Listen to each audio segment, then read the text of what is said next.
Are those stretch marks? No, these are that's so funny. They're like, give me a second.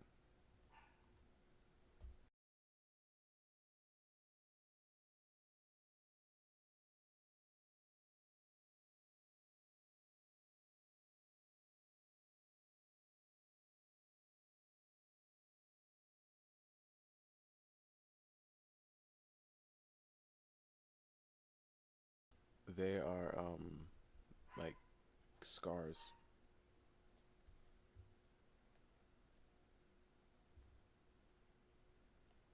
Oh, it's gonna crash, isn't it? Yes, it is.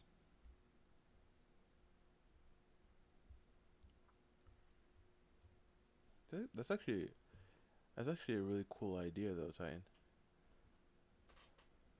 Though like maybe like some of the people who have like freakishly long necks could have stretch marks on their neck. Failed. Yeah, yeah.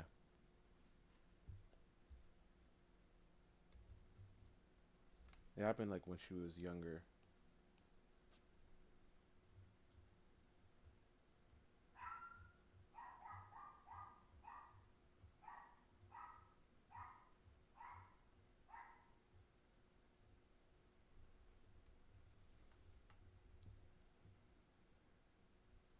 It crashed again. I think I wait. Let me turn this off and restart it real fast.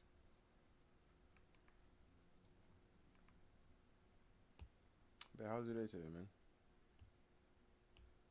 Did you finish writing the thing that you said you were gonna write?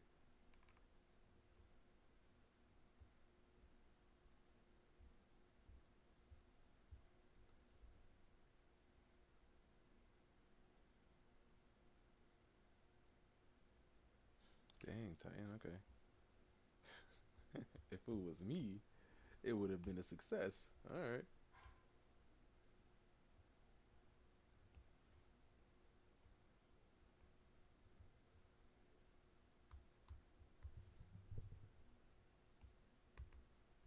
It crashed again, huh? All right. Let me try this.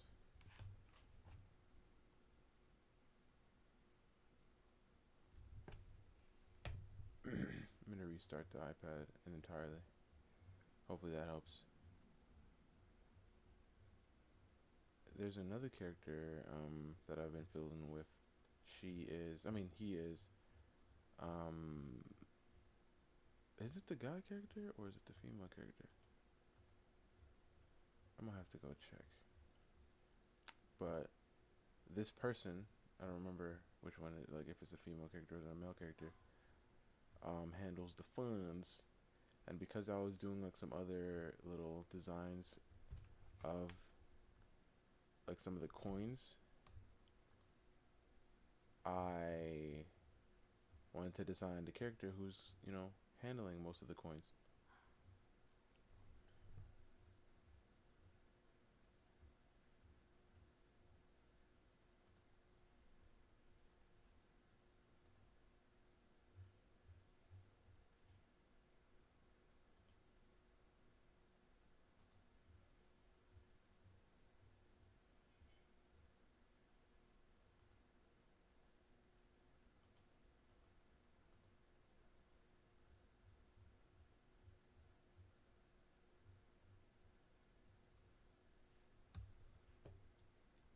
Ooh, this art style is really cool. I like the hatching on this one.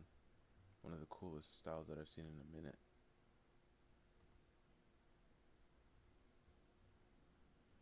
Do I follow them? I do not follow them. I might follow them. Right, what? What are you talking about? Didn't you say last stream that there was something that you were gonna write? You were like, I've been meaning to write something. You said that last stream. And when I say last stream, I mean yesterday.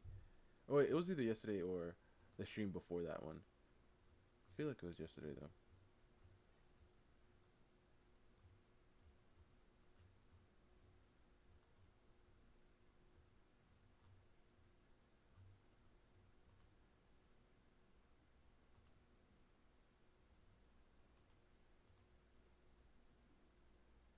don't think you ever did? Really?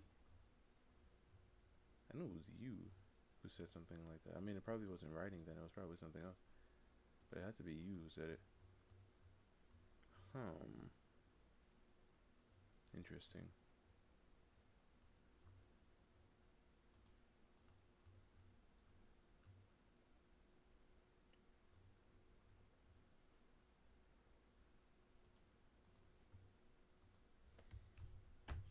Okay, now that we have that, and that is plugged in, now we'll go back to this. And here's hoping that it connects well now, it doesn't glitch out.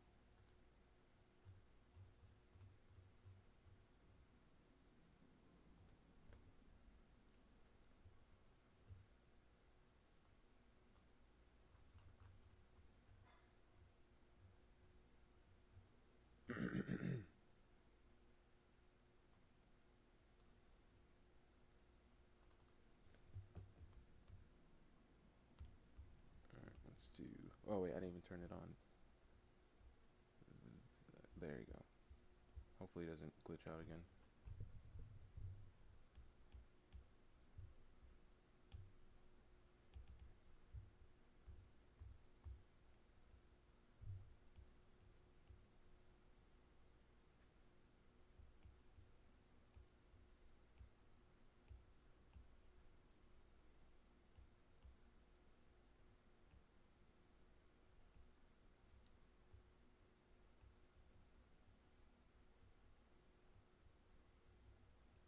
Torso is like not too big. Hips aren't too big either. Like so, and then we'll come down, get the legs, and we'll do her legs like coming out here, and then we'll go down to the knee down here, and it'll come out like this, and then put the foot right here, and then this one will come down out here,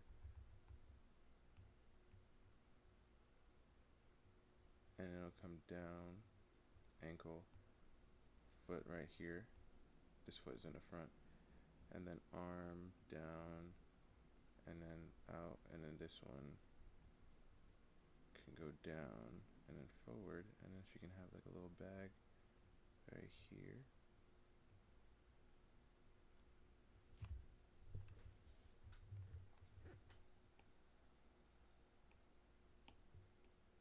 I really like drawing these people. I actually have, like, I've mentioned this before, I have a race of, not a race, a species of that I created, and they're based off of the Avatar blue people, or inspired by them anyway. And they're really cool. They're really cool. Yeah, her legs. Her legs are like here, from there. Yeah. So from here, there, out, back, knee. From here, here, because her legs are together, like so. And then we'll do this is this is just a warm up, alright? We're doing her in a Gyaru fit. What's up, Zara? How's it going? If Zara tells me to go to Discord and look at something, I'm not gonna say nothing. I'm not gonna say nothing at all.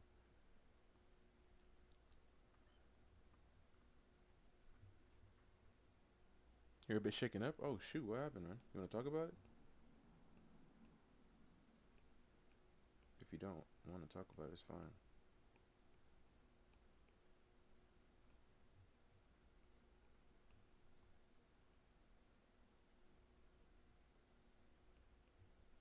Nah, not right now. Alright, it's cool, man.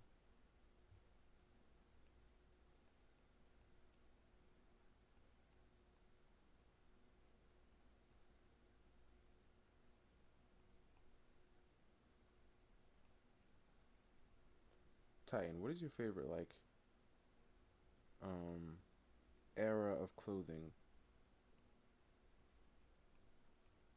like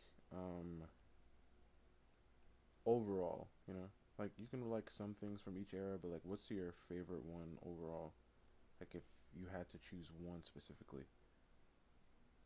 Like if you chose this, everybody like you'll see it everywhere. Like everybody has to dress that way.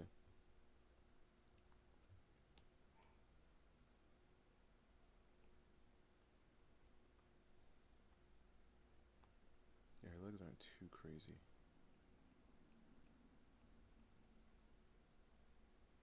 I'll go out in, and it'll come up. And I'm pretty sure it's not. Yeah. Excuse me. Excusez-moi.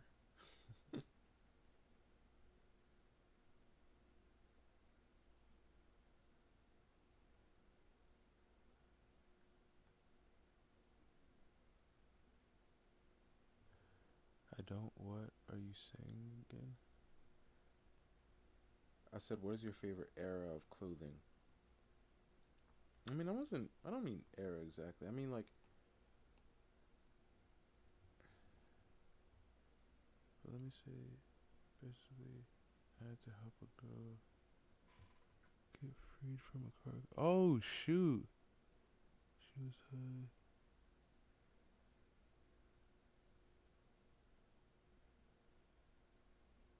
Dang. Dang, bro. That's pretty traumatizing, you know.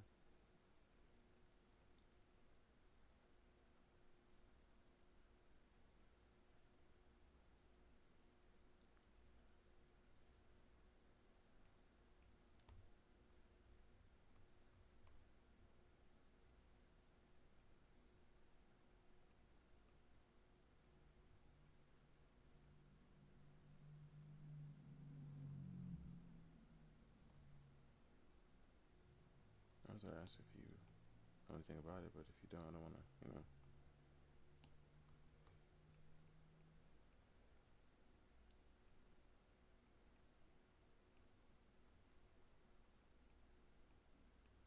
It's right after work too.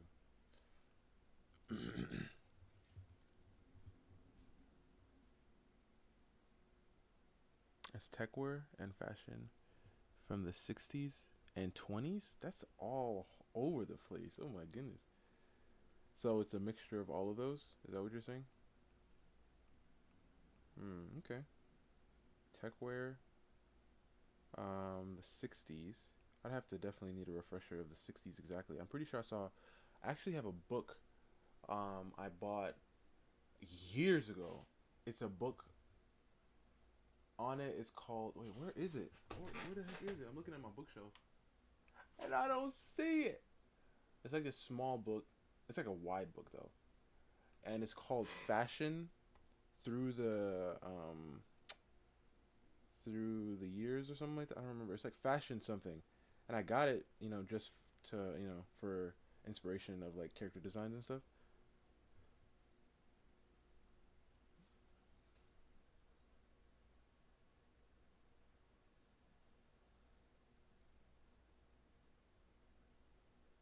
Yeah, techwear is recent, but I feel like Zura's talking about he likes all of those, all three of those. He likes techwear, the 2000s, I mean the 60s and the 20s. And if it was up to him, he'd mash them all together to make one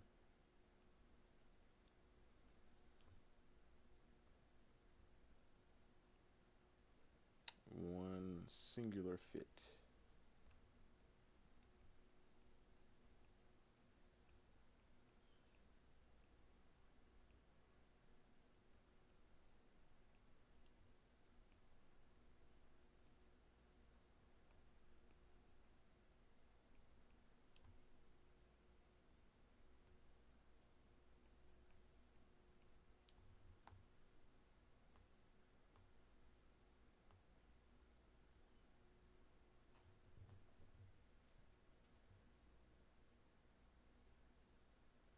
What do you mean by fashion? In what country? I mean, I guess it's our country. Let me see if I can find the book though. Give me a second. Wait, is that it right there? Oh no, that's not it. Wait, what? Here, let me see. Yeah, let me see if I can find the book real fast. I'm still here. Okay. Uh. Um.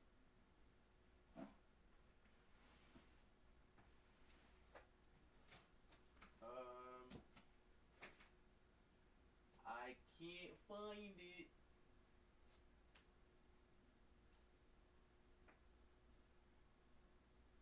Yeah, I can't find it. If I find it like after stream, I'll post it on Discord. But it's a pretty cool book. It's a pretty cool book.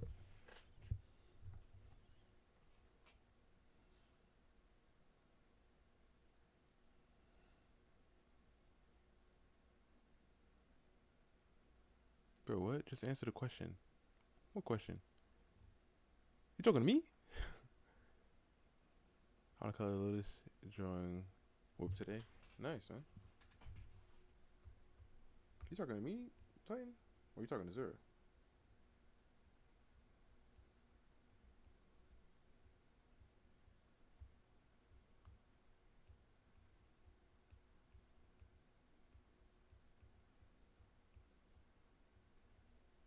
Yes, you. Oh, I mean, like, if you were able to choose, right, from any time period, I think that's what I should have said.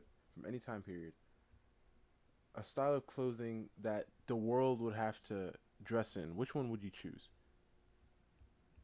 Is that easier? I feel like that makes more sense if I say it that way. From any time period, you were able to choose, like, how people would dress. What would you choose?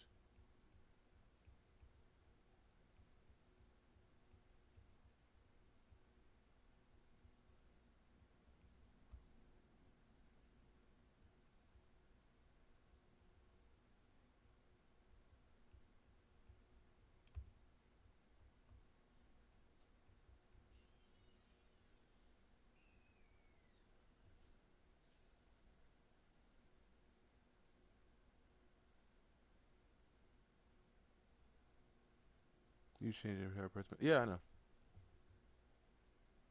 I can decide what everyone around the world. Yeah, yeah.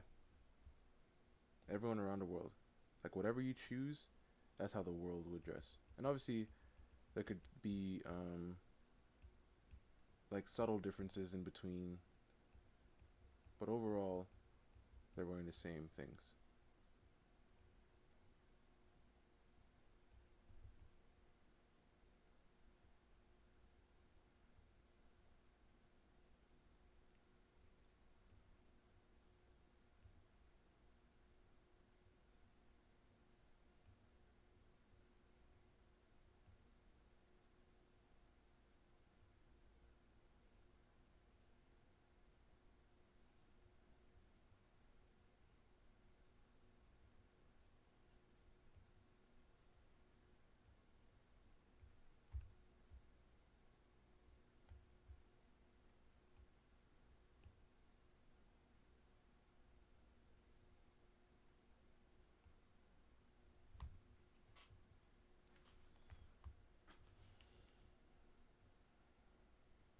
So me definitely tech wear, because most tech wear is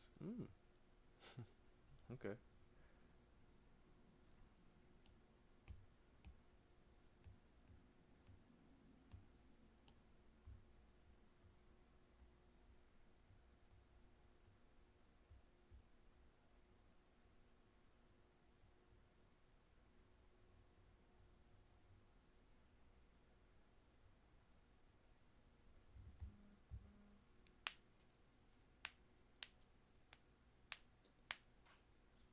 Mm.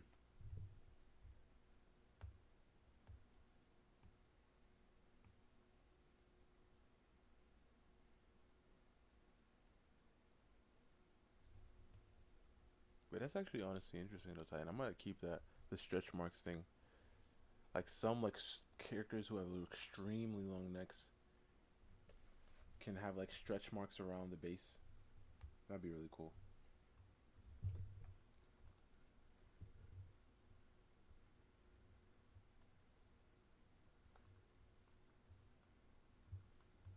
Oh, the mouse is bugging out again.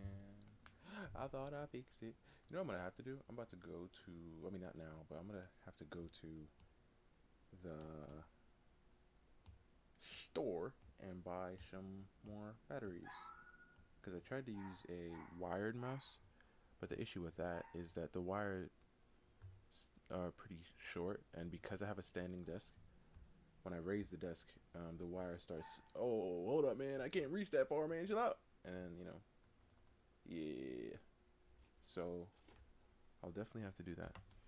Definitely. Most definitely.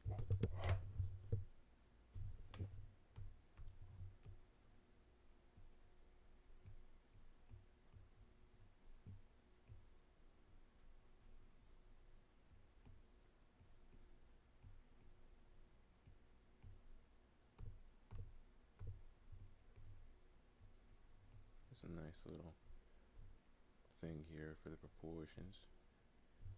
And then I'll do a nice little head here to the neck. And then I'll do this.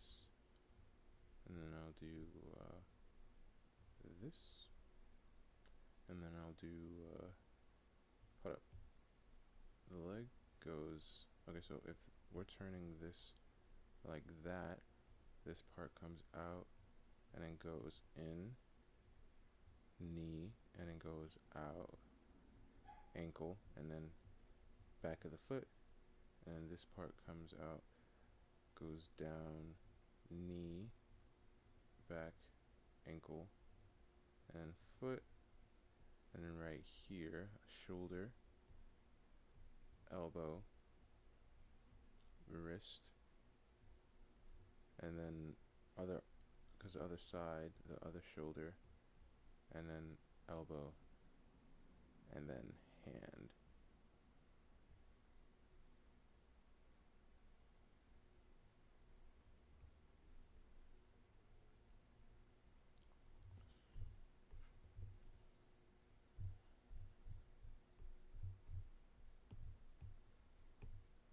So what do you got, Titan? You still thinking?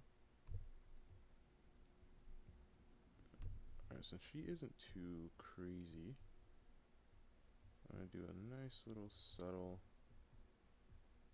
thing here with her body. Wait, okay, so if I come down here instead, we'll come down, out, here, and then we'll come out like this. Medieval Renaissance, like, you see, I was thinking, I thought, I had a feeling you were going to go there. Medieval Renaissance. I was leaning towards that era also. Like right now, like you just open the door, and that's all you see.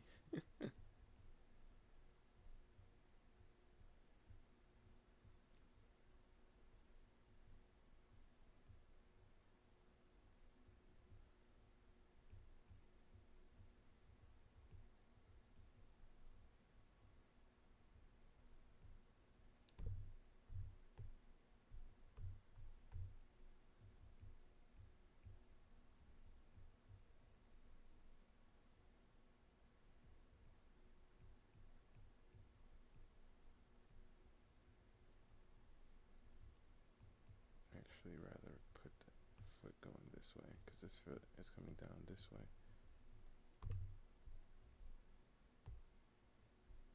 But the foot, her foot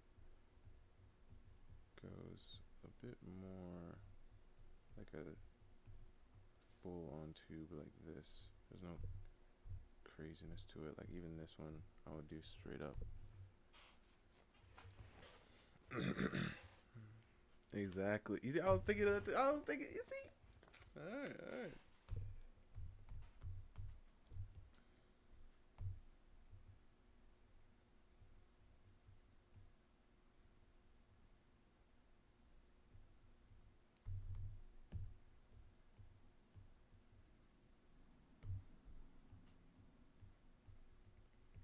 Zora, did you finish Nova?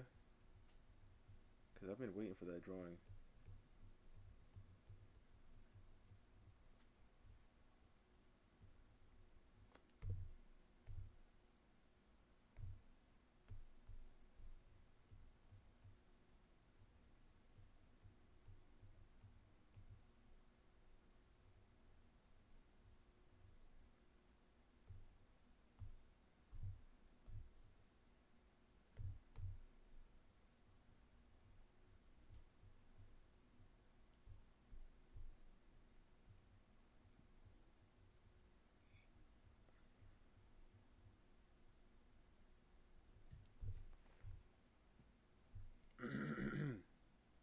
Excuse me.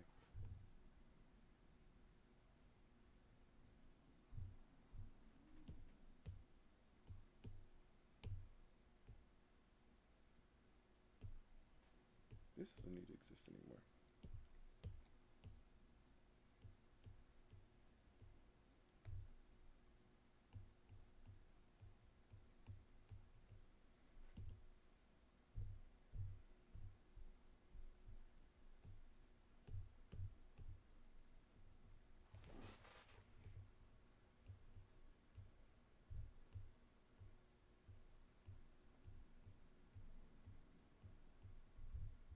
And obviously these characters are inspired by the Charlotte siblings,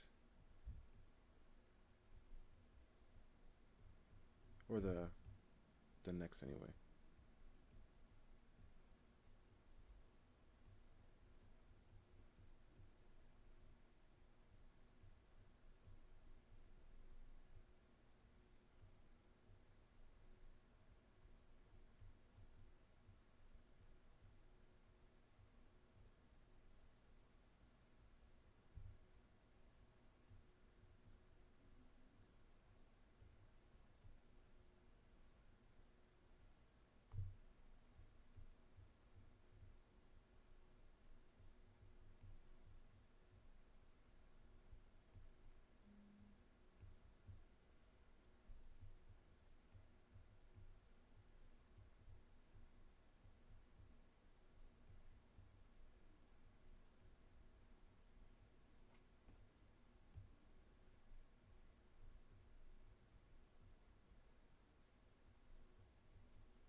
And then the traps just go straight up like that.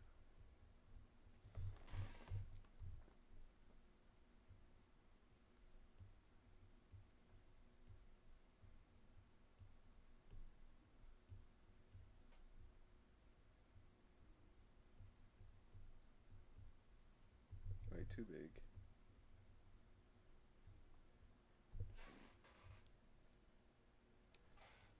Isha.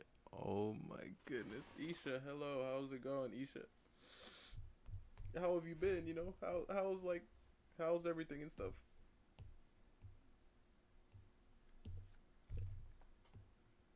How's everything, Isha?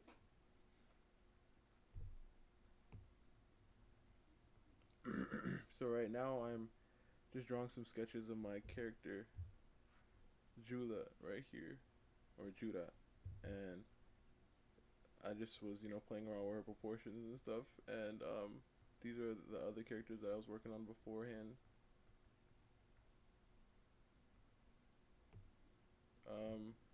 Yeah.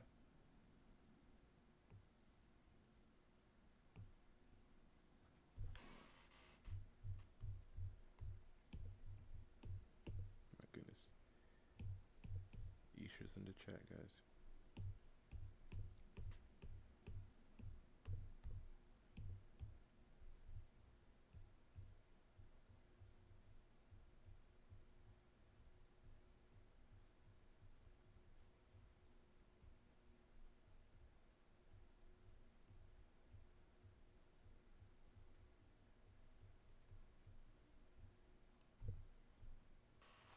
You're so good at drawing. Thank you, thank you.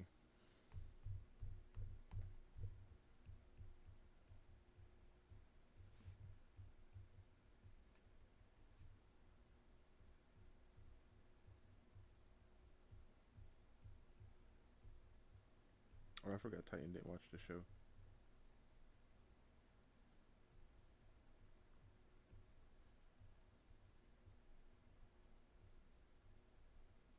or the second season of the show.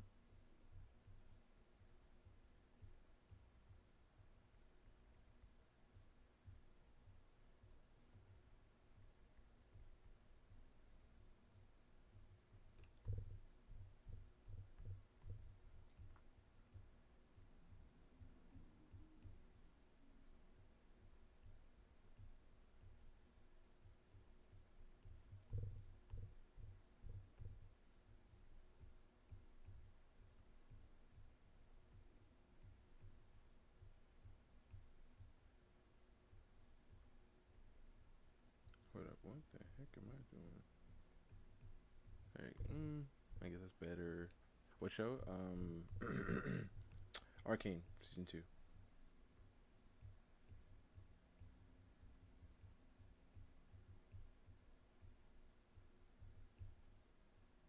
Yes, you sure?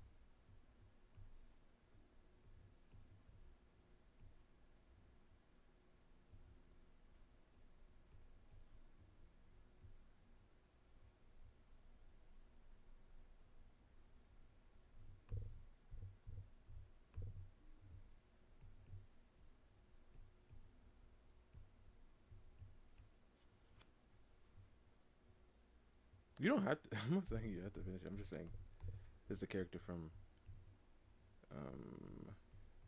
from the show.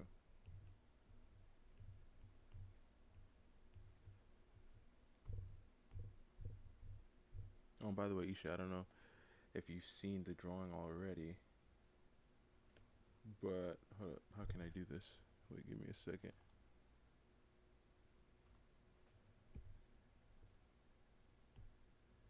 I don't know where it. There it is, and there it is.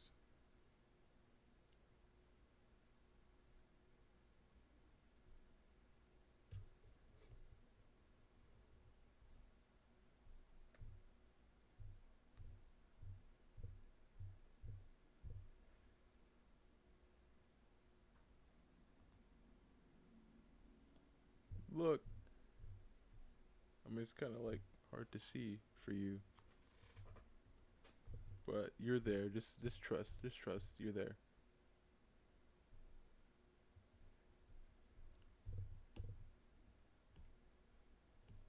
Oh, this is the whatchamacallit one that I did just to just to show it for you guys.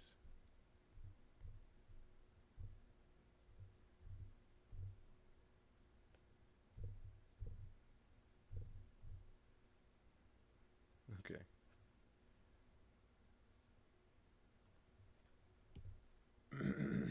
Let's get back. Oh no. Oh no. I knew it was gonna open the echo one. No, let's go back.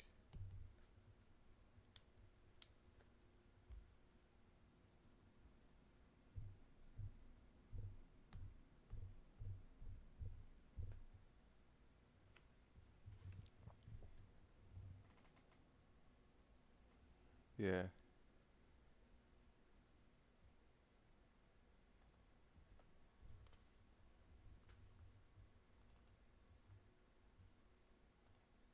Okay. I'd like to. Oh, this person's art style looks pretty cool too. There's so many amazing artists in the world. I just love to see different art styles, you know?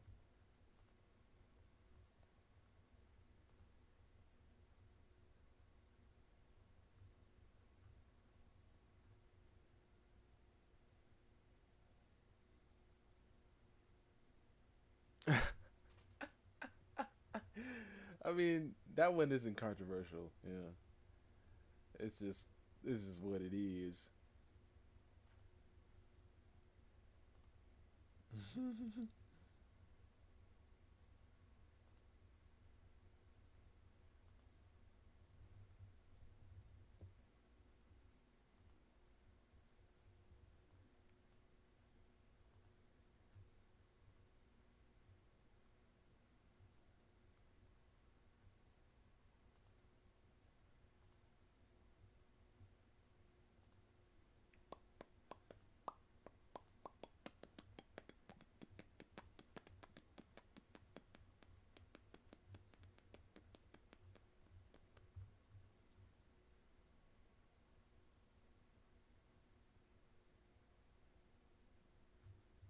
It's so crazy.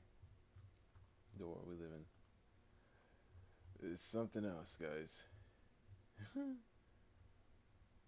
And what does Lynn happen? It's wild. It's just wild. Okay, I like this. I like to attempt it. Alright, so like if we go like boom, boom, boom. Wait, we're like boom, boom, boom. Yeah. Okay. So like let's do it. Let's do it. Let's do it. I want to do like a version of her doing the crisscross applesauce.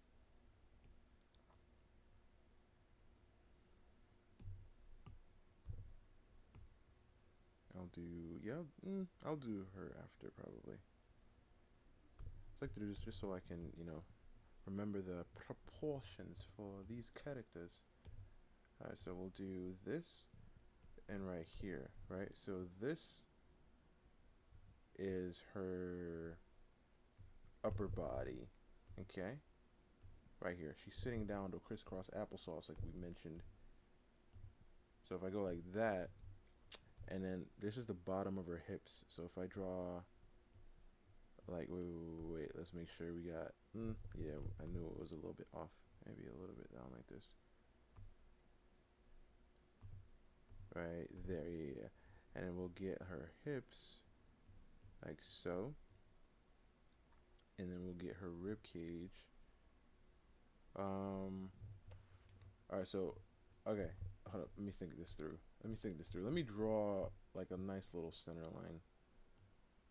First, let's get like a nice little shape for her head. And then we'll get her neck. We'll do like right here.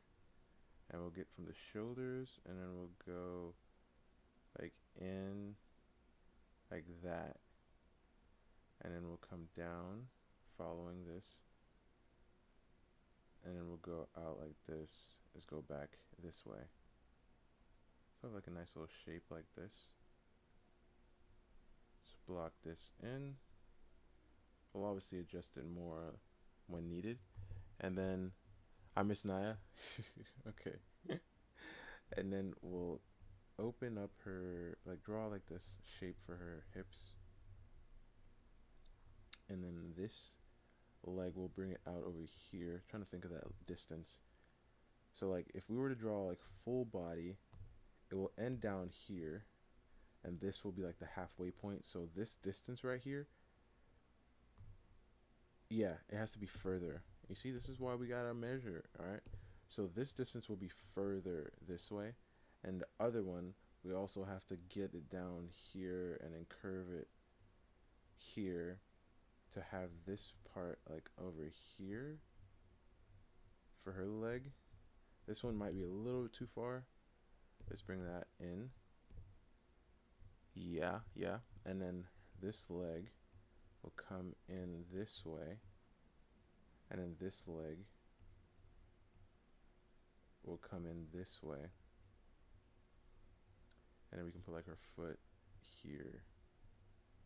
And this other foot over here.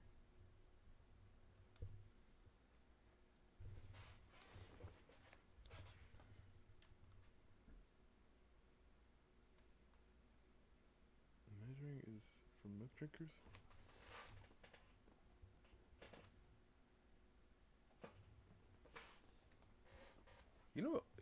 Never mind.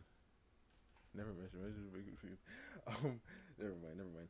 And we can do like her shoulder, elbow. Make sure it comes down here, and then this one come down, and then down, and then now we got some crisscross applesauce action. And obviously, to add a little bit more meat, you can just add some nice tubes for these shapes. And obviously, by looking at her legs aren't too crazy. You know what I mean? Compared to these ones you can see that shape right there. And this is why I love thinking about it in tubes, because every single time I want to draw her, if I think about her leg as like one giant tube, you can see how it really goes. You know what I mean? And obviously you can do some muscles and bones and all this stuff in between, right? But like in this leg right here, you see how this one goes? Like the thickness of this one. So if I were to draw this leg again, I'd have to think about the thickness. Hold up, let me draw it better. Like going like this. This is why I say Zero to draw over it to see how it goes. Alright, so it's like this.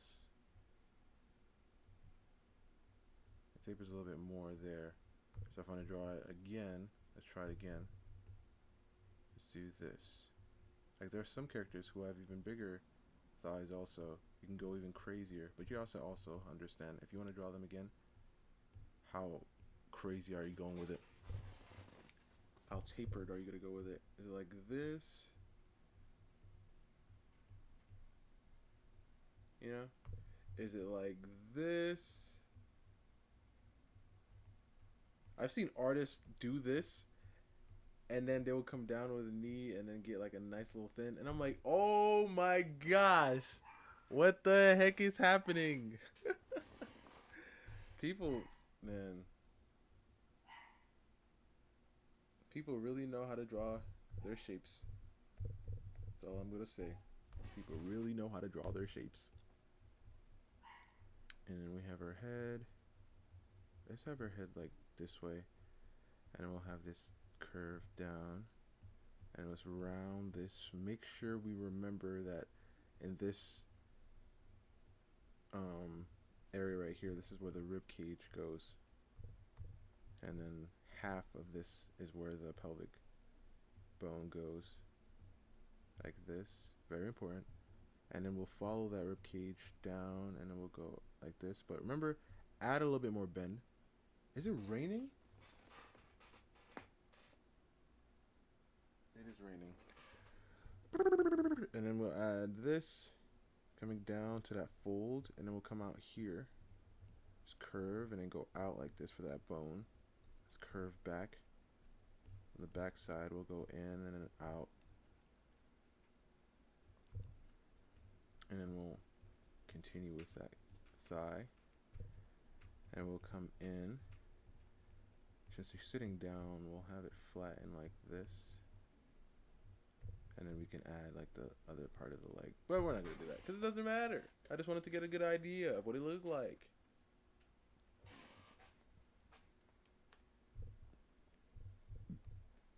Yeah, let me adjust this. Nope.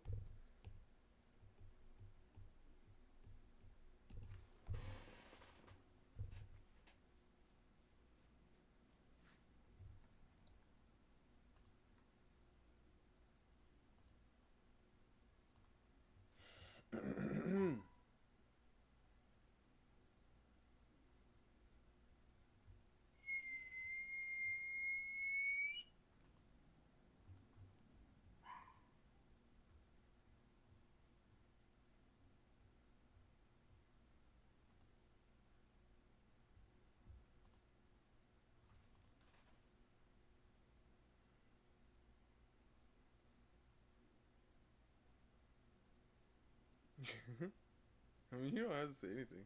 It's fine. Once you have something to say, then you can say it. But if you don't have anything to say, you don't have to say anything. It's fine.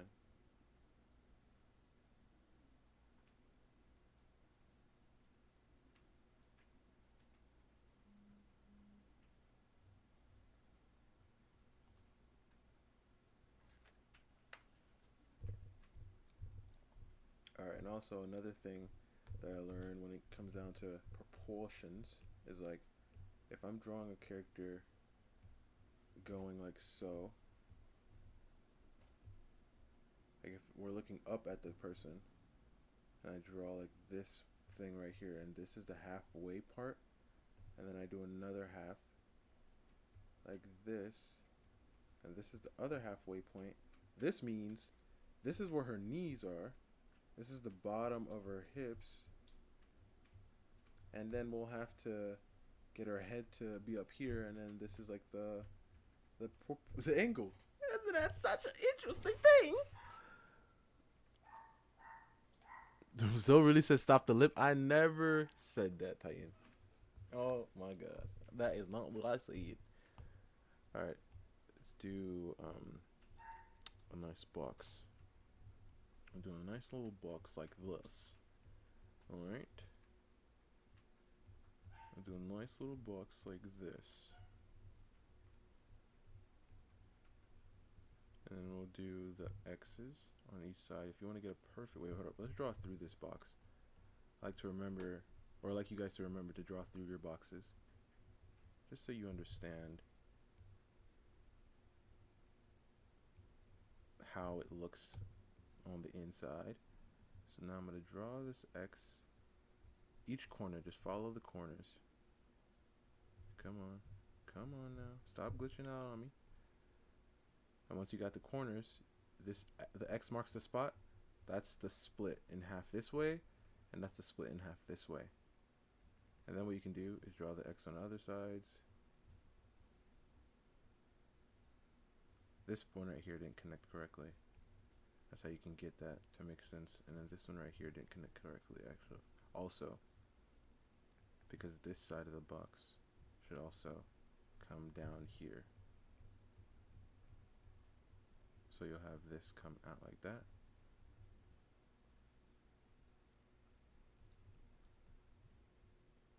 And once you have that, you can split this in half also if you want. X marks the spot. C right there. And then we'll get the X marks the spot right there. Your art is amazing. Thank you, Isha. Thank you. I try, you know. I feel like I'm getting closer to what I want my art to look like. It's not there yet, but I'm getting a lot closer. But I don't think I'll ever really get there, really, because I always will continue to change, you know.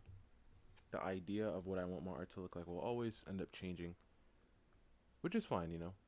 Which means I'll never get bored of drawing, because it will always be another height to achieve. So right here, this plane, and then right here, this one we won't really see, will we? No. Alright, so now that we have this bottom plane, and this flatter plane, and then it comes down and transitions to this plane, this right here is the bottom of her hips. The top of her head is up here. Let's draw inside this box. Lower the opacity. Alright, so the top of her head is up here. But now I have to think about the ratio in between the markers. So half of this is the same, right? Her head, the size of her head is the length of her neck. But because we're going to perspective, we have to also think about the neck will appear longer because we're looking from the bottom, right? So the distance between this and this is completely half. Half of the knee is the same, like the knee is the half of the entire like leg starting from the bottom of the hips. So now we have to find what is the measurement of the half of this section right here. So from the top of her shoulders to the bottom of her hips, what is that halfway marker? That halfway marker is obviously the bottom of the hips. I mean the bottom of the rib cage, because the hips are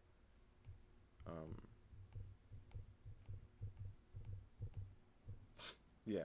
So once I have the top of the head, then I'm able to understand from that distance and this distance. Okay, so I just need it's like a whole bunch of measuring to, you know, to get things to look pretty right. Alright, so right here we'll go there, and we'll come back here. We'll go here, and we'll go back there. And then we'll split this in half. Right here. Down, down, and over there. So this is the size of her rib cage. And then we'll split this in half to get the hips. We're gonna go a little higher though. And then, because it's like overlapping, and then we have the legs. This is an interesting thing we're doing here. So we'll get from the head we'll draw our head like this. Let's do like an angle like that.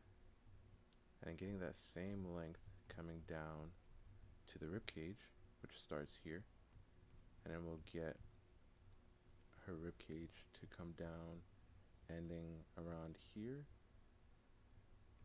coming down, curving with the spine, going down here, getting the hips to come down and wrap around to the base down here,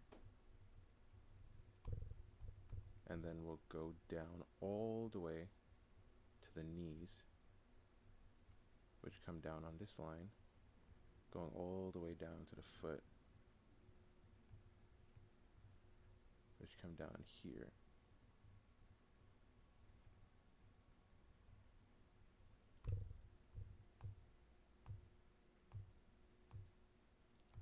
And then the arms, same distance. What's up, bro? How's it going, man? Going below the rib cage. And then the other arm, make sure it goes below. And then the rest of the arm goes down, and this one can come down. And we can follow the form of her body, like so. And then we can, create the shape here. I would definitely rather use a box, but I was trying to just get the form down with the shapes. We'll come out, and we'll go down, going like so, and then this one going like this, and then this one, knee, and then this one.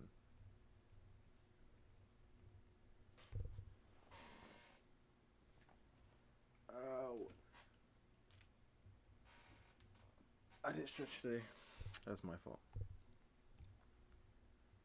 I was actually on a streak of stretching, but then I lost it.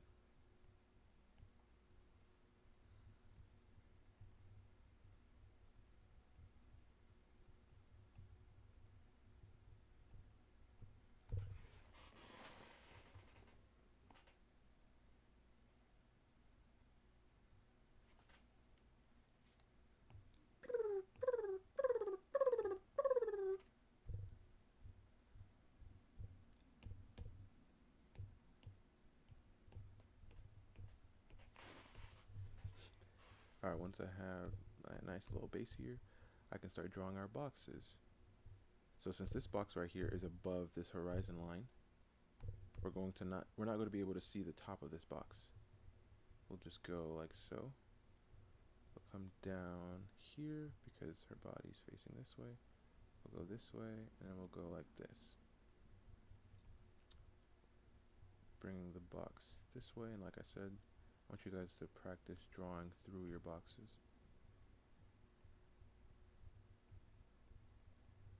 And then come down. And then these hips, I'm going to do these boxes going this way. Just go back like that. Remember that this line right here is the base of the bottom of the hips. And go this way, and then we'll draw through the box like so. Let's actually do, yeah, because I did that because I'm drawing inside the box. Let me lighten this real fast.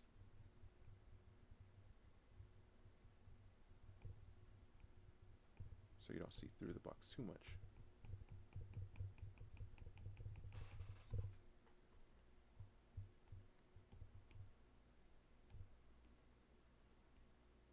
Should have did it on a different layer. It's fine, it's fine. And then I would like to create or turn this box into like a pelvic bone type thing. We're going to create this like this by transforming this box into the shape of the hips, curving back like that. And it will come out following this bone, but yeah, I knew I was going to have to make the hips a little bit wider.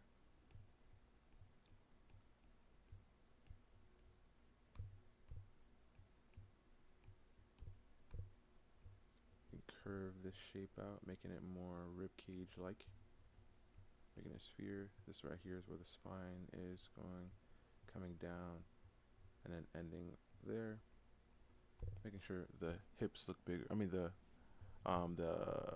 yeah, the hip bone looks bigger because of the angle. And then we'll come down and then go down and then go down. I mean to the knee and then come down to the knee. So how's the day today, Bri? And how's the foot going, man? Or doing? Is it better now? I mean, I feel like it sort of hurt for a good like few weeks or months probably, right? No, no, not months, maybe a few weeks. It's gonna like really still hurt.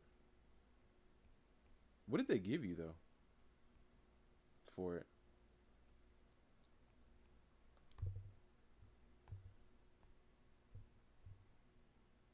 Like, what did they give you?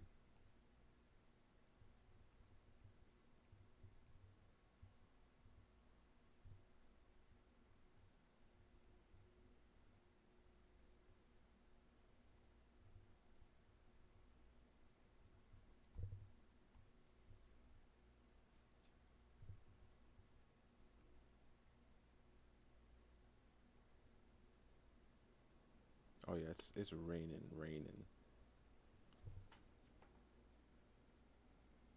It's a little bit better. Getting the surgery removed in July. Okay. Yeah, so you got some time. You got some time with them.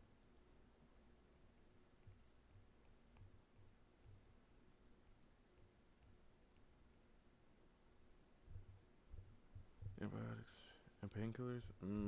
Hey yo, bro, just listen to me. All right, these painkillers, they might, you know, I know they help, but just hey, remember, this is for a time. All right, I know I don't gotta tell you that, but I'm just saying, because it really, it's something. It's something. I mentioned I had some, for something that happened a few years ago. I still have them. I took two, like they gave me a bottle, bro. When I tell you they gave me a bottle, they gave me a bottle, right? They gave me a bottle.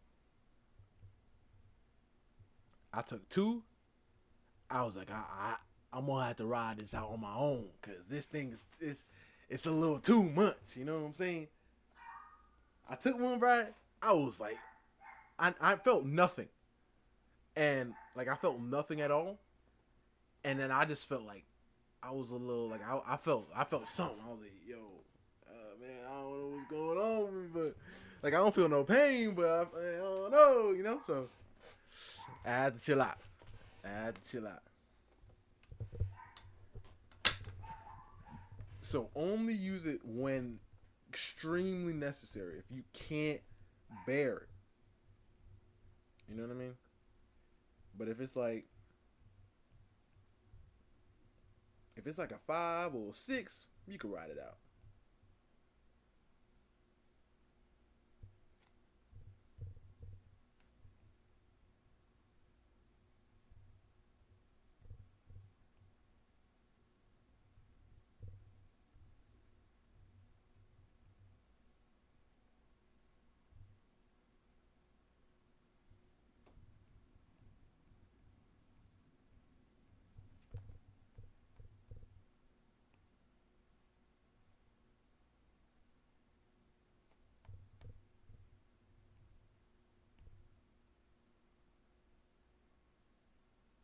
Okay, so only at yeah. I mean that's like because the thing is, it was in the beginning. I took it through the day, right? Like I took it through the day, and I was I was like, oh man, oh no, mm.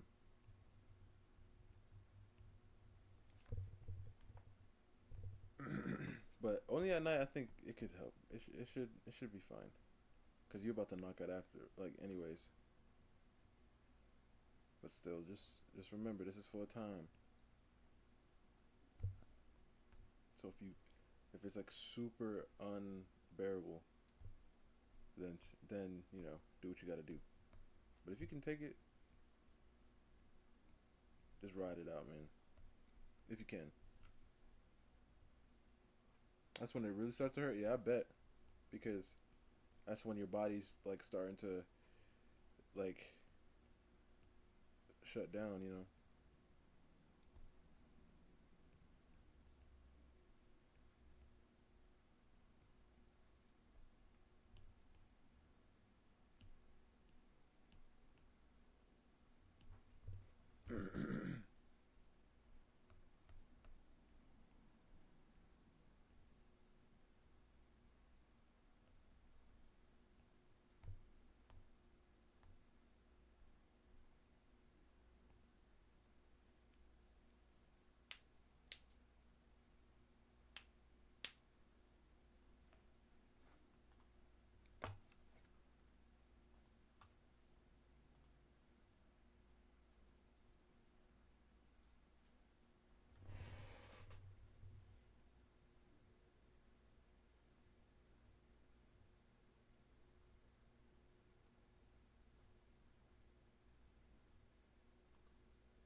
Hmm.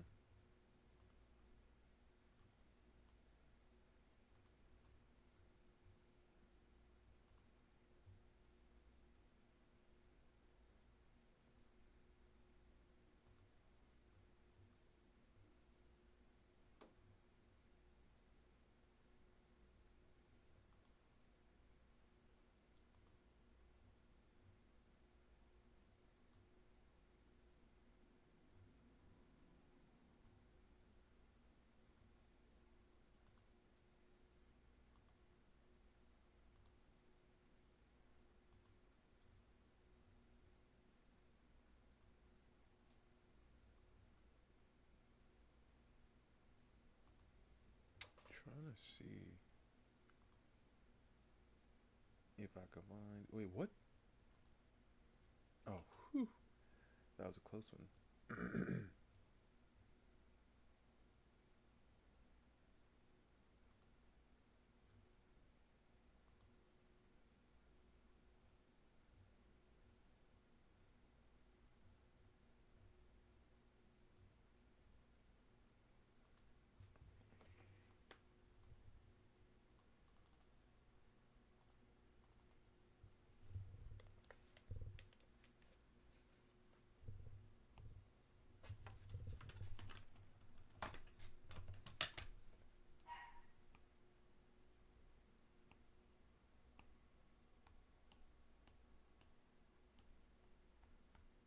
All right. Let's see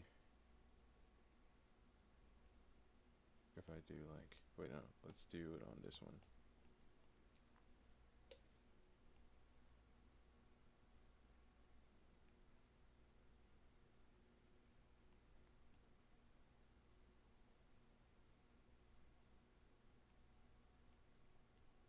I feel like I'm getting a better understanding of how to do the proportions without the guides, but it's still helping quite a bit. Let's move this up.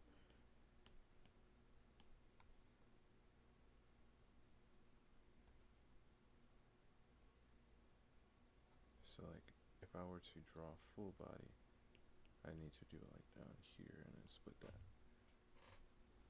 But let's not worry about that right now. Yeah, let's just put like a little ghost line for these two. And then I'll just do the simple box.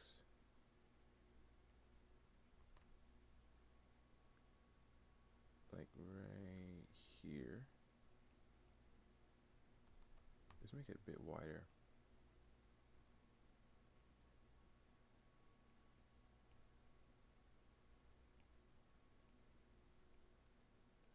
What's today's date? I mean, what's the day of today?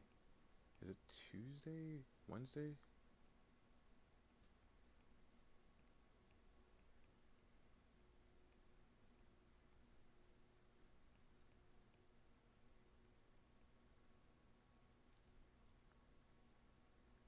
And then let's do box.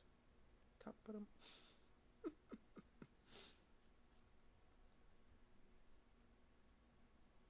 Let's go back. That. Hold up. Hold it, hold it, hold it.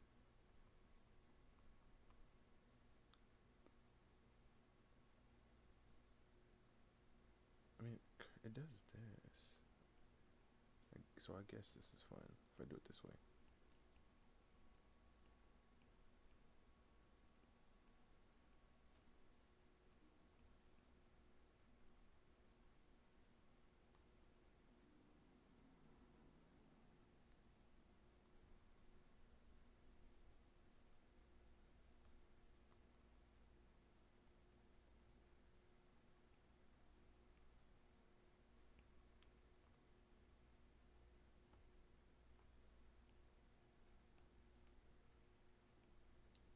Yeah, that's better. Okay, that's better. I was thinking something was a bit amiss.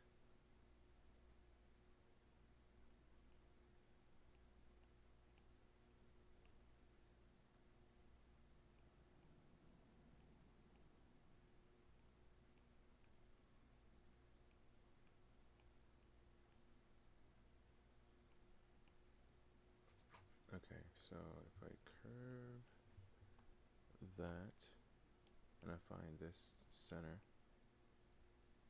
and then I curve back in here with the spine, just wrap this, make it come out this way.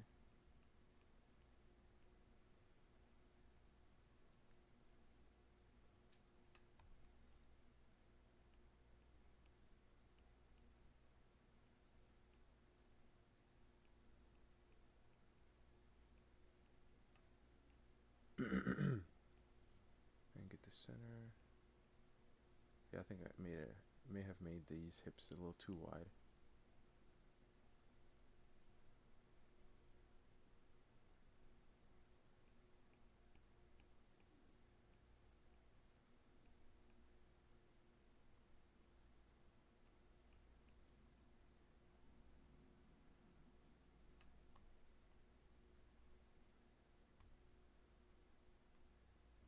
Wait, if I do that,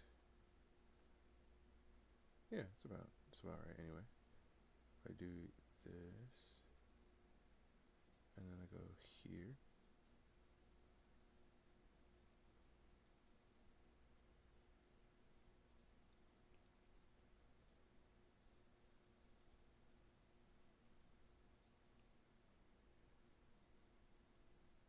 and then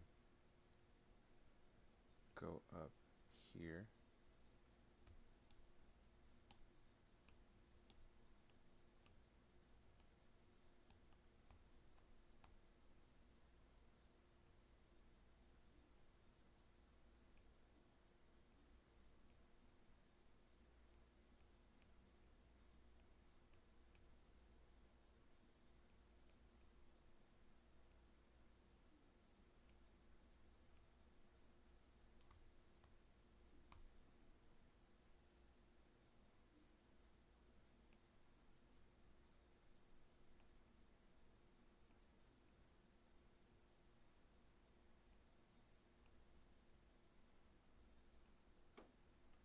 if I come down here with it, and then wrap it, yeah, so about like right here.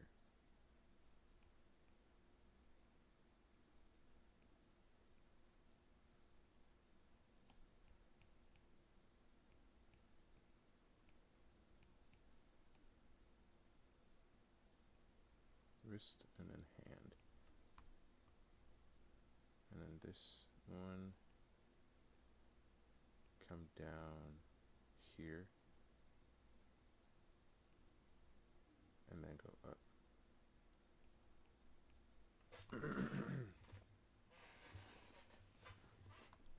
And then this foot comes down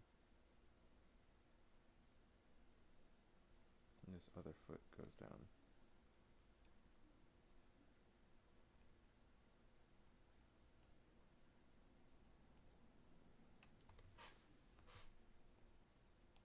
Very nice, very nice.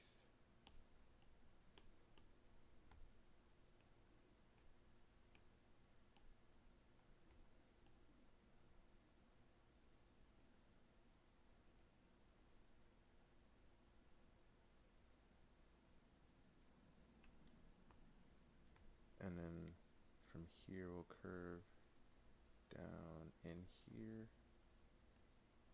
and then go up, and then right here this bone and this part comes out like that.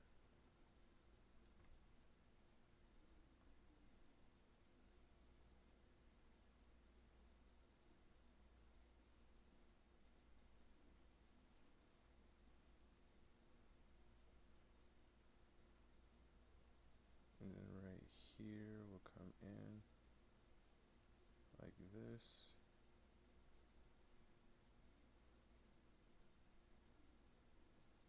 And then this one will stop right here, and then this is where the foot will be. Wait. If the toe, the big toe comes out like this, and then the rest.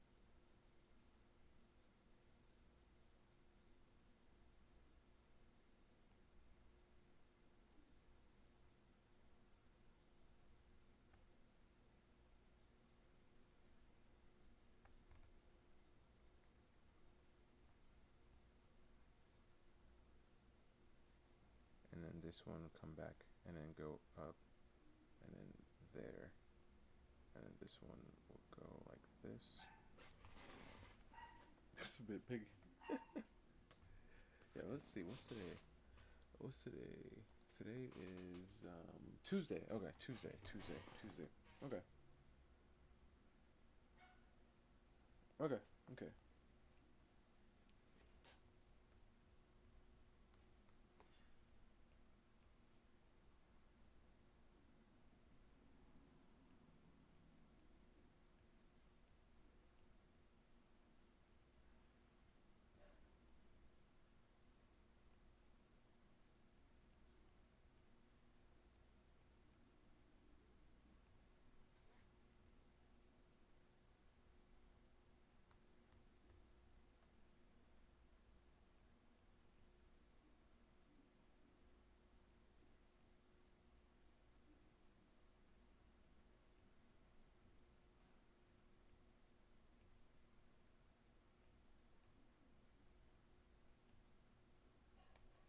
There's like with like like I really need to practice drawing like really really like arms with a lot of fat on it. That is something, that is my next the next thing that I really need to do, cuz it's like it's how it's put together really, cuz I understand like the anatomy of the arm, but when there's a lot of fat on it, I'm just like it just throws me. Like I don't know where I should go. What you doing today? Well, there's a character that I want to draw, bro, right? But because obviously I need to finish up her, and I need to finish up oh, I didn't even start it. I gotta finish up our Chinese character. I mean, she isn't actually Chinese because there's no China in my world, but it's Chinese inspired.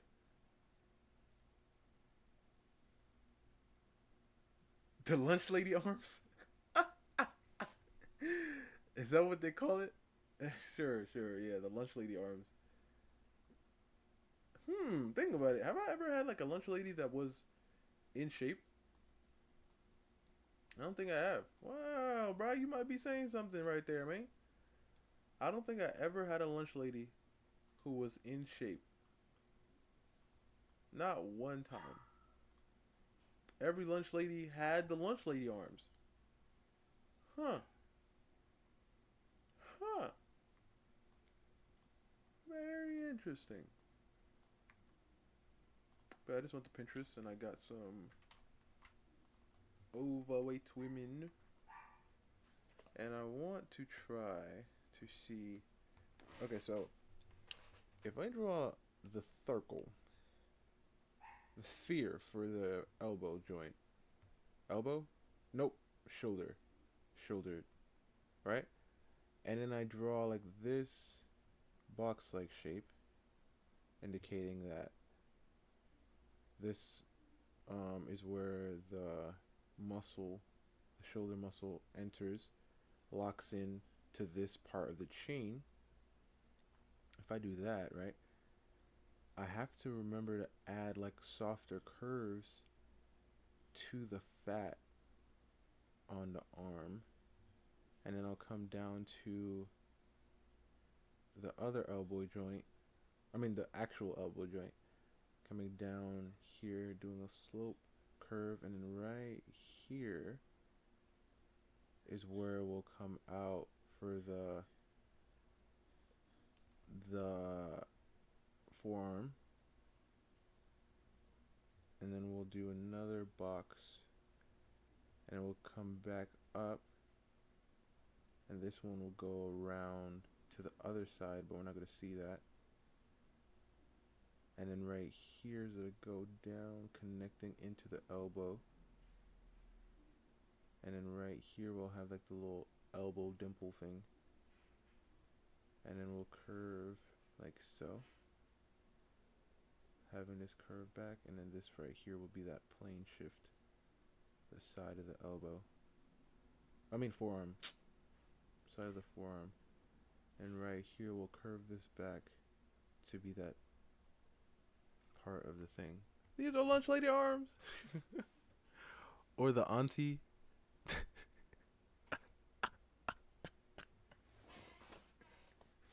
Where the heck are you getting these, man? Okay, okay.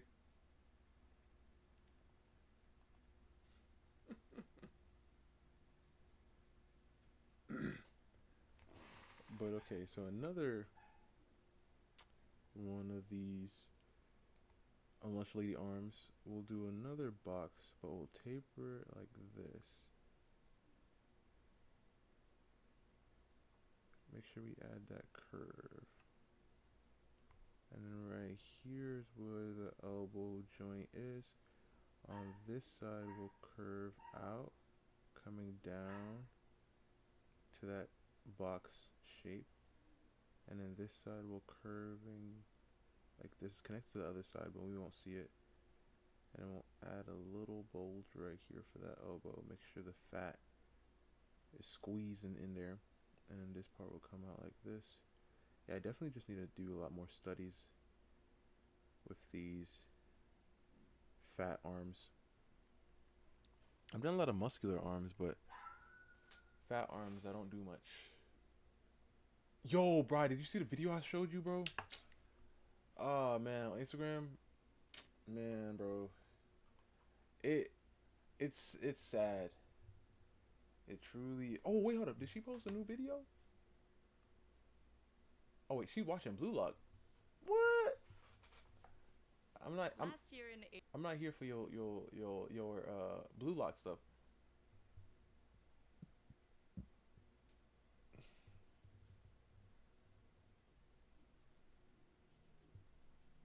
Oh, this is her other channel that did this.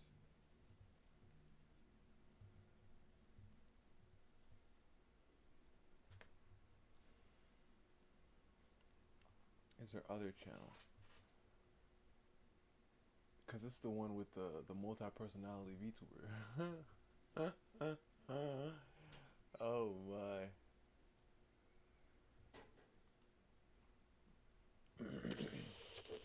Bada bing, bada boo. Madame Do makes money off of love. I mean, technically speaking, marriages are known to be one of the most expensive promises that you can make. About the Robo Even Lady? just the wedding itself, you have so. Oh no, not that one.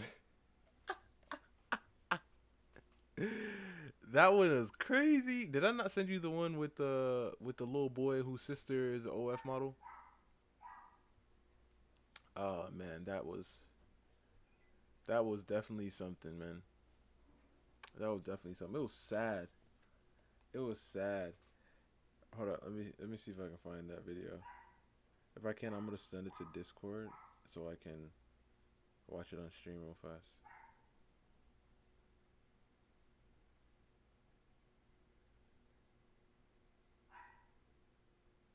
Oh, I only sent you the Robo Lady. The Robo Lady was the Robo Lady is something else, bro. That one freaked me out. I was like, whoa, whoa, is this real?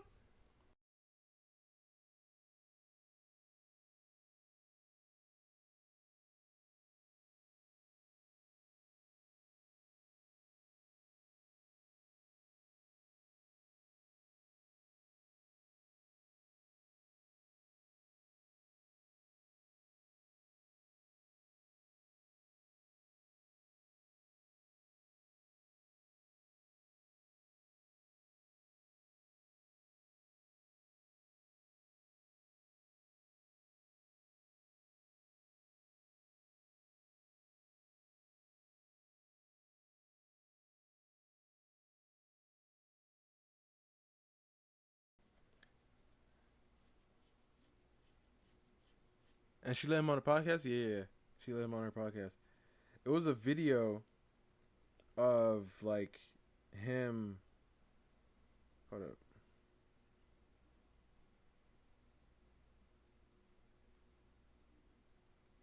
Yeah, I can't find it. I feel like I commented on the video. Let me see if I can look through the comments and see if I find it.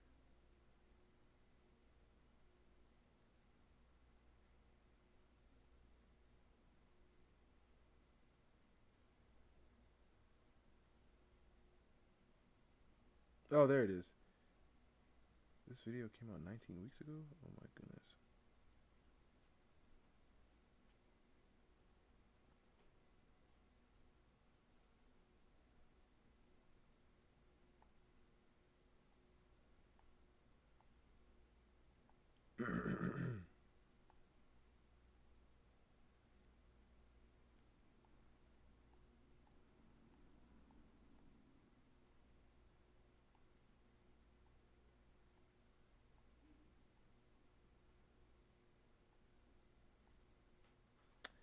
Yeah, I don't know if I'm gonna be able to find it.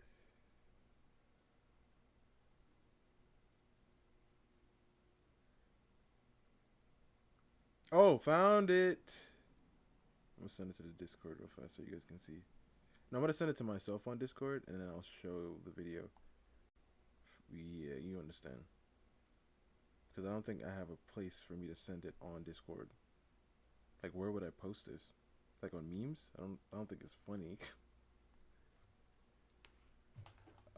Let me see now.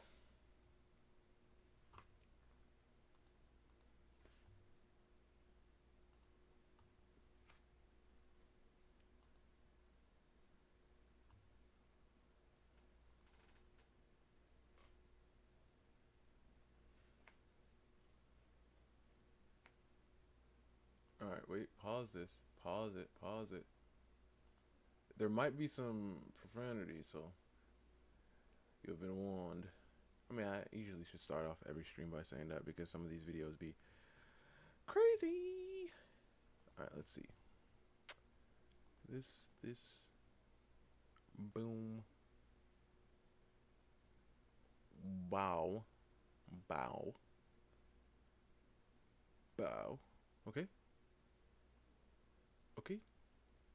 So look at this. Watch this. Just watch this. I want you guys to see. This is why we gotta start shaming people. This is why we gotta start shaming people, guys. Just watch. Just watch. Who? Dude, his older sister is like. Oh wait, you mean this guy? Yeah, that's you. I get that so much, bro. I really do. I honestly don't even see what demo either.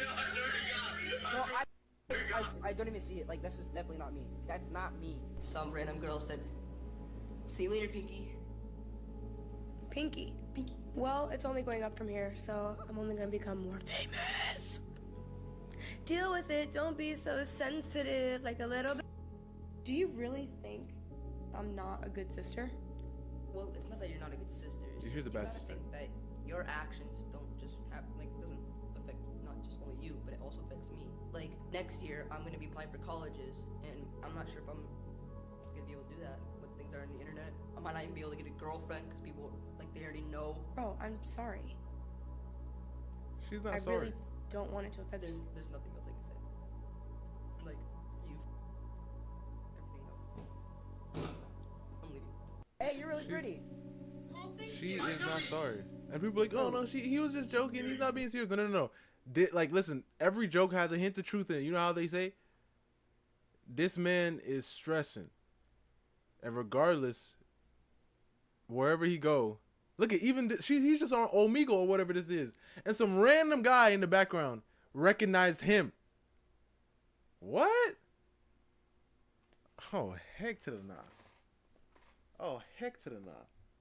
Some random guy in the background. He wasn't even talking to him. He's like, oh, you the one with the sister who got the what? What? Oh my goodness. Oh my goodness.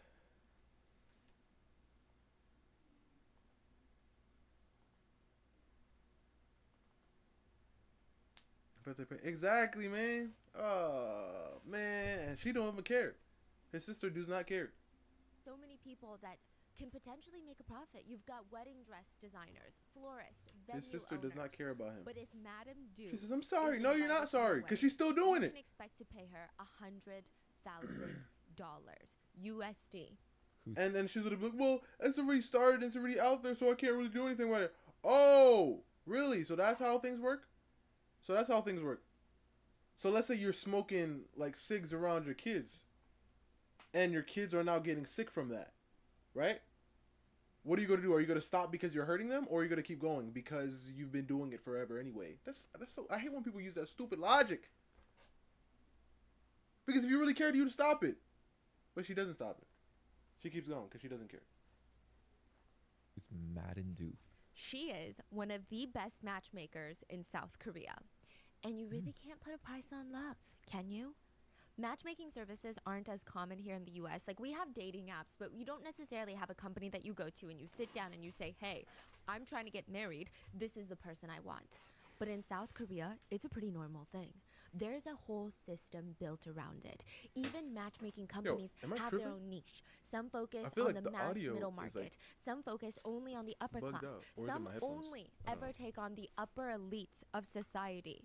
A lot of parents will bring in pictures of their children and just beg the matchmakers to find someone suitable for them to marry. If they take on a new client, matchmakers will run extensive background checks, family background checks. So not only do you have to have a clean background, but every single person in your family has to have a clean background. It matters not only what university you graduated from, but it also matters where your great-grandpa graduated from. Family pedigree is everything in this business. Once they run that preliminary background check, status verification, everyone gets matched into their respective tier within the matchmaking company. So generally, just across the board for all genders, family background, family net worth, education levels, these three are going to be the biggest things that the matchmakers take into consideration that's going to be the basis of their ranking, their tier system. Then there are other things. Are your parents still married? Are they divorced? Yeah, it does make sense. Do you own property? Do you own a car? What zip code do you live in? For guys, they're judged more based on earning potential. For course. women, they're judged a bit less on earning potential and a bit more on figure and appearance. Of course. And side note, this is kind of crazy, but some matchmaking companies in Gangnam, so the Beverly Hills of South Korea, they will even partner with plastic surgery clinics. They will recommend to clients to get specific surgeries done in order to appeal to the opposite gender. They're like, you want a husband in your same tier or maybe the tier above you, you're going to need to work on this. Wow. If you go to the top matchmaking companies in Gangnam, at the very, very, very top tier, you're going to find conglomerate kids. These are the chaebol kids, top level elites. Their parents' net worths are likely in the hundreds of millions, if not even closer to the $1 billion mark. Oh my. Even if you join that same matchmaking company that has chaebol kids at the top, chances are you're never going to meet with them. This is like the sacred group, the unattainables. So those people use matchmaking too? Some do. Oh, I guess it's hard to find love nowadays. I guess only it's like 20 companies that they're like swapping between, so I don't know why they would need matchmakers. This, I mean, few and far between. But the rank right below it, this is top tier status. This is the academic line. You've got judges, attorneys, prosecutors. Interestingly enough, in Korea, they're ranked higher than doctors. Judges, Yeah. law. Then the third rank consists of doctors, surgeons, psychiatrists, maybe a dentist here or there. There's even a joke that the best kind of son-in-law for anybody is a job title that ends with 사. 판사, judge. 의사, doctor. 변호사, lawyer. 검사, prosecutor. 사s are the most coveted positions for grooms. Then you have Change your last name to Sa. I know. Yeah. Stephanie Sa. And then you have rank 4. Professors are those with positions high up in administration at the Ivies of South Korea. It's like very specific. These are very Yeah. specific jobs. I mean, I feel like in America, we wouldn't have this ranking system. And if we No. did, they would not be rank 4. Yeah. I like how like they are so precise. Like it's like you know exactly where you fall in society. Like It's- not even about what are you contributing, like what's your passion. Like it's just like you got this job, you are right here. And it's a lot of the jobs are based on prestige, not even earning level, because you'll see that entrepreneurs and business owners rank probably lower. But most of them might make more money than, let's say, someone who works in admin at an Ivy League school. So fascinating. Yeah, it's interesting. Then you have rank 5, diplomats, government employees, but they must be engaged in foreign affairs. Just regular government employees don't matter. Foreign affairs. Yeah. Rank 6. Now, these are the technical jobs. I feel like these are the jobs that we kind of covet in the Western world. Coders, consultants, investment bankers. Then you start heading into what they consider the general population. The rank below that would be just across the board, anyone who graduated from a university abroad. Now, it's very, very interesting, Doesn't but matter it's what they highly graduated sought for? after in South Korea because it typically indicates 2 things. When you study abroad, you're not allowed to work at the same time. So that means your family has enough money to not only send you abroad to a private school, pay out-of-country see. tuition fees, which are insane, and support your lifestyle while you're in a foreign country. That's a lot of money. And then the second thing is you probably know a second or potentially even a third language. Then you have the regular office workers, but they must work for one of the big companies in Korea, Samsung, Hyundai, SK. It's like anyone here working for Meta, Apple, Google. Like it's the trifecta, right? Then lastly, the very last tier, you've got entrepreneurs, teachers, government employees that get pension but don't really, they're not diplomats. Entrepreneurs at the bottom of the... Yes. No freaking way. Business owners are at the bottom. Oh my god, that's Wow. so weird. Most matchmaking it companies in because of the Gangnam won't guarantee? even take anyone below, and I say quote, below this tier. Wait, what's on in that tier again? Entrepreneur. Entrepreneurs, government employees, and teachers. Wow. Yeah. That's crazy. One of the more exclusive ones in Gangnam called Best Class, they said, we try to be honest in our approach to matchmaking. need If the ability to hunt 20 animals hours was sleep? what made you sought after bachelor 20 in the Stone hours? Ages, it's economic capabilities that give you the competitive edge today. This agency in 20 particular does hours? not really take men under this That is status the level. whole day. Some matchmakers won't even take you unless you have the 3 keys. A key to a house, a key to a car, and a key to an office. Some matchmakers make it 5. Add another vacation home and a second car to the list. Yeah. Most matchmaking services won't even take foreigners because they said it is impossible to verify the family pedigree and asset ownership if they're not from Korea. They need to verify everything. This is the foundation of their business, making sure that nobody gets lied to. So once you're placed in a tier within the company, now you finally get to tell the matchmakers what you're looking for in a partner. Personality, looks, hobbies. Side note, an interesting thing is matchmakers said a lot of us have degrees in psychology because you need to be very quick on your feet and understand social cues. Because men will sit there and ramble about how they want their wife to be A, B, C, and D, and it all just equals to young and hot. Women will ramble, and it all just equals to wealthy, earning potential. So you got to decode it very quickly. So they said that they'll look at all the other clients within the same tier as you to figure out who's the best fit.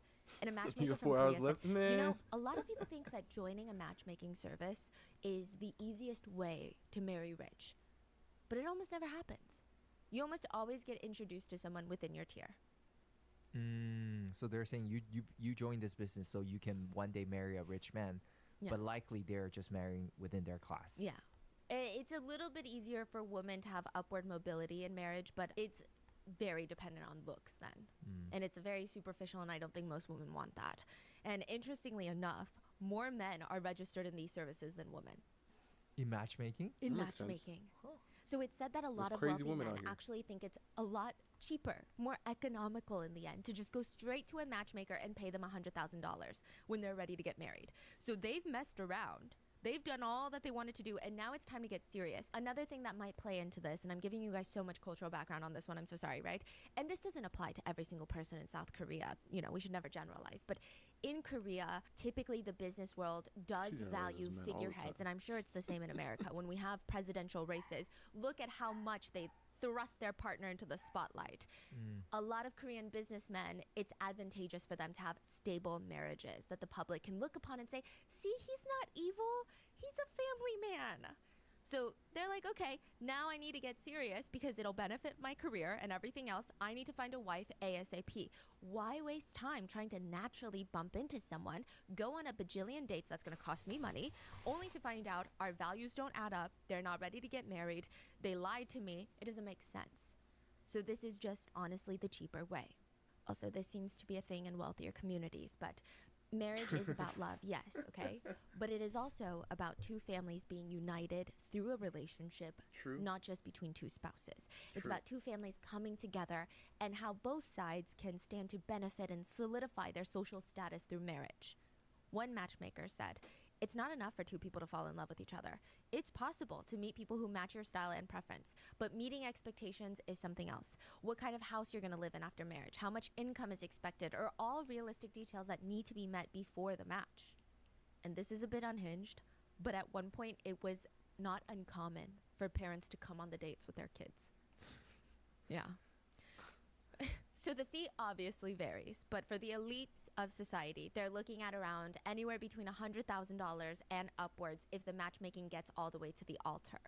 Mrs. Moon did not mind the fee at all. Honestly, she welcomed it. She went out there and she looked for the best matchmaker in the town, and Mrs. Moon's husband was the founder and owner of a flour factory.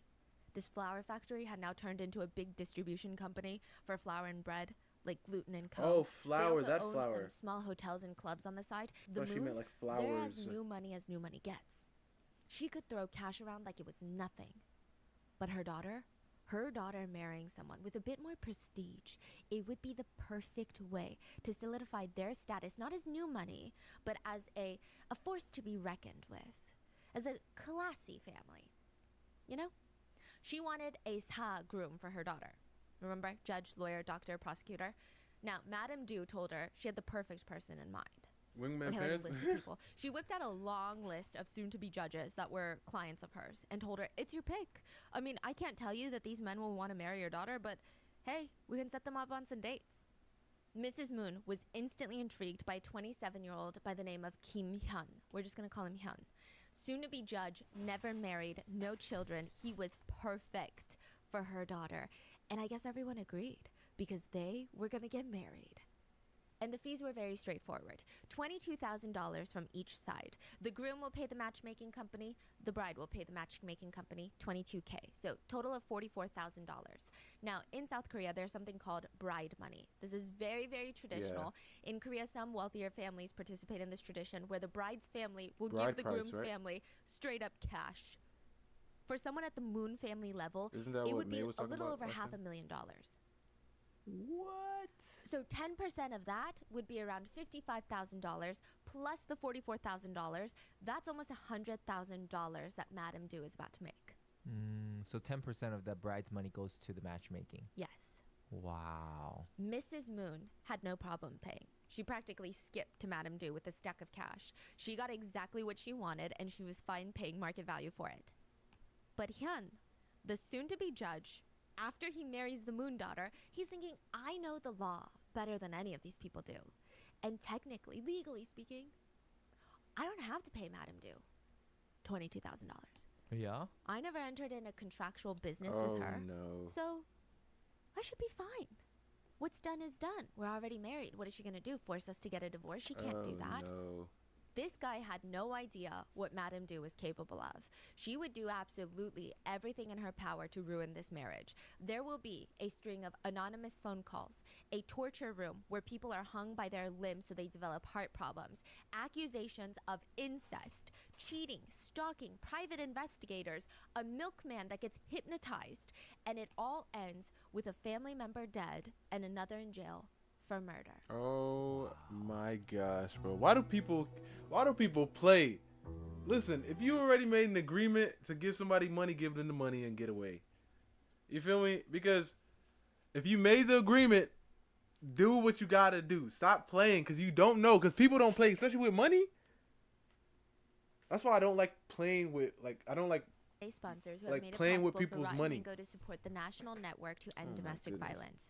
They're a nonprofit dedicated to creating social, political, and economic environments in which partner-related, workplace, and stalking violence no longer exist.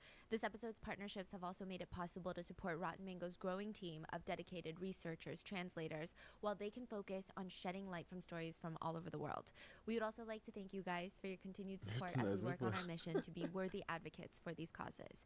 And by the way, speaking of, we are working on growing our RM team and are currently hiring for full-time in-person researchers who are already based in Atlanta or must be willing to relocate to Atlanta, Georgia.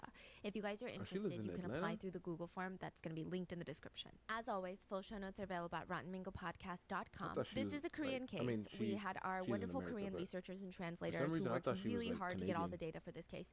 They did give me a very ominous warning, though, that there are parties involved that are wealthy, well-connected, and very lawsuit happy. An attorney associated with this case has already been sued, and the only reason that he did not face major repercussions was because he changed some of the names associated with the case, which, you know, that's what we're gonna do.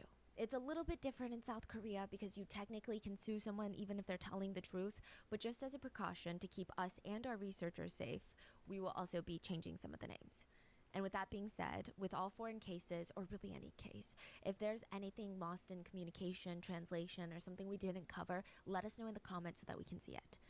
And with that being said, let's get started. She just had a gut feeling that he was cheating. I mean, she could sense it. This was even before she got all those anonymous phone calls. The phone calls that were saying things along the lines of, you know, he wasn't really at a business meeting. Who is this? Why do you think that he's been working out more? I'm sorry, is this a prank? Don't tell me he told you that he was working late again. She just kept getting these anonymous phone calls back to back to back, and at first she thought it was a weird prank, but the more that she was looking at him, the more that she could see it. He was a lying little cheater. She starts doing some questionable things. At first, it was a bit more innocent. She would try to look over his shoulder anytime he was looking on his phone. She would try to call him at odd hours of the day to ask him where he was, what he's doing, trying to catch him in a lie. But none of it is working. It got to the point where she became almost obsessed with the idea of catching him cheating. It's almost like she wanted Also him to happy? cheat so that she Oh, wouldn't nah. feel like she was losing her mind. She put a piece of thread just outside the front door handle. So if he snuck out and came back in, she would be able to tell that the thread would have fallen off.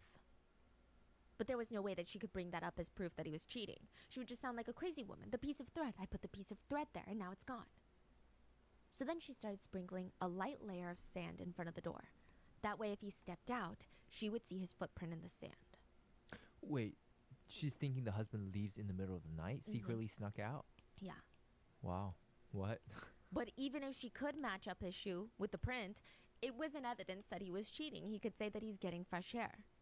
So when that didn't work, she installed a secret camera outside their front door, watched for all movements, logged into his work email on her phone so that she could check in real time when he was working and responding to emails. She even hired a worker at the courthouse to stalk him once he became a judge. But it still wasn't the evidence that she was looking for. She was getting nothing out of this. So she starts upping the stakes. She would dress up in these long pink rubber gloves, colorful floral print flowy pants, and a sweater paired with a visor.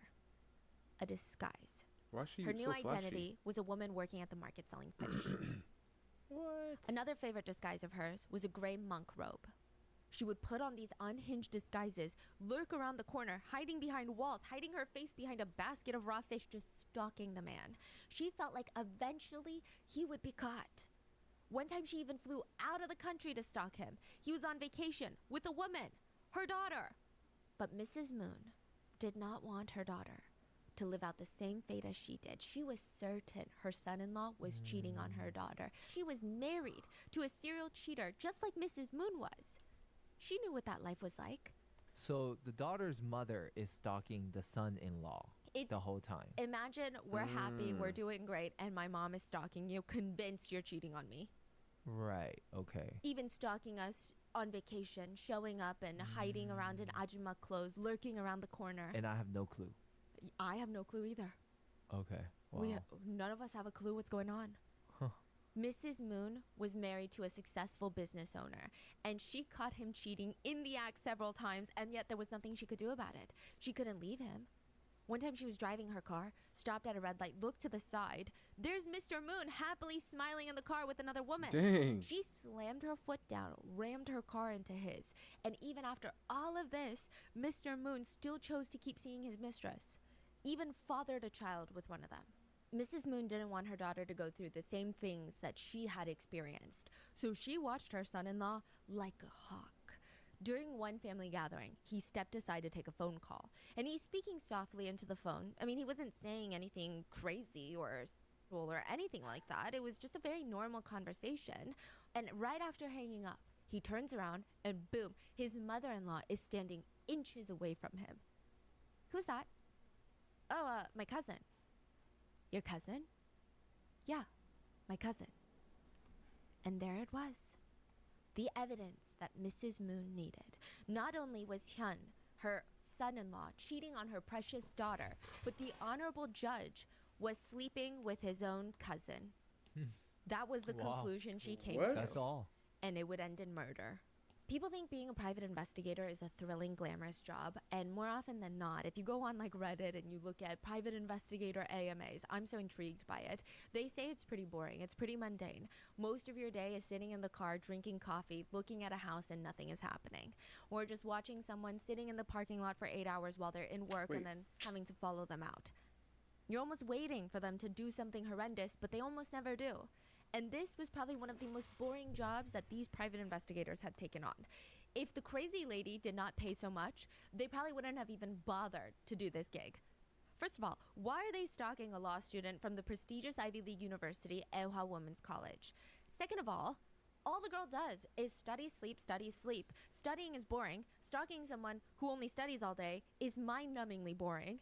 And not only that, she's so morally upstanding, there's nothing to even dig into. They did background checks, nothing. They did everything. They tried to talk to friends, nothing.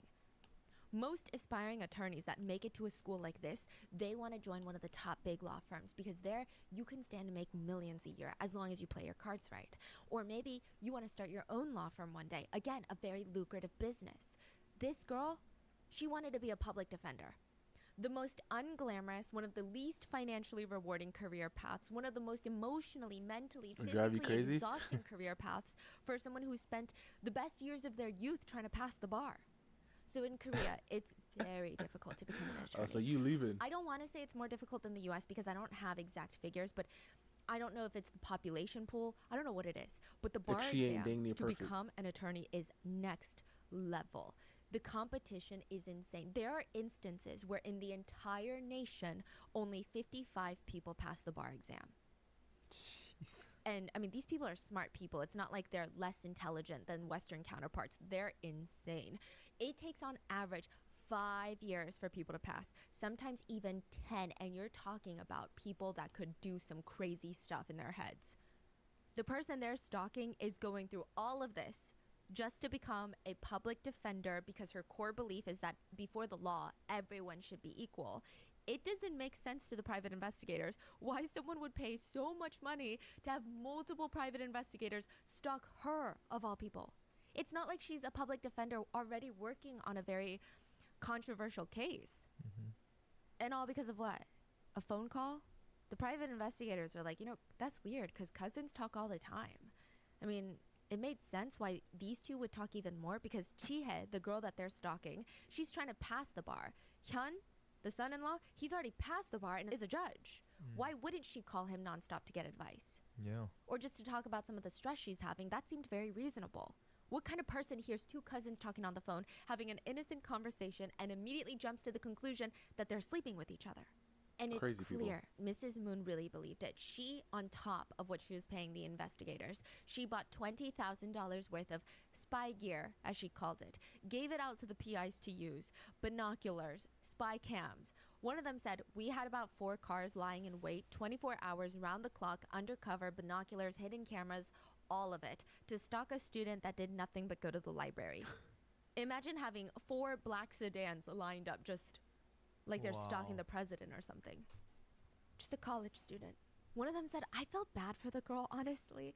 The most exciting thing in her day was going to the bakery to buy some bread, and then she would immediately go back to studying. I never once saw her even take a sip of alcohol somewhere, never saw her meet up with any guys. It was honestly frustrating stalking her. All we did was tail her from the library to her house to her school, and that was it. She didn't even have fun, ever. Wow. And the girl has no idea. No idea. Wow. The PIs would Imagine be you eating just kimbap in getting, their car, rice like rolls, somebody has a rubbing their PI shoulders 'cause watching they're, like, you, bro, sitting in that position. and you don't even know. 13 hours a day, and their phone would ring and they said that it was Mrs. Moon again, and they would have to hold the phone 6 inches away from their ear because of how much Mrs. Moon loved to scream. She would scream things like, "Are you sure they still haven't met? There's no way. Are you sure you're even doing your job well?" We're absolutely positive. We have like 6 eyeballs on this girl. She has not left the house all day and nobody has come to see her. How do you know that she didn't slip away while you were using the restroom? Did you use the restroom today? Then that's a chance that she could have slept away. She stopped letting them use the restroom while they were watching Chihye. Mrs. Moon had a group of PIs watching the cousin, Chihye, and another group watching her son-in-law, Hyun. But when she still hadn't caught them in the act after months and months of this, months of pouring in probably over 6 figures, she hired another group. Their job was not to watch the cousin or to watch Hyun, but to watch the original PIs to make sure the PIs were doing their job. Oh, this lady's She crazy. hired private investigators to watch the private Oh, this lady's investigators crazy. to make sure that the original private investigators were doing their job and watching the subjects. Wow. That is out of this world. She also hired police officers to help her stalk Hyun's cousin. She made them access both of their phone records because the private investigators couldn't do it, but the police could. She wanted phone records to see if they were secretly communicating somehow, texting. They kept all their phone records and it was all clean, but she refused to believe it. Trust me, I know how sneaky they are. If you go to the basement floor of that girl's dorm building, I bet you there's some sort of tunnel. She's literally thinks that there's a tunnel. This is not me. She's crazy. Yeah. She's probably gone through the tunnel to meet with my son-in-law because she's a whore. If the private investigators or the officers didn't believe her, she would just hire more people to, quote, figure out the truth. Over the span of 2 years, she had 25 people stalking a college student. She would try and motivate them by saying things like $400,000. $400,000. That's how much you'll make if you can get me a picture of both of them sleeping together. Or at least a picture of them entering a hotel together. See, I don't get it. Yeah. What is she trying to do? No one knows because, Let's say she gets that photo. Is she gonna force a divorce? Is she gonna, like, what is she gonna do? there are a few speculations. So the first speculation that came about was that she wanted the bridal money back now that she assumes that he's cheating. But And she's this spending would be- $400,000. Exactly. That's why most people don't believe in that theory, because she's spending money like it's water. She has no value of money. She doesn't care for money like that. Hold on, 400K? So I don't think that's it. A lot of people think that it's the psychology of a parent warning their child of something because it happened to them so much, and then they want it to happen to the kid almost, so they could be like, see, mommy was right. Only mommy could have warned you. Okay. It's almost like you tell a kid, don't talk to strangers because strangers are creepy, but maybe your kid doesn't listen to you and your kid is like, you're just paranoid and crazy, mom. So it's and- just a simple, like, I was right moment. It Like, I told feels you like so it. moment. It feels like she's trying to confirm this idea that she has of men and marriage and the world, and then also make her daughter see that. Yeah, because this is a behavior she's not trying to keep the daughter and son together. No. But at the same time, I don't know if she wants them to divorce, right? Yeah. It's just really bizarre. Yeah. She just wants someone to experience what she experienced is a big idea that people have. Mhm. Because it's not maternal. Whatever she's doing is not in protection of her daughter. Mm-hmm. Maybe her daughter didn't believe her that her husband is cheating, Mm-hmm. but it's just odd. So the PIs, they would roll their eyes and continue working, and they said, in hindsight, this was a really bad joke to make. But they would say things like, look, this lady is so crazy, someone's got to die for her to finally give up. They had no idea that that would come true. Oh my god. But also include things. Just go to stamps.com, click the microphone at the top of the page, and enter code ROTTEN.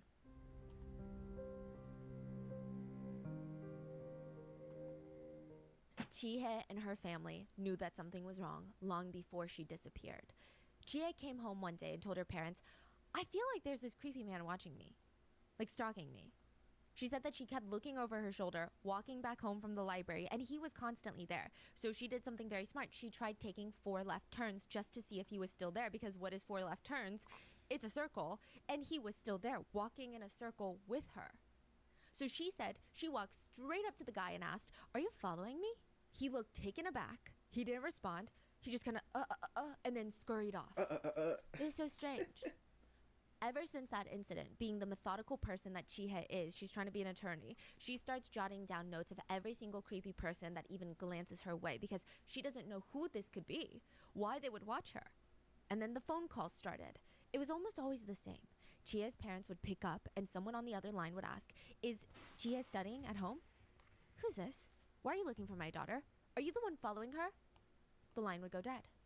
The creepy thing about this was, they said at first the voice sounded like a man's voice, but the longer that they listened, the more it sounded like a woman pretending to sound like a man to hide their identity. Even Chihye's friends started getting these bizarre phone calls. It was usually around midnight. "Hi, I was just wondering if you have Chihye's new phone number." Who is this?" I'm a close family friend of Chihye's." It's just weird. They never explained how they even got the friend's number and not Chihye's number, and why they were calling so late. And if you're This a is so family friend, crazy. call a family member of Chihye. Why are you calling me? When the friends weren't cooperative because of how creepy it was, the person would get frustrated and hang up. For the longest time, the family would practically jump out of their skin every time their phone rang. But this time, it was their nephew, Hyun. So Chihye's cousin, the son-in-law, the judge. "Hey, Aunt, did you recently go on a trip to Japan with Chihye?" "Yeah, how did you know? We were just there for a few days, so we forgot to tell people about it. I don't remember telling you or your parents." "Yeah, look, I just wanted to say that you should be careful. I think my mother-in-law is watching you. I think she put a tail on you. I think she suspects there's something going on with me and Chihye for whatever reason." So the speculation is that no one in the family knew that Chihye and her mom had gone to Japan. The mother-in-law probably assumed everybody knew and let it slip. The son-in-law was starting to suspect his mother-in-law and was like, let me just confirm. And once he confirmed it, he's like, okay, something weird is happening. This lady is moving weird. Chihye's family, they couldn't even begin to comprehend what the hell this means. Like, what do you mean you think your mother-in-law thinks there's something going on between you and your cousin? Like, what a bizarre, out-of-this-world, unhinged assumption to make. Yeah, it's so unhinged. Chihye's dad not got like we in involved, Allah- and he told I'm his playing. nephew, "Look, this is your mother-in-law. We have no idea why she would even think this way, but you are the only one that can fix it. Just tell her straight up you're not sleeping with your cousin, and that is absurd, and honestly, you shouldn't even need to be telling her something like this." Hyun refuses. Oh my And this gosh. becomes a huge point of contention. Why would he refuse to deny an alleged affair with his own cousin? Because he was the second to be sold by his parents. That's how people see it. Hyun's older brother was a doctor, an 의사, so another 사. When he got married, the bride's family gifted them a big lump sum of cash. And now it was Hyun's turn. Honestly, this marriage was more of a business transaction than anything. There were negotiations with potential bride families about how much the bridal money would be, and it seemed like the Moons had the best offer. $500,000 for his hand in marriage by a soon-to-be judge. Where's her Even husband? Chihye's Come dad on, didn't bri. agree with what Hyun's parents were doing. But he's an adult, and they can't fight his battles for him, right? He don't Hyun was exist. really good at studying, Even if but he's it seems there, like he he don't had no exist. opinion, no direction, no control over his own life. One of his ex-girlfriends probably knew better than anybody else, but they fell in love in college. She gets introduced to Hyun's parents, and they immediately reject the relationship. They told him straight up, "We don't like her, break up with her." And like a robot, he broke up with her. He just did whatever his parents wanted him to do. So when they wanted him to marry Mrs. Moon's daughter, he just did as he was told. He was going to marry her, but he also wouldn't be a present or loyal husband. He would just be there on paper. It seemed like he just didn't really care if his mother-in-law thought he was cheating or not, even if it was with his cousin. He's like, whatever. There is a popular theory that Hyun was having an affair, but not with his cousin, because it's said that he was caught on the phone with someone and at his in-laws' house, remember? But it wasn't Chihye he was talking to. So now, in order to conceal his potential affair, he's just not even talking about Chihye to his mother-in-law. But if he is actually having an affair, wouldn't they found out already by all these private investigator? See, that's also another thing that people are saying. Like, why would he not say anything? How would they not find out? Yeah. But it's just, I think people are trying to understand why he wouldn't say anything. Yes, but yeah, I think there's a level of what you're saying, but he probably don't care. Like, it doesn't know, it impact doesn't him matter. as much. It impacts the cousin. And I think it's such a weird conversation to be had. That's what I was Yeah. about to say. I wonder if maybe the mother-in-law was accusing him of having an affair with another woman. Yeah, Maybe I wouldn't like that would be the craziest thing for me to have to tell my mother-in-law I'm not, like, you know what I mean? So I feel like I would just leave it. I would just leave it cuz I don't even want to like say that, you know what I mean? Because obviously it's like it's not true. But like it's just weird, you know what I mean? Especially because I believe that she probably thinks something weird is going on. But me going to her and say, "Hey, by the way, I'm not." That's so weird. Oh my goodness. he would have addressed it. But if there is an ajumma out there accusing you of sleeping with your cousin, you almost like don't even want to address it. Perhaps, Maybe she didn't even accuse him. She's just doing all that in the back end. and he just She's found not out. showing it. And it's a lot of discomfort to bring it out into the open, Right. even though everyone knows what's going on. Right. Some people thought it was weird, though, that he did not confess to it. So regardless, Hyun did nothing, and Chihae and her parents were frustrated. But I do think that they were honestly a bit relieved. Maybe they felt a bit more at ease knowing that it was just a crazy mother-in-law situation instead of, I don't know, human traffickers, organ traffickers, right? Even just knowing who had set up the PIs to watch her, it seemed to bring the family a tiny inkling of, okay, this is still very scary, very odd, but at least we know kind of what we're dealing with. They were still very vigilant, though. They got a restraining order against Mrs. Moon, their cousin's mother-in-law. And side note, Mrs. Moon tried to tell the judge that it was against her right to happiness and her right to equality if the court approved this restraining order. They did not listen. They approved it. It's such an audacious thing to argue, but worse than that, Chia's dad remembers while they were all in front of the judge, Mrs. Moon turned to look at Chia and she just had this evil, pure evil smile. It was the kind of smile that he said was insinuating, you really think that this is going to stop me? Oh my god. Think again. Chia's parents tried to get Chia to change up her schedule. You know, don't fall into a routine. Don't be so predictable. But she liked her routine. She spent years crafting this routine to make sure that she could maximize every single waking second of her day and to be the most productive human being alive. At 6 a.m., she would quietly as possible close the front door behind her while it's still dark outside, and she never brings her phone or her wallet. She just runs to the local swimming pool, indoor swimming pool. Swimming was kind of a necessary evil that she fell in love with. Prior to her daily morning swims, she would wake up, sit at her desk, study all day, lay down, go to sleep, repeat the next day, and after a few years, her back pain had gotten so bad she couldn't even focus on studying. They said the best therapy and treatment for back and waist pain from sitting is swimming. Yeah. So that's why she chose swimming out of all sports, so that she could strengthen her back, so that she could study harder. And as for why she left the house even before the sun came up, I mean, it was just the most optimal time in her schedule. It was what she did every single morning like clockwork until she vanished.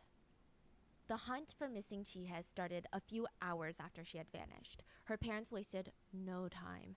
They rushed to the pool. They started asking employees, have you seen our daughter Chihae? And they said, no, she didn't come in today, which we thought was odd because she comes in every day like clockwork. But actually, now that you bring it up, there was something odd a few days ago.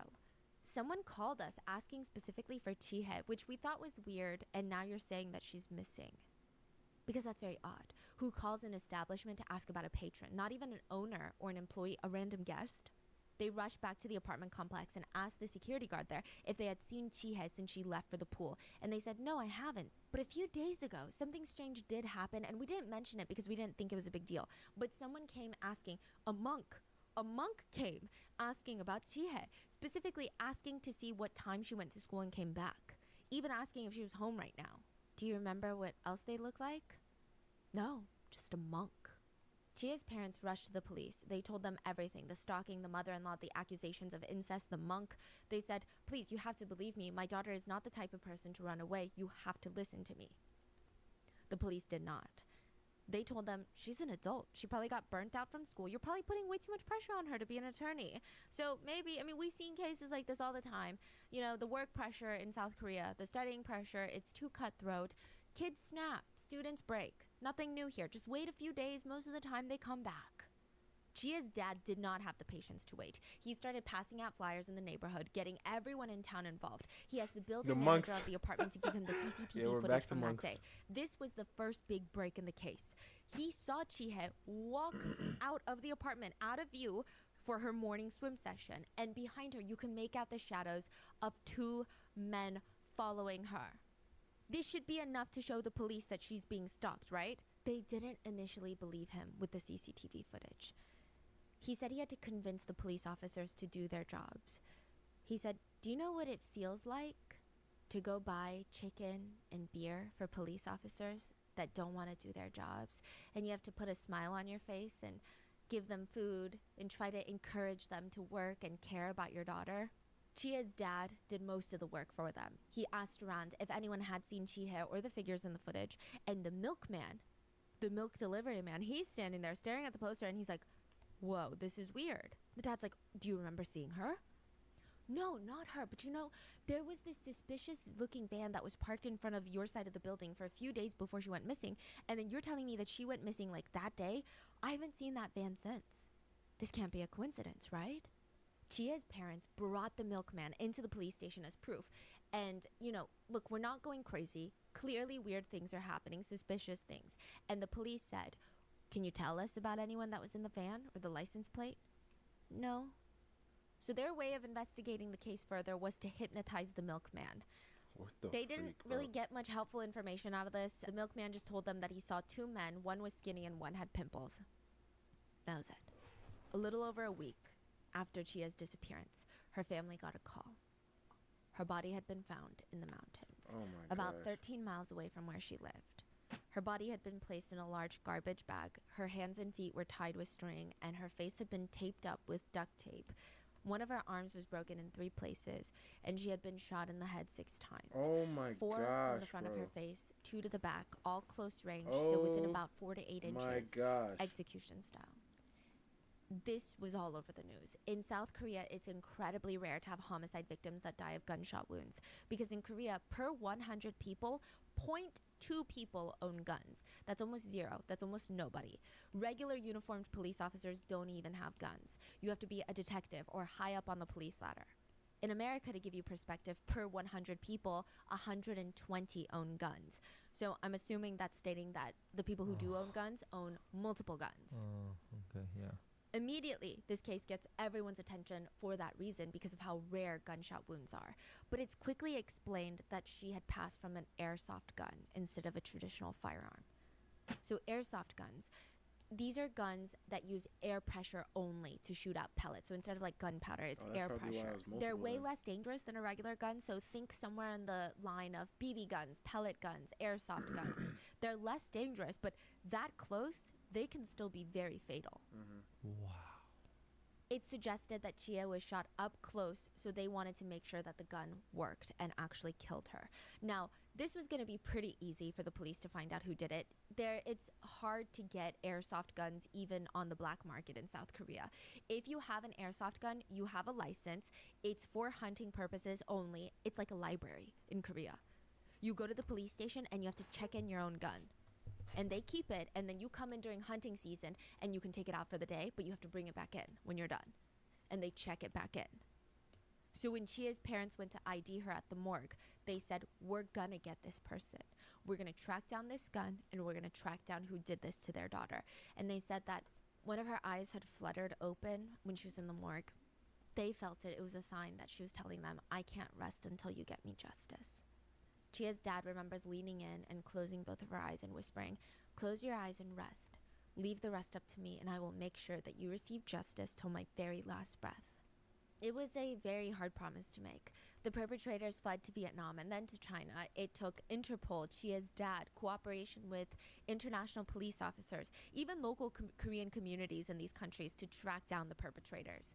Chia's dad kept getting calls every day telling him how someone had just spotted the killers eating breakfast at a restaurant. Another caller said, you know, these suspicious Korean men that resembled the missing persons posters that you're showing us. Because like I said, it was very easy for the police to track down who owned the airsoft gun that killed Chie. So they have the identity of these two men, but they're nowhere to be found. They're going to all these different countries, asking around, and it was just frustrating to constantly hear that they were just out of reach by the time that authorities or Chie's dad himself would show up. They were gone. So they're all over the place, like different countries running. Yeah, so even though there were 25 PIs working on it, only 2 of them would be persons of interest and suspects because they were the 2 that actually killed her. The other ones, they weren't necessarily guilty. All they did was track her. PI did this? Well, they're not private investigators. They're just like They're shady people. Got it. They're hired hitmen, basically. It took a full year for the perpetrators to get arrested. 치밀하게 계획된 살인이란 이유로 Mrs. Moon hired one of the best attorneys in town. And Mrs. Moon was very cocky. She looked the detectives in the eye and basically said, "So what? I hired some PIs to stalk her. Is that illegal? I didn't think so. If you think it is, fine. Arrest me for that, but nothing else. I didn't kill her. You have no proof. And I'll have you know that my husband is a very influential person. Once I get out, we will remember this forever." To who? To the detectives. Oh, shit. Now, this is where it gets really strange. Mrs. Moon's legal strategy was unhinged. At first, when people found out who she hired, Chie's dad, along with the community, was very concerned that they would never get the justice that they wanted.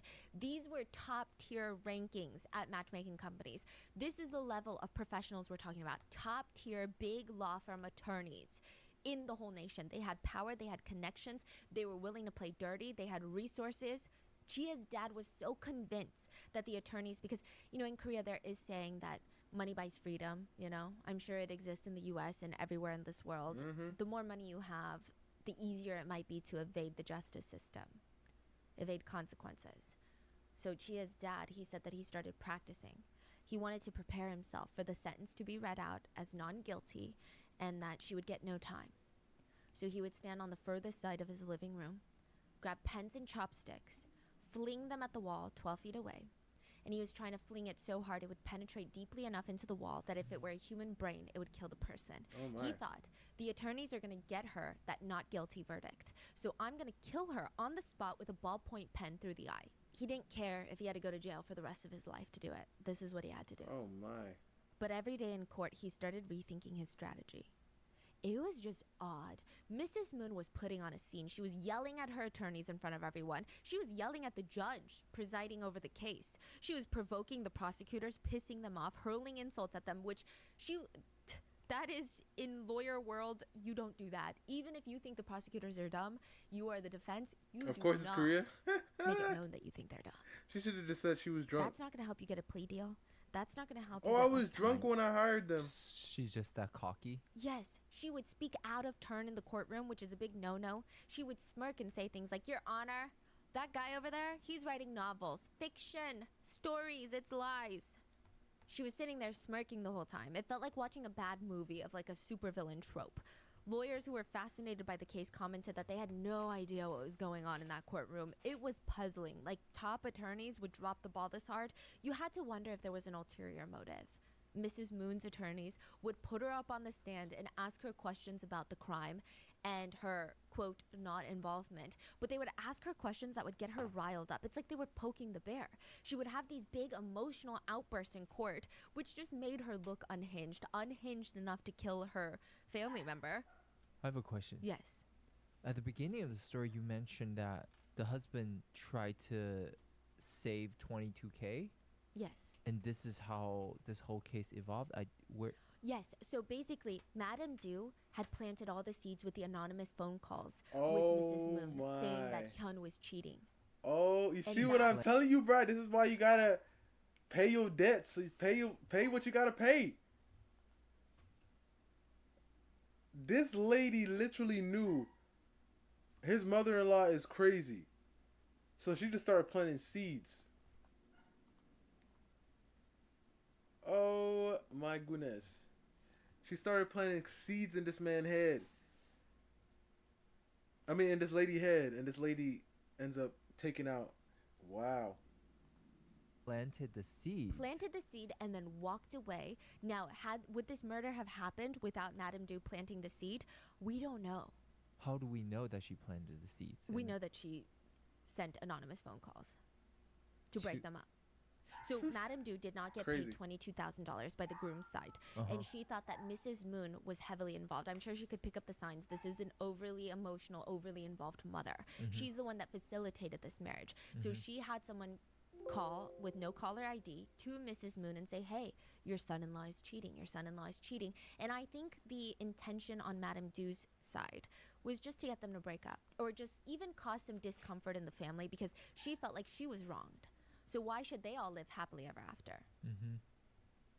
She started the phone calls, eventually stopped calling because they moved on. But Mrs. Moon was like a dog barking up a tree. I don't know if she would have gotten to this same conclusion without those anonymous phone calls. I don't know if it only accelerated or egged her on, or if things would have played out differently. We have no idea. But in court, Mrs. Moon had no respect for the court. She just had this smug confidence that you just honestly wanted to smack off That's her what happens face, with no money. offense. You just believe And there's you're a entitled to speculation everything. of why the attorneys failed Mrs. Moon's legal defense so badly. Can you guess? Because they wanted to. Why? What? Because they didn't like her. Why the attorneys would drop the ball so badly, to the point where not even top dog attorneys are looking at this like, why are they doing that? The attorneys are almost poking the bear. They're almost making her look worse. Right. So that's a strategy, right? Make her seem a little crazy. Or is it because they're getting paid not by Mrs. Moon, but by Mr. Moon? The he was husband. the one footing the bill. He was like, yo, Technically, get her they were locked his up. lawyers. And it's likely that he wanted to get rid of his crazy murderous said, wife. "Get and her probably locked come up." for his alleged mistress next. Wait, this is a theory, right? A theory, alleged. Is the Yo, lawyer paid by the husband? big or brain, It bro. seems like paid by the He's like, husband. yo, this girl. So Get her to even j- though go to jail. technically they're married, and it's hard to argue which bank account if they're even separate, he's the one with the power and influence. Mm, He's the one that they'll probably continue to do business with. that's crazy. That's a very popular theory. I mean, I think it's like the main theory, because people just could not understand why these top dog attorneys are doing this. It was that bizarre of behavior that not even a single attorney watching it could be like, oh, maybe they're doing some advanced strategy here. It was just odd. During the trial, the hitman's testimonies were used against Mrs. Moon. One of them was her nephew. Oh my Yeah, god. one of them was her nephew that was employed as her chauffeur. I guess she's fond of the idea of keeping everything in the family, even murder. And the other man was a loan shark that her nephew introduced her to. They said that Mrs. Moon just kept pressuring them, ordering them. Following her is not enough, okay? Just get rid of her now. They tried to calm her down because they were scared. They said, you know, we can't just go around killing a college student. How suspicious would that be? She has no enemies. The whole town would freak out. The whole nation would freak out. She's a law student at a prestigious college. Can you imagine the fear, the outrage, if she just vanishes and dies?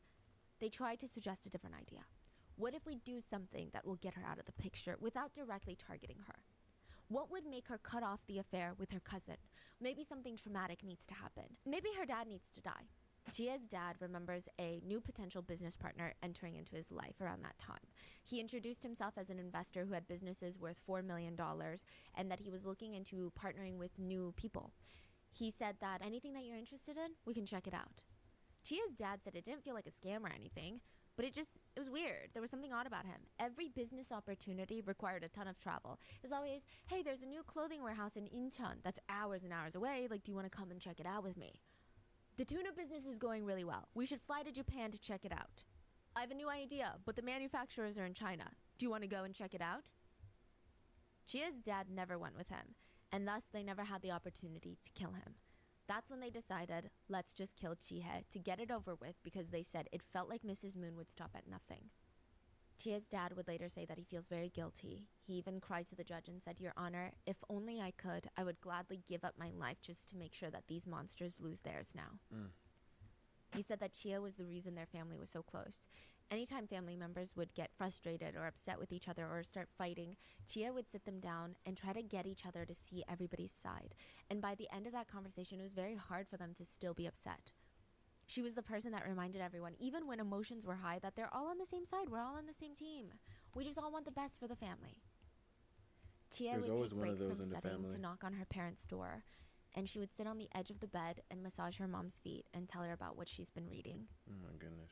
Then she would hop up and finish her nightly routine where she would grab these probiotic drinks for everyone in the family. She would You know, I go kind of room by room, forgot we're back handing to them the out. And To her the dad true crime says he stuff. remembers his very last words to her were, "Thanks, honey. Leave it on the table for me." He said if he had known that that would be the last time he saw his daughter. And Mrs. Moon is sitting in front of the judge screaming about how unjust this whole You feel so, situation yeah, is. bro. He had to listen to her and the perpetrators go in depth about how they stalked Chia that morning, how it was so inconvenient that there was an old lady selling yogurt on the street. They had to wait for her to pass. They described in great detail how Chia told them that her parents could pay a ransom of $700,000. But they didn't care. Even though technically this is more money than what Mrs. Moon was offering them, they felt like Chia would probably either A, get them arrested, or B, even if they took the money, Mrs. Moon is so powerful, she'd probably have them killed. They took her out to the mountains, pointed a gun to her head, forced her to kneel down, tied her up, taped up her head, and then they oddly started hauling her up the mountain, or at least they attempted to, but they kept dropping her. It's suspected that this is where she broke her arm in 3 places. They kept dropping her really hard. Eventually, they gave up, dropped her on the ground, and shot her in the head 6 times. They rushed to a local payphone, dialed Mrs. Moon, and stated, quote, "The product has been sold." That was their code for she has been killed.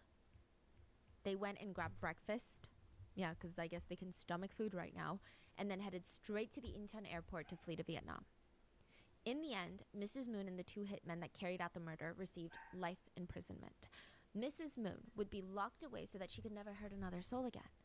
Until 2 years later, she's basically free. What? What? Mrs. Moon was released under a suspended sentence because of health reasons. What? She wasn't technically free, but she was hospitalized instead of being in a jail. And for whatever reason, the hospital that was treating her, they treated her like any other patient. She would be in and out as she pleased, sometimes not even coming back to the hospital to sleep at night. This all despite the fact that she only got this suspended sentence status because she and her doctors claimed that being in prison would be forfeiting her life because of how bad her health was. So if it's that bad, she should just be bedbound, needing round-the-clock care, no? Yeah. Chia's dad did some investigating. First, Mrs. Moon is living it up in an expensive VIP suite at the hospital. Even non-murderers, non-criminals, they never get to see rooms like this in hospitals. This is for the upper elites only. Chia's dad somehow tracked down her medical records, and it stated a whole list of health complications and reasons. She had breast cancer in her left breast, Parkinson's syndrome, severe diabetes, asthma, depression, insomnia, cataracts. Which, fine, it does sound serious, but Chia's dad took this full medical report, gave it to a panel of independent doctors who have nothing to do with him, nothing to do with Mrs. Moon, nothing to do with the case, and asked them if any of this makes sense. They said, "Something's odd." First of all, Mrs. Moon was diagnosed with stage 1 breast cancer years ago. She had undergone chemo and took the appropriate medical steps to eliminate the cancer. And according to the charts, she's technically cancer-free now. Just because you've had cancer once in your life does not mean that you can never be in prison or else you'll die. With Parkinson's, if you guys know anybody who had Parkinson's, my grandfather had it. It's an incurable disease that, it just makes existing very difficult. It's hard to sit up, get up, walk, even eat. It's incredibly noticeable, especially when it gets to the point of being bad. It's not something that you can easily hide from people, if that makes sense. But on Mrs. Moon's charts, it literally reads, "The current evidence of Parkinson's disease is insufficient." The patient is stating she has Parkinson's. The patient is strongly hoping to maintain her current medication for it. The reason that I bring up the fact that it's very obvious to see if someone has Parkinson's typically is the medical chart also notes that she eats and chews well. So does she have Parkinson's? Does she not? They're diagnosing her with Parkinson's, but there's no evidence to back up that she has Parkinson's. And then they wrote she can't be in prison because she has Parkinson's and needs full caregiving assistance. At another point, her medical records read that Mrs. Moon cannot eat without the help of an assistant, but then somewhere else in the medical record, they're like, she's eating well. Why is she being let out the hospital? Like, what's going on? As for diabetes, she's fine. She does not need administration of insulin. Her asthma, the medical records even state it's more like coughing fits, not necessarily asthma. As for the cataracts portion, she did have surgery in one eye and is considered to have normal pressure and stable condition in both eyes now. And this is the wild part, but the medical records heavily emphasized her depression, as if that's a reason to be out of jail. I'm sorry, but jail really isn't a fun, happy place. I was watching that, right? I'm not laughing at that, but yo, I was watching a video and it was like these prisoners. They were having like an interview and they were talking about the food. They're like, man, this looks like it's like the food. Like if you ever thought about what wet dog food looks like, even if you haven't seen it, this is what it believe it looked like, right? Wet dog food, or after a dog has eaten it, right? And then And then he was, and then they were just talking about how harsh the food system is and everything in jail. And then they went to the warden, and the warden was like, "What the heck you think I'm supposed to do about that? Don't be in jail." I was like, I mean, yeah, you know what I'm saying? Like, I mean, and he said, "What do they want? Chinese, Italian? What the?" I was laughing because I was waiting, and I was thinking to myself, I was like, why the heck are they these people, these prisoners, like complaining about their meals? Like, at first I thought it was like making them sick, but I was like, nah, it's not making you sick. It's food. And they were just like, man, yeah, this is like wet dog food and everything. I'm just like, yeah, but you know, I'm not eating that stuff. Why? Because I'm not in there with you. So if you don't want that, don't be in there. And it's crazy. It's because, like, sometimes, like, she just said she can't be in prison because she's depressed. What the freak? First of all, don't do anything that's going to bring you there.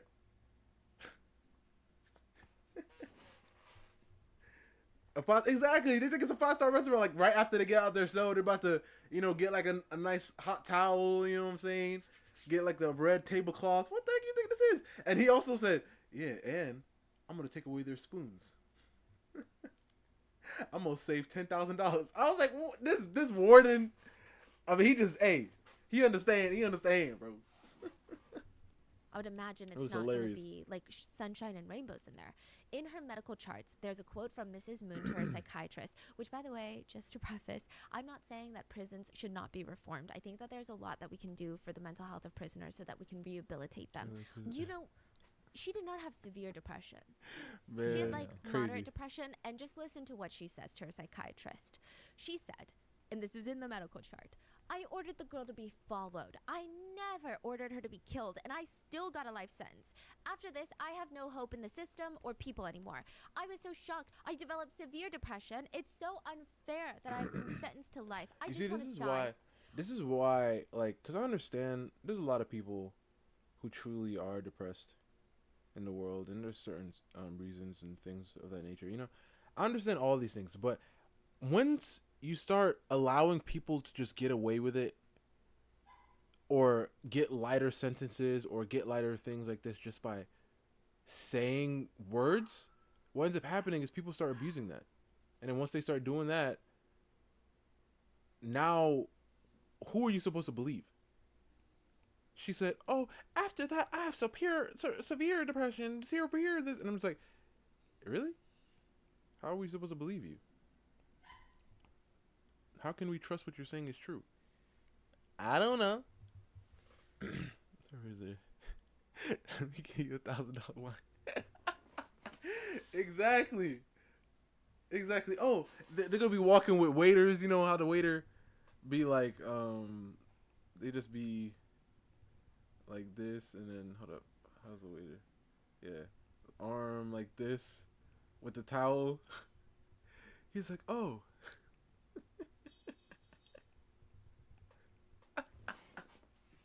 They're gonna be walking in and like, oh, well, are you not?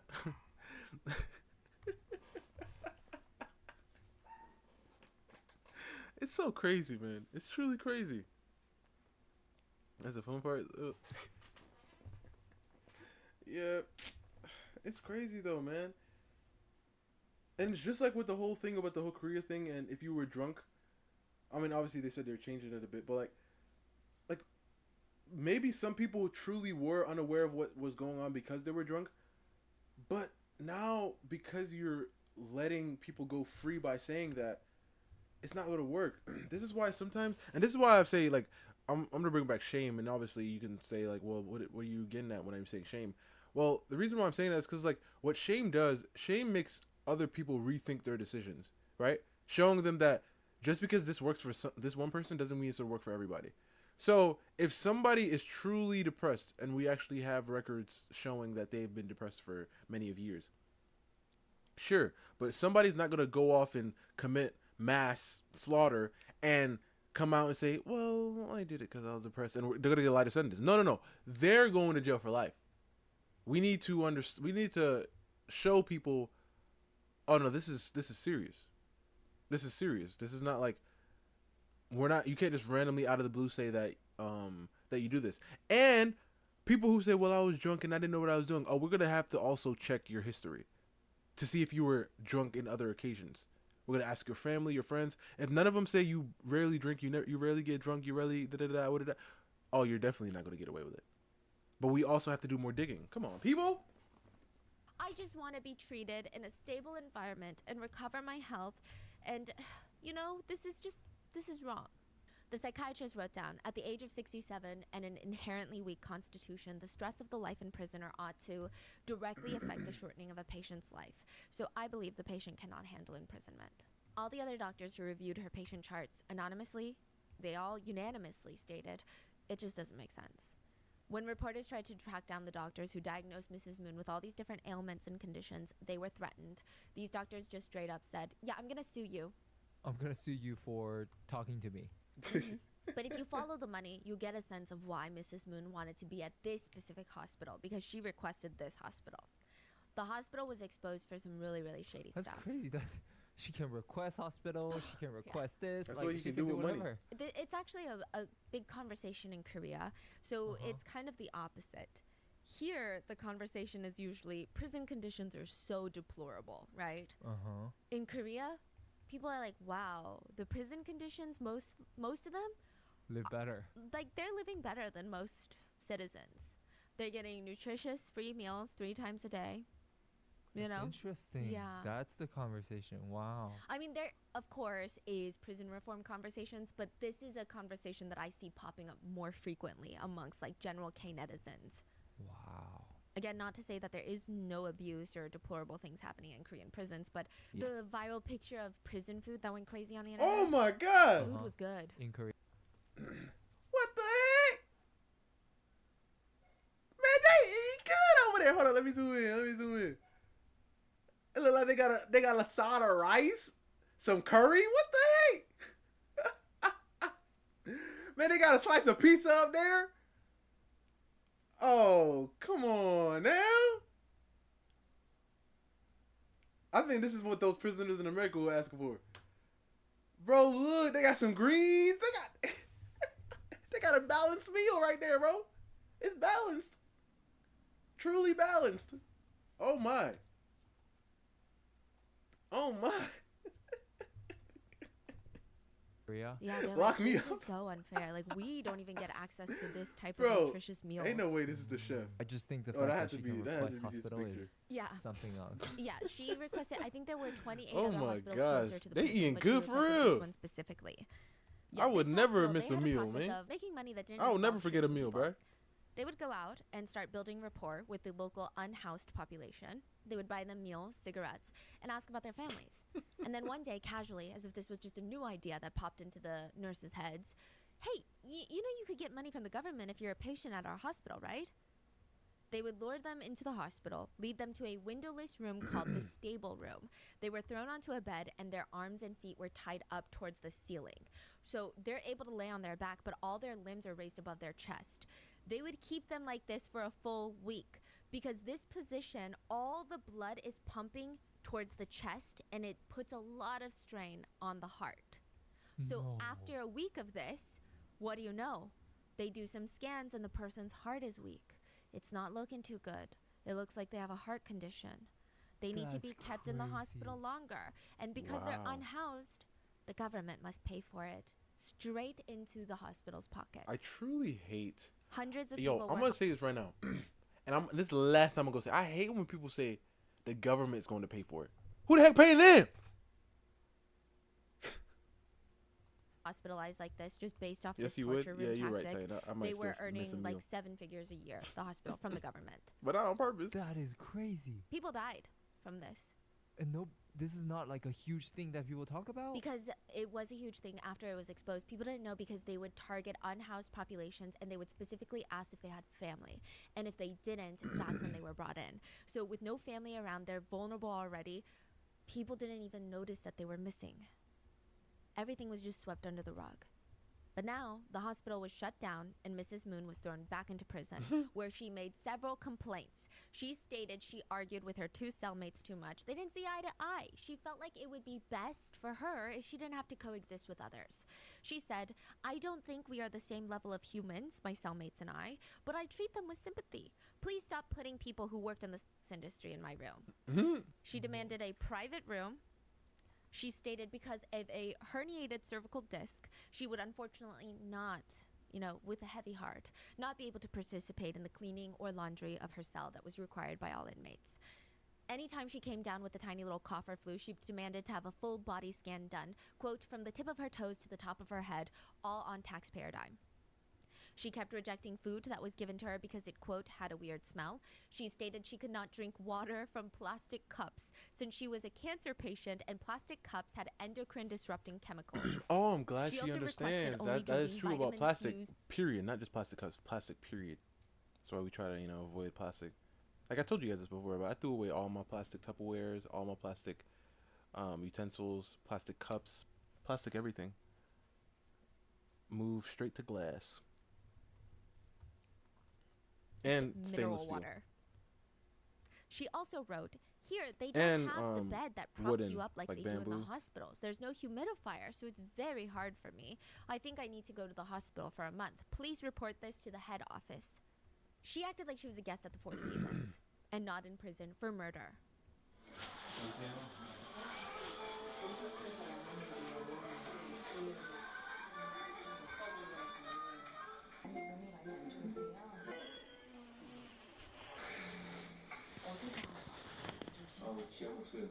Ain't no way.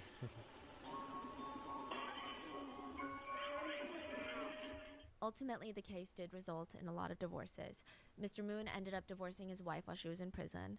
The Moon daughter and the judge, Hyun, they got a divorce. And even Chia's parents broke up after Chia's murder. They were just coping differently. Chia's dad had thrown himself into the case trying to catch the perpetrators, trying to make them go down for the murder. But once it was all over, the stress hit him like a brick. He started developing PTSD. He couldn't be outside near strangers. He had this high-pitched buzzing in his ear that would give him a severe headache, like a radio frequency, but it would never go away. Man, His so doctors sad, told him bro. that it was a cause of severe stress. There was nothing they could do. He tried to See what bond stress with can his do wife, to your but mind? at the same time, Chia's mom, she was so miserable. All she did was numb the pain by drinking all day. And she would excitedly talk about Chia as if Chia was still alive. She only ever talked about her in the present tense, and that was really hard for Chia's dad.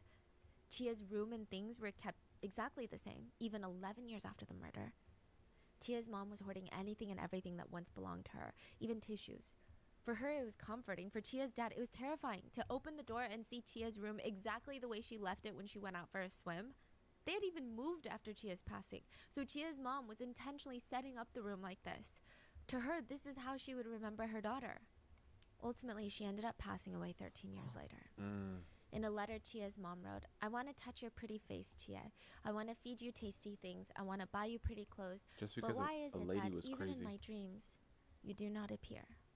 I miss you so much. Mom is having a hard time." Chia's mom is said to have died of a broken heart and starving. She had completely lost her appetite after losing her daughter and survived mainly on alcohol. She was 83 pounds when she passed. Oh my god. Now Chia's dad has been diagnosed with cancer, but he said it's a relief. He said, "I wasn't able to protect my wife nor my daughter, so this is my punishment, and in some way, it feels relieving." Chia once wrote a poem for her mom, and it read, "Mother, there is love at your fingertips. I'm only part of you who got life from the spirit of those fingertips. Mother, I miss your arms, like this as a tree trunk that has grown thick in your arms for a long time. The stars in the sky shine exceptionally brightly looking at me, as if they know your heart." And it ends with "Omani, Omani," which is mother, mother. And that is the story of Chihe. What are your thoughts on this case? Crazy! I genuinely, it's so terrifying. I think cases like this, it's stranger than fiction. That's what a lot of people will say to, I guess, real life happenings that unfold in this kind of bizarre, unhinged manner. But I think it's terrifying to know that there are such unhinged, unreasonable, unpredictable people out there that are filled with so much evil. They're not even filled with good. So you just never know what. Exactly, bro. Bada bing, bada boo. Congresswoman Floor had a lot going for her in terms of voter appeal. So her whole identity, her whole branding to the general public was a politician's dream. She nailed every single demographic and hit back at every single objection there was. Sure, she's a woman, but Fleur de Lis, she was a career-driven professional. She was maternal. She had 55 adopted children. Oh my. 55. Jeez. Her whole political campaign was for advocating for children's rights, and it just came naturally to her. People respected her for it. Fleur had a stable marriage to a pastor named Anderson, so she's got the relationship. They lived in a huge You know who you gated look like? compound Never mind. with like dozens of their adopted children. It's the perfect family. And additionally, Fleur herself, she was a pastor too. She had 6 mega churches. She held sermons every single Sunday without skipping a beat. And she's a gospel singer that sold over 10 million copies of her album. Oh, what the freak? Hallelujah. Hallelujah. She's Wow. got the ideal image Where is she for from? someone that you would want to represent you. She's ballsy. She goes up against the local gangs. She's not scared to speak her mind and demand the government do the right thing. The 'Cause I only thought- I thing was that's expecting standing in English. the way of her career, it seemed, were these pesky rumors that just like would never quiet down. Rumors about how Congresswoman Fleur and her husband's life was interesting. Whispers about how the two had a very intense, intimate life, which is fine considering that they're, married and they have a family, right? What's the big deal? It was a lot darker than that. There were reports of people saying that the couple were spotted at clubs, swingers clubs specifically, Oh my goodness. where couples show up with masks and just start swapping partners while everybody, including their own husband and wives, they watch. And again, nobody is judging that, but when I you're am. a congresswoman and a pastor, I am judging these that. types of rumors, Don't do this stuff, bro. Gosh, what did she say? Nobody's judging. Yes, we are. What the heck? they're going to be taken a lot more seriously. It's rumored the couple were such frequent visitors of these clubs that they even had their own private room that they would go to and sometimes even bring their own friends. Friends that were influential people in the religious or political space. So the rumor is intense, but more sinister than that was the rumor that the couple would show up to these swingers clubs with their own adopted children. Oh, It's alleged that they were at one of these parties on June 16th, 2019. The congresswoman and her husband were out until about 4 in the morning. Security cameras show them pulling up into their gated compound back home. They're getting back home from their little date. Anderson, the husband, is driving, and Congresswoman Fleur was in the passenger seat, relaxing, playing a mobile game called Pet Rescue. It's very similar to like Candy Crush. They don't pull care. into their gated home. Anderson parks the car, and he tells his wife, "Hey, I think I'm going to sit in the car real quick to finish up a few quick emails before heading in." I mean, I imagine that it's really hectic in their house with that many kids. So maybe this is the only quiet space that he has. They live with 55 kids? I think they live with like 30 at a time because a lot of them had grown up and moved out. And Fleur nodded. She slipped out of the passenger seat, slipped off her heels, and started walking into their house. She turned around before she closed the door behind her and looked at her husband and said, "Don't forget to close the gate." She smiled, went into the house, and beelined it for one of the kids' rooms. Earlier, when they were pulling into the house, she saw that one of the kids' lights was on. They have church tomorrow, and it's 4 in the morning. What are they doing still up? So she opens the door, and it's not even one of her adopted kids. It's her grandson, Ramon. So there's like multiple generations in this family. There's a lot going on. Oh, And she's one of the adopted scolding kids him, has like, "What kids. did I tell you about staying up late?" And all of a sudden, all hell breaks loose. Rapid fire gunshots going off, and it sounds really, really, really close by. Back to back to back gunshots. Boom, boom, boom. The kids in the house, they all wake up from it. They're scrambling. Fleur is running downstairs screaming. 3 of the kids would run out of the house And that's when they saw their father, Anderson, on the pavement with like 30 wounds to his body. Whoa. He had been shot about 18 times. Oh my gosh. Why is it 30 shots? Sometimes the bullet will go in from the side and exit. So the exit wounds are considered wounds. And most of the wounds were focused on his private parts. There was a lot of blood everywhere. The house goes into full-blown chaos. Kids are screaming, "Call the authorities!" Some of the kids, they're standing frozen. They're so speechless. Some of them are sobbing on the ground. You can't even tell them, "Come on, do something." They're inconsolable. Congresswoman Fleur was being held back from all the doors and windows in the house by her adopted children. Whether they were concerned for her safety or whether they knew that her husband was dead on the pavement outside and didn't want her to see that, it's unclear. But in a 911 call, one of the kids tells the operator, "From what I saw here, Anderson's gone. He's gone. He's dead." The kids decided that they still don't want to just wait for authorities to show up. They spring into action and they lift their father's body from the ground into the car. They drive him to the hospital, but it seemed likely that everyone there in the house that night, they already knew that Anderson, their dad, he was dead. Daniel is the couple's only biological son. He was one of the first to get to the hospital. He was in the car that drove their father Anderson there. And he's sitting in the waiting room, and in walks his mother, Fleur. She had come in a separate car. And she demanded all the hospital staff, "I need to see my husband. I need to see my husband right now." She's begging the nurses to take her to him immediately. And the nurses look down at their feet, and they tell her, "I'm sorry, Congresswoman Fleur, but he's gone. There's nothing that they can do." Fleur's husband was dead. And she drops to the floor, screaming in shock. She's like, "This can't be. My husband. What is our family gonna do? My husband." Some of the kids are trying to comfort their mom, hold her. But Daniel, their only biological son, he just watched. And he just thought it was so There's some, her like a gnat reaction. or something. Because they already knew that dad was dead. There were messages on Fleur's phone about how she wanted one of her 55 adopted children to kill her husband for her. What the freak? And Anderson was not just Congresswoman Fleur's husband. He was her adoptive son. Oh! He's not the husband? She adopted him and then married him. What the freak? This is the freakiest.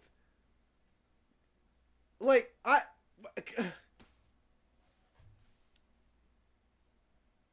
this isn't, I don't even, like,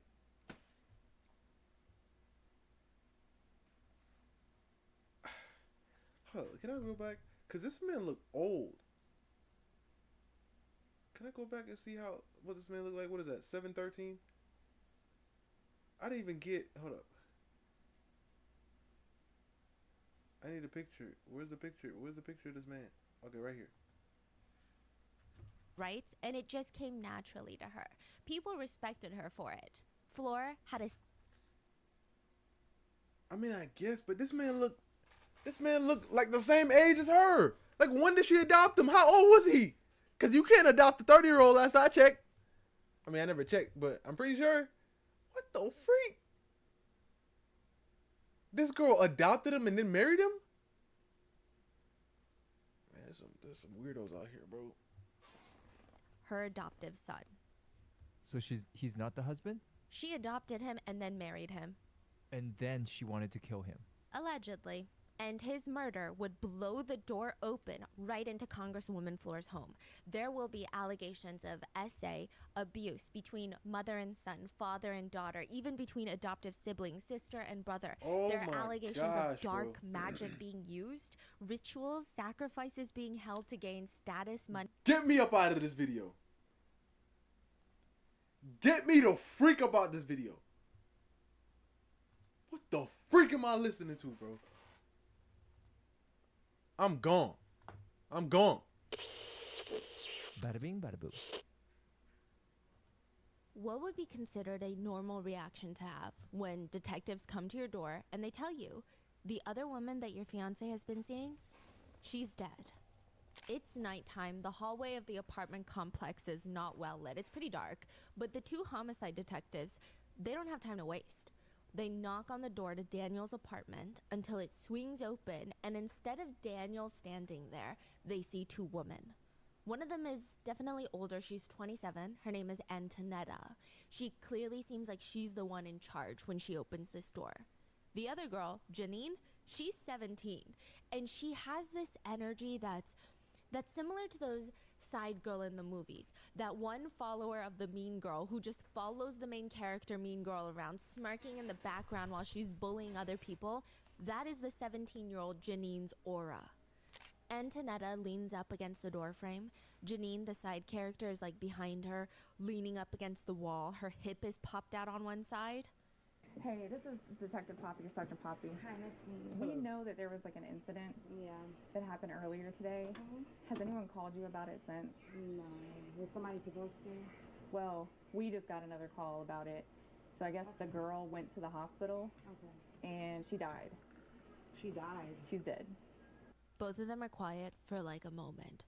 Janine, the little follower girl, her hand is still propped up against the wall. She's not even phased. She doesn't even change her position. She has the reaction of someone telling her that a random person on the other side of the world is dead.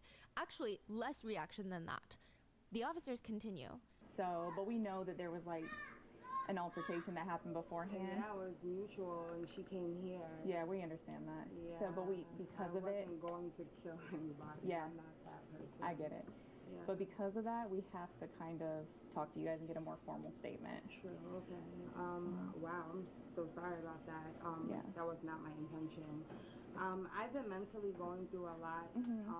What the freak is it? You see, Bri? Oh, really? Oh. Oh. What the freak? I don't care, miss. That's her first instinct. I've been mentally going through a lot. Of course you have, miss. I want to hear it. Let's keep going. Keep talking. Keep talking. I have bipolar depression. Okay. Right now, and you know, I came here from up north with my fiance. That's him. Hey. I came here with my fiance. Okay. Yeah. So I came. Are you here, the sister? His yeah, sister. Okay. Sister. I came here with my fiance to start a new life, buy a house, everything like that, and I never expected him to basically cheat on me with someone at the workplace. You know what I'm saying? It was not the reaction most people were expecting when Antonetta is told that her fiance's love interest is dead, especially when she's the one responsible.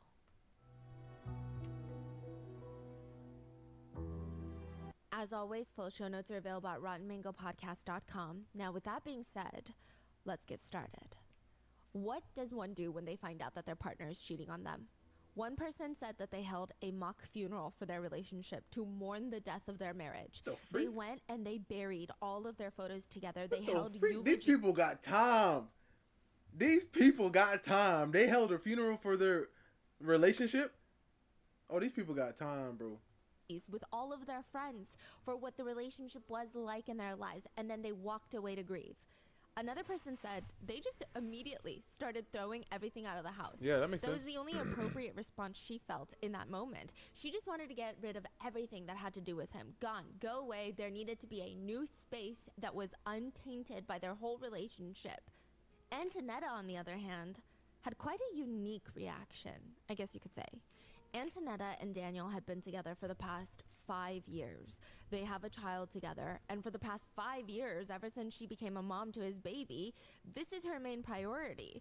All she does when she wakes up till the moment that she hits the bed and goes to sleep is think about her 2 babies. So she has one with Daniel and another one from a previous relationship. Oh, so she already She doesn't have time for her friends anymore. She doesn't have time for her family. She has nobody but Daniel and their kids. And maybe Daniel's little sister, Janine. That's it. Antonetta feels like she's gotten even more isolated because they moved all the way from Buffalo, New York, down to I had Georgia to get up out of there to start this new life. And one day she's cooking, cleaning, working from home, taking care of the kids, when Daniel's little 17-year-old sister, Janine, turns to her and says, "Oh, and I forgot to tell you, Daniel is cheating on you." This just confirmed what Antonetta has been feeling since they moved to Georgia. She knew it. She could feel it in her intuition. And this is going to make her lose her mind. She says, "I work from home. I'm in this house 24/7. I cook, clean, and work. That's all I do all day long. It's probably why I lost my mind." "What do you mean he's cheating on me?"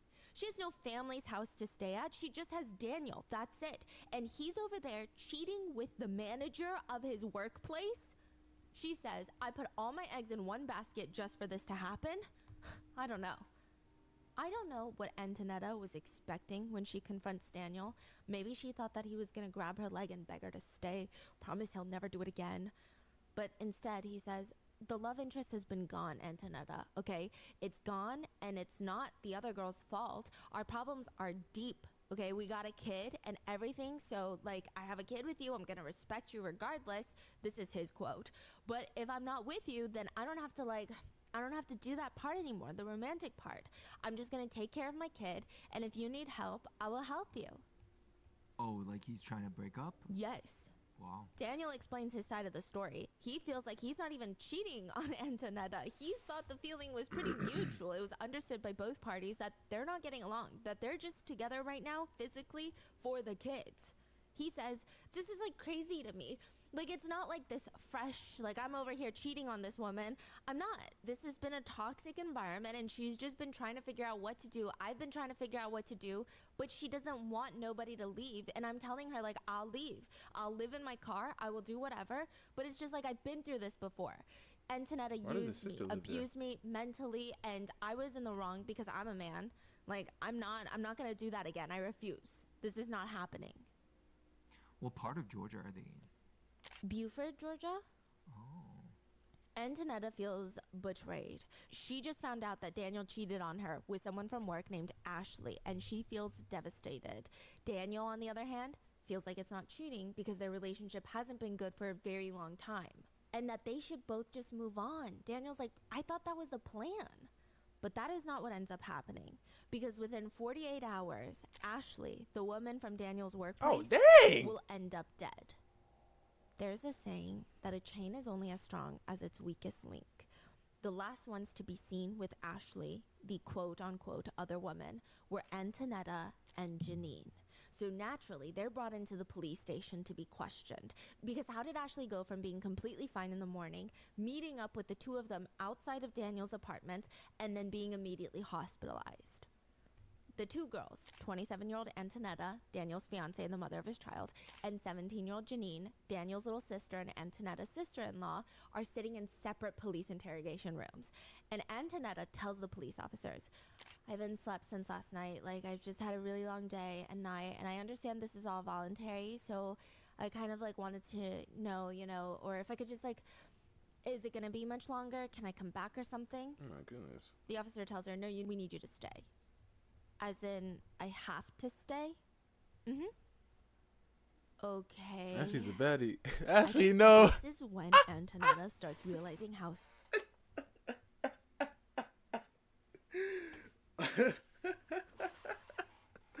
Come on, Zara. I mean, I understand, but come on, Zara. serious this is. Because immediately after she has read her rights, she states, Well, I do want to speak with the lawyer just because of how sensitive the situation is. I will say that, I don't go out looking to harm anybody. That's not my intention. I do feel, very remorseful about anything that has happened with that young lady. I'll also say that, She's talking it without wasn't a my lawyer. intention to even get into an altercation with her today. She's talking without a lawyer. She came over to my place of residence looking for my fiance. We argued. I was hit. We fought. I feel really bad, but I don't know. I'm just, this is just too much. So she asked for attorney, and then she went on to share all of this Exactly. without the attorney. Yes. She does not reveal or answer many other questions, though, after that. In terms of what a criminal defense attorney would want to see in a client, she's not bad. She's not the worst. She doesn't respond to anything. This is pretty much it. But as always, the group is only as strong as its weakest link. In the next room over, Yep. Oh, she's spitting. 17-year-old Janine is read her rights. She is spitting. And then she's asked about what happened that day. As she's being read her Miranda rights, she looks very serious. Her energy is similar to that of Antonetta's. Like she's comprehending the seriousness, the gravity of this situation. And then she's asked, so tell us what happened. That's when she cracks a smile, flips her hair, and starts using her hands to narrate this whole story. So, like, let me start where it leaded, okay? Since I've been down here, they haven't been on good terms. Oh, this girl is crazy. You know, arguments back to back. Oh my god. So like, we just came back from Florida like not too long ago from her mom's wedding, and we left on bad terms with everybody because my brother got into a incident with her stepdad. So ever since that happened and we left Florida, it's just been rockier. It's just been worse arguments and shit. So yeah. Sorry, I just cursed. You're fine. Okay. What? She keeps covering her mouth like she's laughing. Like, you know when you do the index finger to the mouth to cover your mouth because you're giggling about something so hilarious? She's flipping her hair, using her hand to narrate. I will be honest, she sounds very normal, and that's the alarming part because she's in an interrogation room, but she sounds like every other normal person giving a little story time on TikTok. My brother, him being a man, cheats. Like always, you know, he's feeling less than he thinks it's okay. I have never. This is the thing. I hate this, bro. I have never cheated.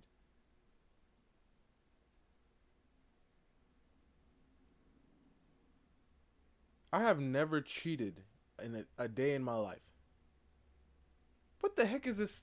Oh, man, I have never cheated in my life.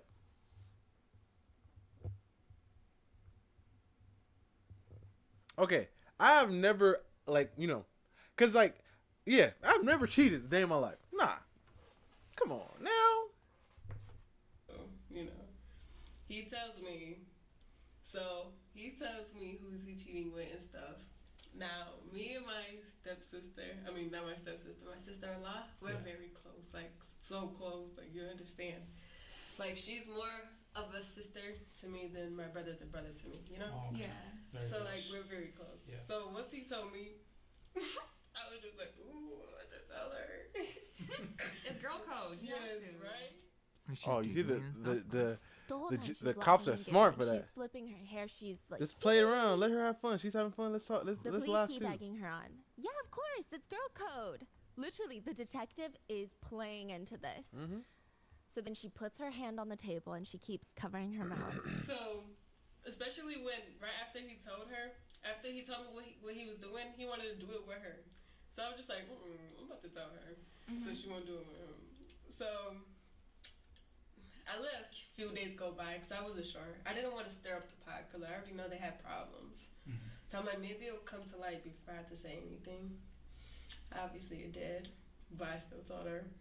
So 2 days prior before this day, we were just chilling. She was working, and Daniel did something to her to make her upset. So we were talking or whatever, and I was just like, "Oh, I forgot to tell you." No, I didn't forget, but I still. Oh my gosh, So, she's. I was like, this girl's a trip, bro. Told her what happened. He explained cheated or whatever. She was like, "Oh, really?" She's upset, whatever. I was like, "Don't tell him that I told you, because he's gonna be mad at me." Right.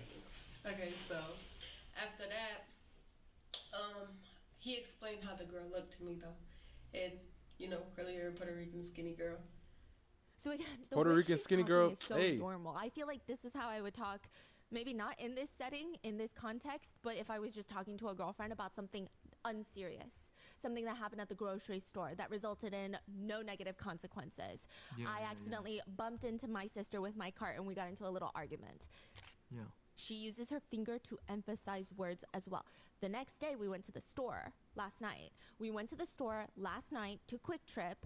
Quick Trip is like right there, Does she not understand that she's being interrogated for murder, or what's going on? No, she does not understand. Clearly, yeah. I'm not sure why, but she Okay. doesn't understand. But I think beyond that, it's fascinating because I do see a lot of comments on her very now since gone viral interrogation clips of people saying, "Hey, I'm 17, and if I'm even near the vicinity of a police officer, Yeah. I'm not talking like my regular Gen Z self. Like, Yeah, I am suddenly very professional. Why does No, she kind of look sir. like a man? Yes, sir. Yeah, yeah, No, thank you." Come on, Zura, chill out, bro. Zura, chill out. Especially someone died, so even if she doesn't think that she's responsible, still, like, Yes. that's a very weird demeanor, right? It's very strange. It's truly just a story time on TikTok. So then she explains with her finger, okay? So after that, he explained how the girl looked to me, though. And, you know, curly hair, Puerto Rican, skinny girl. So I was like, all right, explain to Antonetta. The next day, we went to the store last night. We went to the store last night to Quick Trip. Quick Trip is like right there, you know. Quick Trip is like a gas station, by the way, side note. So we walked to the Quick Trip, and as we were walking, both of them are walking together from Quick Trip. Oh my. So they're just now leaving, and we're just now coming. So Antonetta's like, is that Daniel walking by? So now she runs to him and is like, who is this? In a So cute he's like, tomboy oh, way? it's my What? coworker or whatever. Mind you, before we walked to Quick Trip, we asked him, when you go on your break, can you take me to the store? He said he couldn't leave on his break. So when we saw them walking, it was like, you just said you couldn't leave on your break, but now you're walking with her to He's the clearly store. lying. So she's upset now.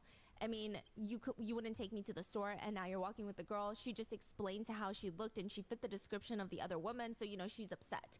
They go arguing outside. So You know what I don't get when people get the other person involved. You know what I mean? Because Ashley. How do you know Ashley she was just there? She saw him, she liked him, they started talking. She doesn't know that he's in a relationship. This man is clearly lying to you. He's probably lying to her. So why'd you have to go ahead and get mad at her, bro? Like, unless it's like a good friend of mine or somebody that I know and they know that I'm dating the girl that I'm dating, there's no reason for me to be mad at the person she's cheating on me with. I should only be mad at her. But that's what a sane person would do. Only crazy people just get mad at the other person like it's their job. Got her to calm down. We went to the car, and then when that happened, the other girl, Ashley, was like, basically trying to argue with Antonetta, because you know how upset her attitude was. So, you know, she didn't want to seem like a little softy in front of my brother. So, you know, arguing, and then she walked away. I went to her, and I was just like, listen, the problem. I explained to her the problem because I guess she was just, I don't know if she was his manager or his coworker, I don't know. But I explained to her the problem or whatever and let her know, like, it's my brother and you fit the description of the girl that he was cheating on her with. So yeah, that's why it's a problem now. And she's like, oh, what did that guy do to me? Acting like she wasn't my brother. But we know. So after that, he went home. They weren't very good. They didn't go to sleep until like a good 10 a.m. in the morning. So after that, she's kicking Daniel or whatever. She doesn't want to live with him anymore. She's kicking him out. Either he's going to leave or she's going to leave. And, you know, she's got to leave with the kids and everything. So it just makes sense if he just left. So he's getting kicked out or whatever. And then I guess she was coming to see him.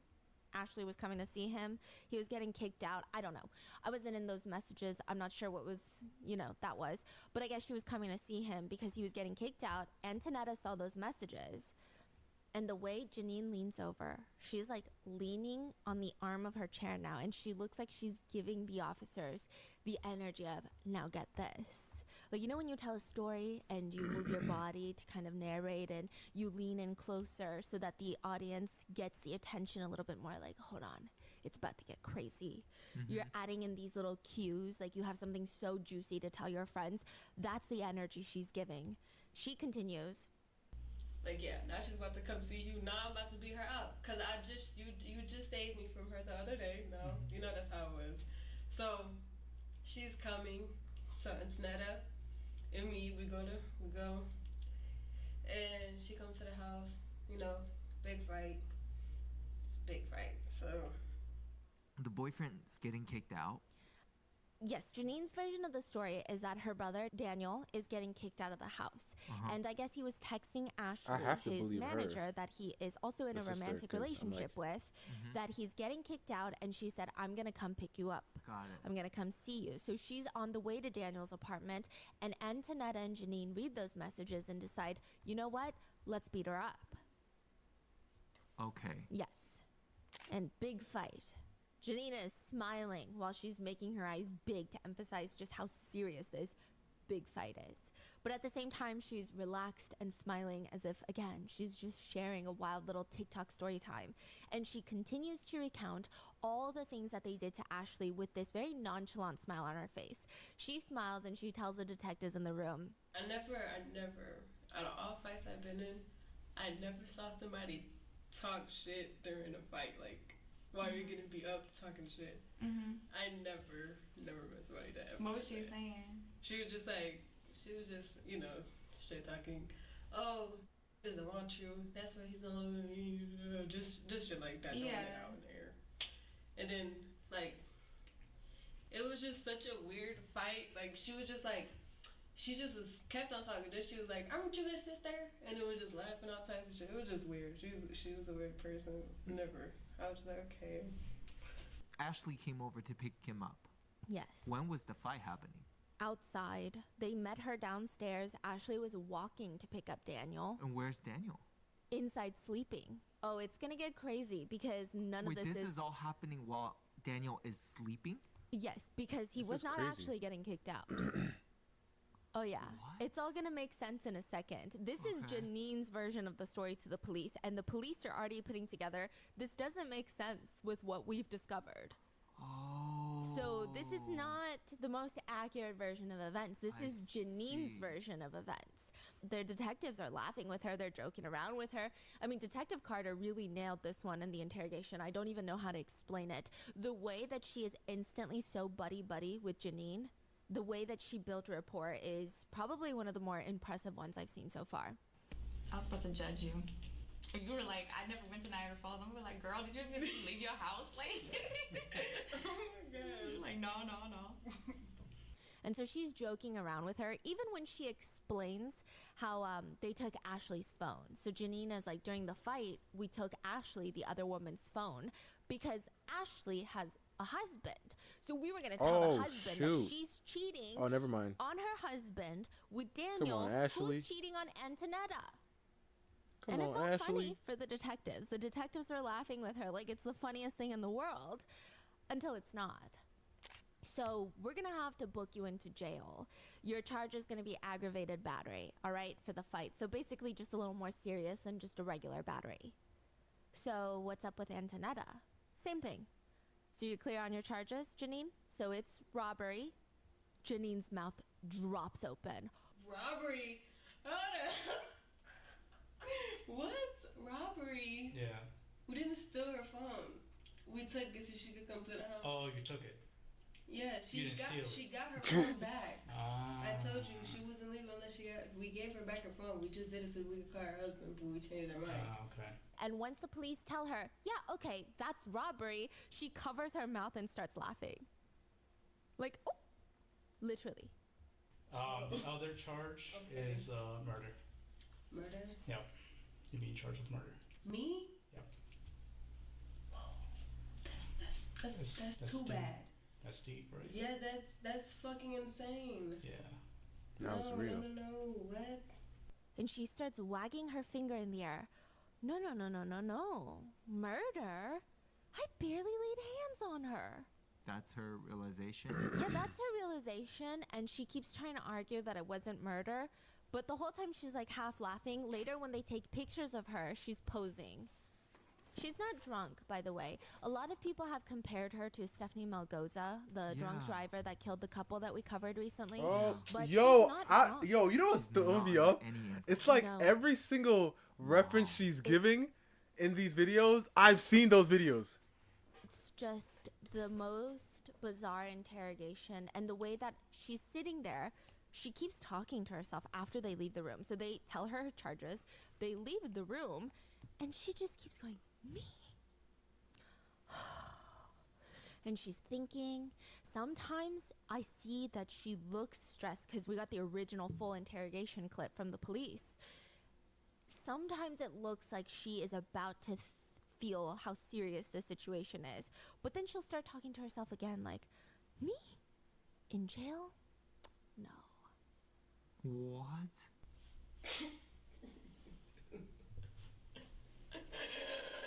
What the?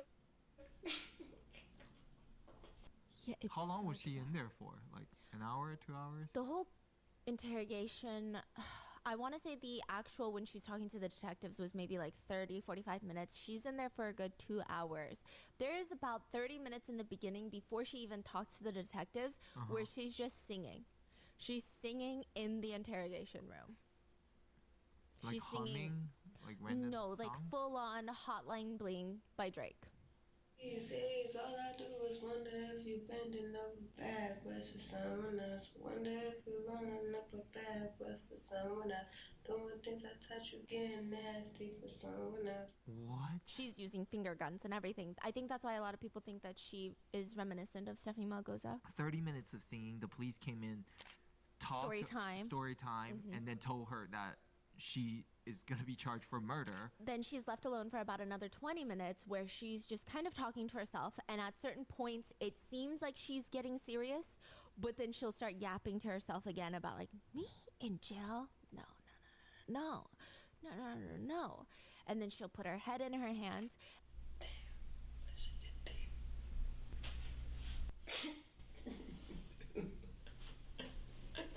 Yo, this girl's crazy. What the fuck? We're going to jail in these clothes. They'll give you clothes when you get there. Okay. Yeah, you'll be fine. Bad outfit. Like, let me change, please. And then they come back in to take pictures of her, take pictures of if she has any injuries or cuts, scratches, bruising, because there was an altercation previously. Yeah. And she starts kind of posing and giggling. And then she's like, okay, let me be serious. No freaking Yeah. way. I gotta take pictures of you. I know, but you wouldn't text yourself, you know. You good. Oh my god. Let me see. You have your arms down. She posing. Oh my goodness. No, it looks fun. Nobody's gonna. It's just for us. If you'll turn and face that wall for me. Thank you. Even when they're handcuffing her, she's like making jokes. Like what? Just talking about how her bracelets were handcrafted in Africa and then she has to give them up. And then she's like, ooh, like, oh my gosh, this tight. After Antonetta and Janine's fight that Janine just told the detectives all about, Ashley died in the hospital from her injuries. And so yes, now both of them are getting charged with murder. So just before Antonetta and Janine are brought into the police station, 4 people in Ashley's life are reacting to the news of Ashley's death, and they're all vastly different reactions. Daniel is standing in the hallway of that apartment after Antonetta and Janine are taken to the police station. He's in the hallway with 2 detectives. He's showing them his phone, showing them all the text messages Antonetta sent to Ashley. He's saying, Antonetta took my phone while I was asleep and lied about me getting kicked out to lure Ashley to the apartment to beat her up. He tries to explain to the detectives that he was checking in with Ashley, but she clearly does not want to talk to him. So after the fight, he keeps texting her like, are you okay? Are you okay? I need to see you. And she just seems over him. He just wants to know. He's reassuring the detectives. Is she hurt? Like, real bad? I'm not going to make a show. I'm not going to go and yell. I'm not going to go call her. I just want to know. Well, yeah, we got a call from the hospital a while ago, and she actually passed away.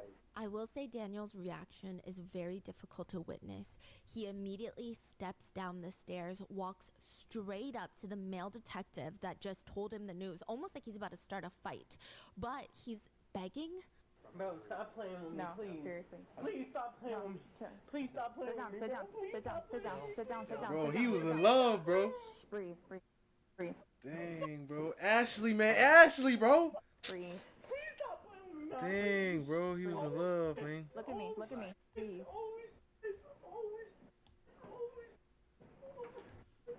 They keep having to tell him, just relax, breathe, and he keeps begging them, please stop playing with me. I can't breathe. I can't breathe. Holy sh. He starts walking back into his apartment and he sounds hysterical. The authorities have to remind him to be mindful of his babies. They're still in there. They don't need to be traumatized.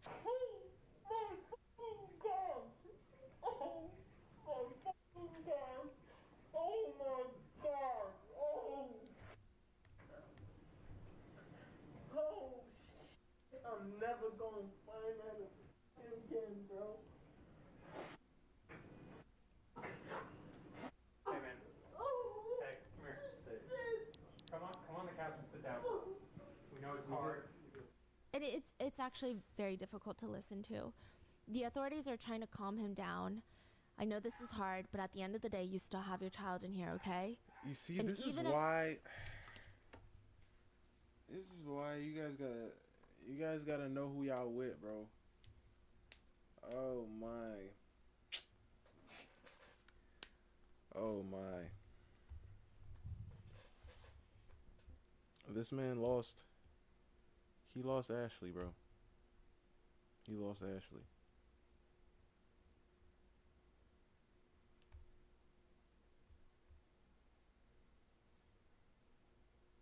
But, man. And he was trying to leave. He was trying to leave old girl. This girl is crazy. Like, and it's like, listen. I'm not gonna say black. Only like ratchet people would really like get somebody to come over that is cheating, that your boyfriend or your husband is cheating on you with, to fight them. What the freak is wrong with you? What the freak is wrong with you? That's some ghetto, like what the freak? I'm gonna say this right now. I find out my girlfriend is cheating on me, or my wife is cheating on me with somebody. Guess what? That's not my girlfriend or my wife no more. I'm gonna find out. I'm not even gonna really tell her for real.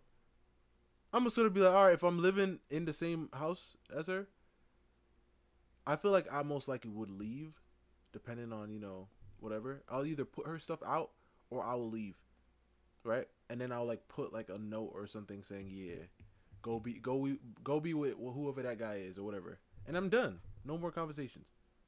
We're not speaking no more. I might leave though, because depending on the type of person it is, but obviously if it's a type of person who's crazy, I would want to leave the situation. But depending on the type of person it is, I don't want them to know where I live at. So I might leave. Go stay with somebody until I'm able to, get things situated. But heck to the no. I'm not going to call the man up and be like, yo, meet me. What the freak am I doing that for? Because you don't know what's going to happen as soon as the altercation starts. You don't know. This is so stupid. Now they're going to jail for life.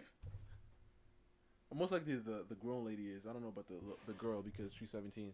But, and, because you know how women, when it comes down to these cases, they get like lesser sentences a lot of the time. As the authorities are on their way to leave, Daniel stops them and he cries to them, I don't know what to do. I don't know what to do. What do you mean you don't know what to do? I don't know what to do right now. I don't know what to do right now. I don't know what to do. I don't know what to do. He was in Look, love, Daniel, bro. we gotta, I hate to leave you right now because you don't have anybody else, but we gotta, Bro, he was I in don't know love, what to bro. fucking do right now. He was in love, man. Damn, what the I really can't get no.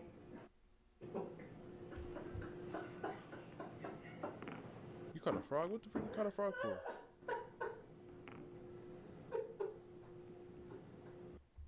The detectives then ask about his work schedule, which I think brings him to another pretty harsh reality of not only is the girl that he was falling in love with been murdered, but the kid's mom, the mother of his child, is gone because she's the killer.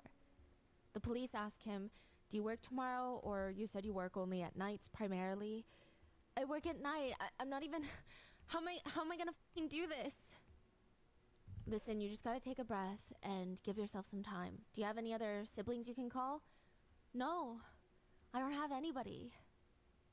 Someone you can call and talk on the phone with? No. The authorities leave him alone with his children. Now, in the same town, there is another man who has a strong reaction to the news of Ashley's death as well. Her husband? Her fiance is in the hospital with detectives. Dang, so she Today really was. is Ashley's was fiance's birthday. Oh! Ashley is dead on his birthday. Oh! So the detective...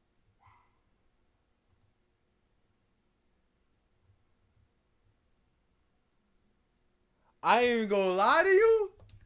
If I'm the fiance, I'm like, I'm gonna show up, but I ain't, look, hey, what? On my birthday, she went to another man's house? Oh, heck nah.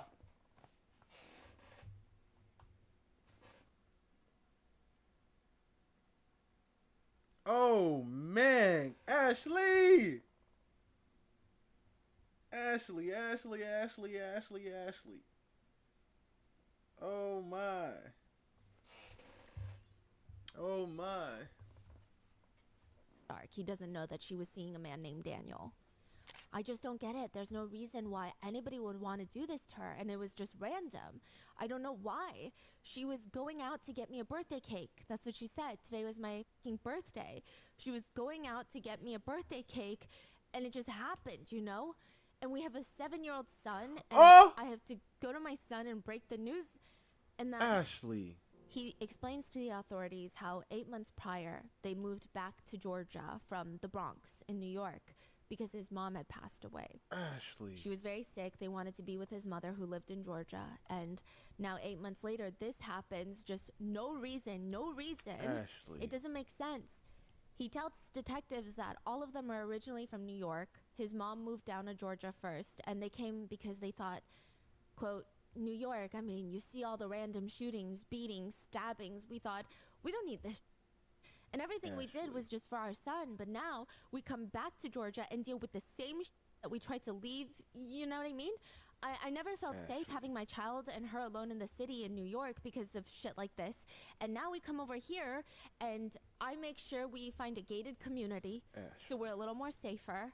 They actually all live in the same. Ashley. Oh no, girl. You see that? And she said, and his sister said, you know, men cheat. What? Ashley got a kid. I mean, he got a kid too. Okay, listen, everybody wrong in this situation but the fiance, bro. Dang, man. And it's his birthday? Oh, Ashley. She looked good, but that's how they get you, bro. Oh, my. Ashley really done. Ashley, no, yeah. Ashley, no. Oh, my goodness, man. Oh, my goodness, man. What the heck you got a frog for, man? Like, Zura, you be like, you had like a lizard the other day you were showing, or a parrot, a iguana. You just be like collecting animals, huh? Same community. They live in the same apartment complex. Gated. It's like a massive apartment complex. Ashley and her fiance live on the other side. Daniel, Antonetta, and Janine, who's visiting, live on the other side. And like this happens, so it's like we're not safe anywhere. I tried my best to give my family the best I can, the best chance possible, and it didn't work. This just blows my mind. We live in a gated community that's supposed to prevent this from happening. Unwanted people in the community, and then this happens. I can't even tell you why this would happen. I have no clue. I go to work every day. All I do is work and come home. That's all I do. So, you know, if I had any slight idea of what could have caused this, but I don't even know. We literally both work and go home every day. That's it. She works overnight at Floor and Decor. She restocks and organizes and all that kind of stuff. And I told her not to work, but she was one of those, I want to have my own. I want to be independent. I don't want you doing everything for us. You see And what I told her, happens but you when- don't have when to you put work. them- I when don't care they're- that you they're don't out help there me. I'm the man of the independent and stuff? house. We have a child together. I want to provide for you guys. But she was real persistent. She was like, no, I want to help. I didn't like her working, though, especially overnight. But I was just trying to comfort her and let her know that everything's going to be okay. You're going to be fine. I was walking her through that everything the doctor had told me. I told her, okay, so you got a little bleeding. They said they're going to check it out. Let's see if they can fix it here. I'm trying to reassure her everything is good. Everything is good. Wait, what does he know so far? He believes that she was randomly attacked. And is she still currently alive? She's dead now. Does he know that? He knows she's passed, but he has no idea that she was not randomly attacked. He thinks this was a random attack in the gated neighborhood.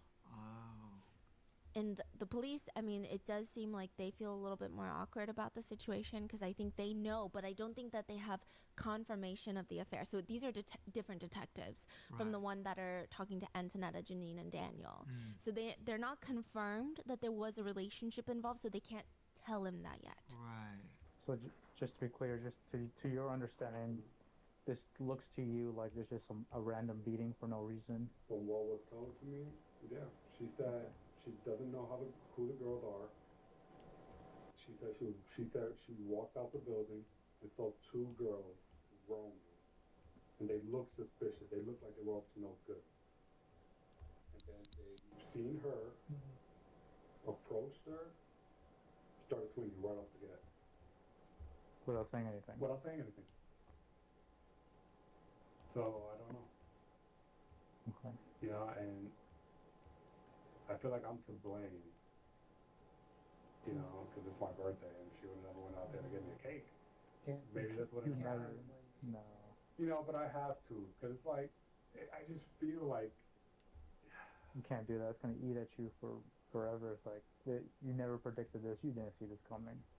The police try to ask a bit more about their personal lives, and her fiance responds, I mean, the past few days I've been accusing her of cheating on me because of, you know, like she accused me of cheating on her and I accused her of cheating on me, but for some reason, I don't know, previously in our 10 years together. 10 years? Previously Gosh, I Ashley. did pick up and cheat in New York in New York. So nothing here. You haven't done anything here. No, nothing here. Ever since that day, you know, she's always gotcha. But we always got over it. We knew it was petty. We like to get in under each other's skin. We've been together for so long. Like for my girl, Ashley, if like some girl smiles at me, right? She's like, oh, what was that about? How old She is gets Ashley? extremely Ashley's jealous. young. But we spent the last few days rekindling, and I was apologizing for all this bullshit because at the end of the day, family is everything. He says, I can't even comprehend it. I don't get it. I still don't get it. I have no clue why this happened. And that's just what's killing me. When she told me one of the girls bit her on the face, I'm like, that What? sounds pretty personal. Somebody just doesn't bite somebody for nothing, you know? Bit her on I the just want her face. back. She's been with The me for frick 10 is up years. with these We've little- been together for 10 years. We've known each other since fucking the 8th grade. I had a crush on her since the 8th grade. Come on, Today is my Ashley. birthday. 8 days from today is our 10-year Come on, anniversary. Ashley. We had plans. I already reserved a restaurant for our anniversary. We had plans for Christmas. We had so many plans. I mean, she's not that kind of woman that would back down from anybody. And that's just one thing that I really hated about her because I kind of need peace. You know, I want her safe, but that's just her mentality. We're from the Bronx. It's pretty this depressing is why- when the police leave him in the small little hospital This is room. why you so don't- during the whole questioning with the police, The Bronx, hey. he stays a little emotionless. Not just the Bronx, but There are times where he breaks down and the police will pull him back and redirect the question. I don't think they want him to get too emotional because they need answers. So they keep redirecting the questions and he keeps having these moments where he needs to collect himself. But overall, he's able to hold it together very well until they leave that hospital room, and on the body cam, you can hear him instantly break down into just hysterical sobs.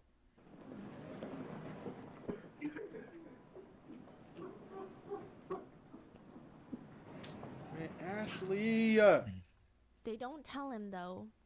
They don't tell him that she knew those girls. They don't tell him that there might be someone else in the picture, or at least not in this moment.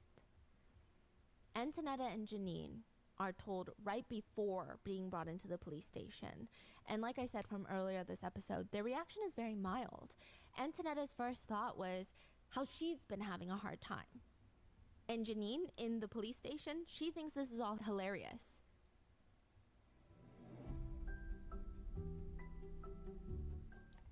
Some of my favorite wholesome videos to watch online are the ones where people who speak multiple languages but don't look like it will randomly break out into full sentences, surprising everyone around them. Accent feature gives you feedback on your pronunciation, which is basically a personal trainer for your accent. Because for 30 years, Rosetta Stone has been the most a lifetime supply of unlimited access to 25 languages for any future trips or language needs in life. Don't put off learning that language. There's no better time than right now to get started. Rotten Mango listeners can get Rosetta Stone's lifetime membership for 50% off. Visit rosettastone.com/rotten. That's 50% off unlimited access to 25 language courses for the rest of your life. Redeem for 50% off at rosettastone.com/rotten today.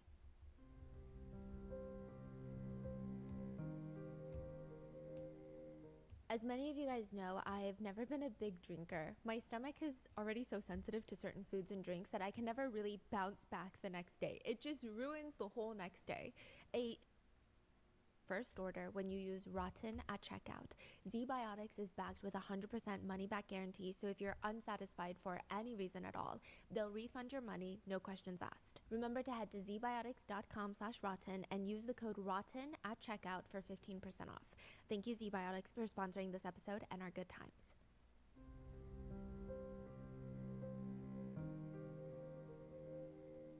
Meanwhile, the detectives are from both sides, from the hospital and now the detectives that are in the police station talking to Antonetta and Janine. They're trying to get the full picture of what's been going on. Earlier that day, Ashley and her fiance had walked into an emergency room. The nurses at the emergency room are talking to each other about how to handle this new patient because Ashley's injuries and what she's saying happened, none of them really make sense. The nurses see these large blotches all over her face, head, upper torso. I mean, these are some pretty bad bruises. Her entire face is swollen, puffy. She has bite marks on her body, her face, her legs, her back. She clearly has a black eye. She looks what appears to be bite marks on her cheek.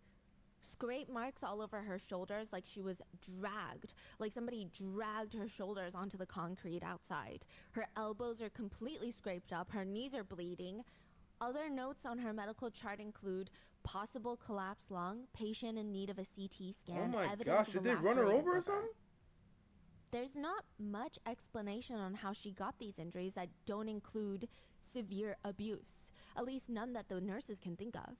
They ask the man that she's come into the emergency room with, her fiance, and he explains to her that he was at work when she called him, stating that she just got jumped. She got jumped and it all happened so fast. She didn't even have a chance to do anything. It was just, they ganged up on her and she doesn't know why. He was rightfully so concerned for her that he leaves work, comes home, she's on the bed just gasping for air, saying she can't breathe, she can't breathe, she can't breathe. He keeps asking her, what happened? Like, what do you mean you just got jumped? What happened? She's trying to explain to him what happened, but she can't even finish her sentence without stopping. Hold on, I can't breathe. I can't breathe.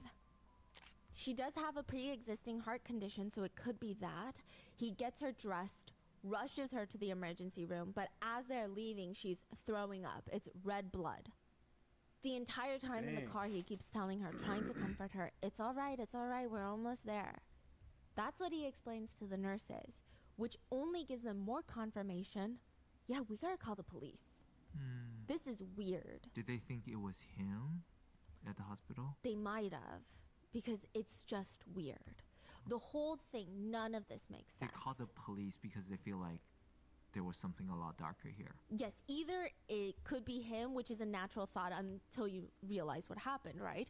It could have been somebody else, or those two girls that randomly jumped her, they still need to get arrested. Right. Because you can't just randomly jump somebody. That's crazy. Yeah. So they call the police, but it's very tricky when the patient does not want the police involved. In fact, she tells the officers on the phone she doesn't even know why the nurses called them in the first place. She says, it's fine, the situation is just weird. But she doesn't want to press charges. It's not that big of a deal. She's just waiting for a taxi This is what she tells the police. She was waiting for a taxi when these two women walk up towards her, behaving suspiciously, and they start whispering to each other, and the only thing that she hears them say is, yeah, she matches the description. And they just start jumping her, beating her. They got She said she video? doesn't know who they are, why they randomly attacked her. They probably mistook her for somebody else, is her best guess. But obviously, the police don't really believe her. In fact, they have several reports that indicate that this was a very personal attack. The police just try to verify with her, but once again, you don't want the police involved. You don't want anything done? You are all good? Yeah. Okay. Awesome. Well, I really hope you feel better, and if you have any more questions for me, just call the Gwinnett County Police Department and ask for Officer King. Okay? Yes, ma'am. She's not going to get the chance to, because after the CT scans, the doctors realize her injuries are so much worse than they thought. She has extensive blunt force trauma to the head, which has led to hemorrhaging in the brain. She ends up passing away. Her cause of death is listed as generalized trauma. Her manner of death is homicide. Clearly, Antonetta and Janine did something to her, but exactly what? Just 3 hours prior, before her passing, a call comes into 911 from a leasing agent at the apartment complex, Preston Hills Apartments. The leasing agent is on the phone with 911, and she's almost live updating the operator on what's going on at the apartment complex right now. First, she's explaining she's driving into work, and in the parking lot, in the distance, like on the back road of this apartment complex, she sees what looks like a big dog on the ground or something. I don't know, it looked like a pet. But as she drives closer, she sees, oh, it's not a pet. It's two girls on the ground fighting. It's a bunch of people fighting. It does not look like standing around and arguing either. They're on the ground, the concrete. They're kicking, slamming, punching. They're down on the ground. And naturally, the leasing agent has zero intention of getting out of the car, but she's still brave. She's rolling by in her car, these three people fighting, and she tells them to stop the fight. One of them looks up at her, pauses, and goes back to slamming down the other girl's head onto the cold concrete, onto the pavement. The leasing agent drives to our office, immediately calls 911, and she remembers seeing one person sitting on top of Ashley. At this point, Ashley is forced to lay on her stomach on the cold concrete floor. Somebody is sitting on top of her, holding her down onto the ground while simultaneously punching her, slamming her head around, physically grabbing at her head, pulling it around, punching it. Just so much is happening, and the third person is standing next to the two, and it looks like she's recording on their phone. And then she'll randomly go in and just kick Ashley while she's down on the ground and then go back to recording. The leasing agent tells the operator they're jumping her. I mean, it's so clear this girl, Ashley, is not fighting back. She's down. She's a small girl. They're jumping her. And she also hears one of them scream, "I will murder you. I will murder you. I will murder you. I will murder you. I will murder you. I will murder you. I will murder you." She can see them through the leasing office window, and when they finally get up, she can see that one of the girls, Ashley, has this giant red splotch on her head. She could tell it's blood. She's bleeding.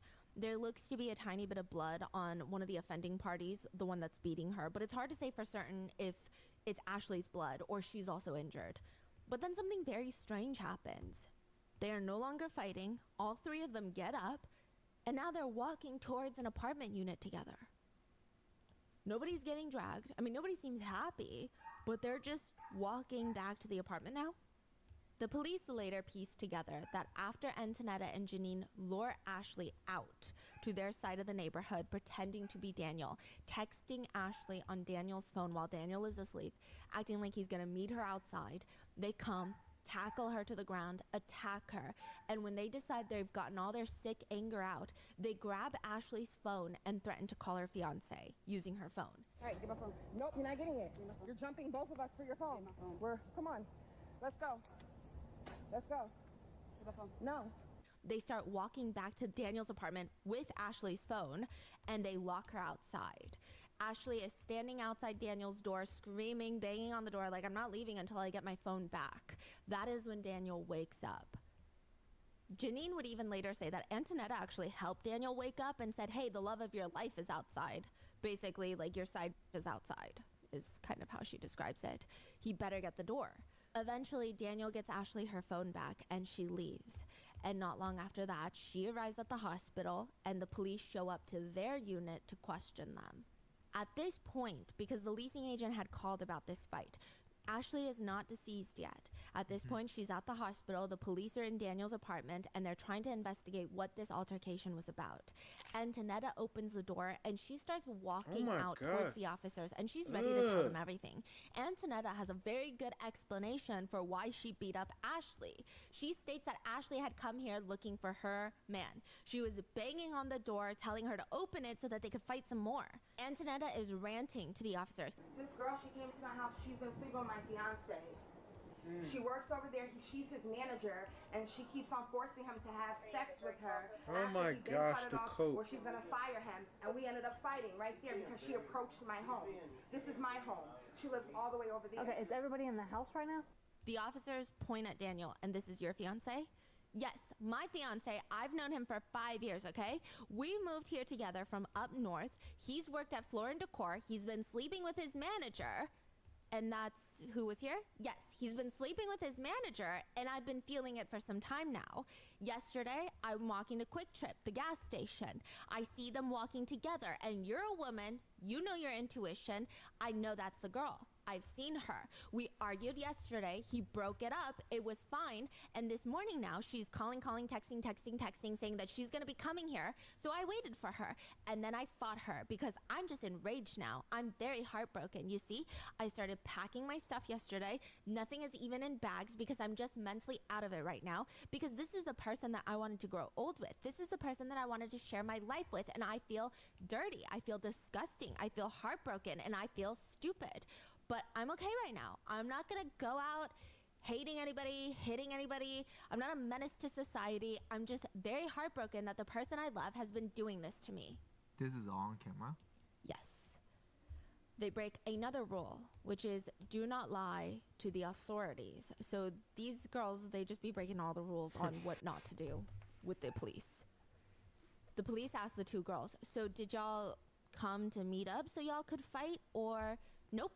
She came here to meet with him, and then I caught her, and I beat her up. She's actually cheating on her family, too. Go figure, you know, husband and kids. I hope her husband finds the hell out, because why do I have to be the only one in shambles in my life? Is that y'all's kid together? The officer is pointing at the kid, presumably watching TV in the apartment. So most of the footage is blurred because there are children in the background. Yes, beautiful, right? Who would want to lose a family like that? Who would want to? Beautiful kid. I hope you guys understand I'm not crazy. I'm really peaceful. I'm just heartbroken, you know? I'm just very heartbroken. You know, I never thought I would have to deal with this. Never in my life, you know? Over and jump At her. one point, the officers asked them to describe what Ashley looks like, and Antonetta tells officers, Hispanic, black hair with highlights, messed up teeth, a big jaw, don't know what he sees in her. I don't know what you're talking about. And I don't know what you're talking about. Like estimate, well, like 80 pounds. I hope she's not on drugs. I hope I didn't catch anything, Lord God. You hope she's not on drugs, man. You just big. What the heck? You just big. She don't gotta be on drugs. You just big. Because I guess some people lose a lot of weight when they're on drugs. Yeah, shut it which up. there's no indication that Ashley was on drugs. She Another just quick big. tip that I feel like a lot of criminal defense attorneys would give, not that I am one, but just in general life tip that gets broken multiple times by both Antonetta and Janine is do not advertise any characteristics in yourself that might be connected to criminal behavior. For example, to say things like, I'm really sneaky, I'm super secretive, I'm good at hiding stuff, probably not something to advertise to the authorities. At one point, Antonetta tells officers, I'm a pretty good fighter, to emphasize how she does not have as many injuries as Ashley does because she's a pretty good fighter. What? Another advisory would be do not verbalize intent to commit further crimes. But Antonetta tells the officers straight up, it would be bad for her to come back over here. I mean, if you guys want me to call her, I'll call her. You know, I handle the situation, but I'm not just going to go looking for her just to let you guys know. I'm not going to go on a manhunt for her. I don't care. I already handled my business. Do you want anything done to her? Nope. Nope, I think she's got enough, you know?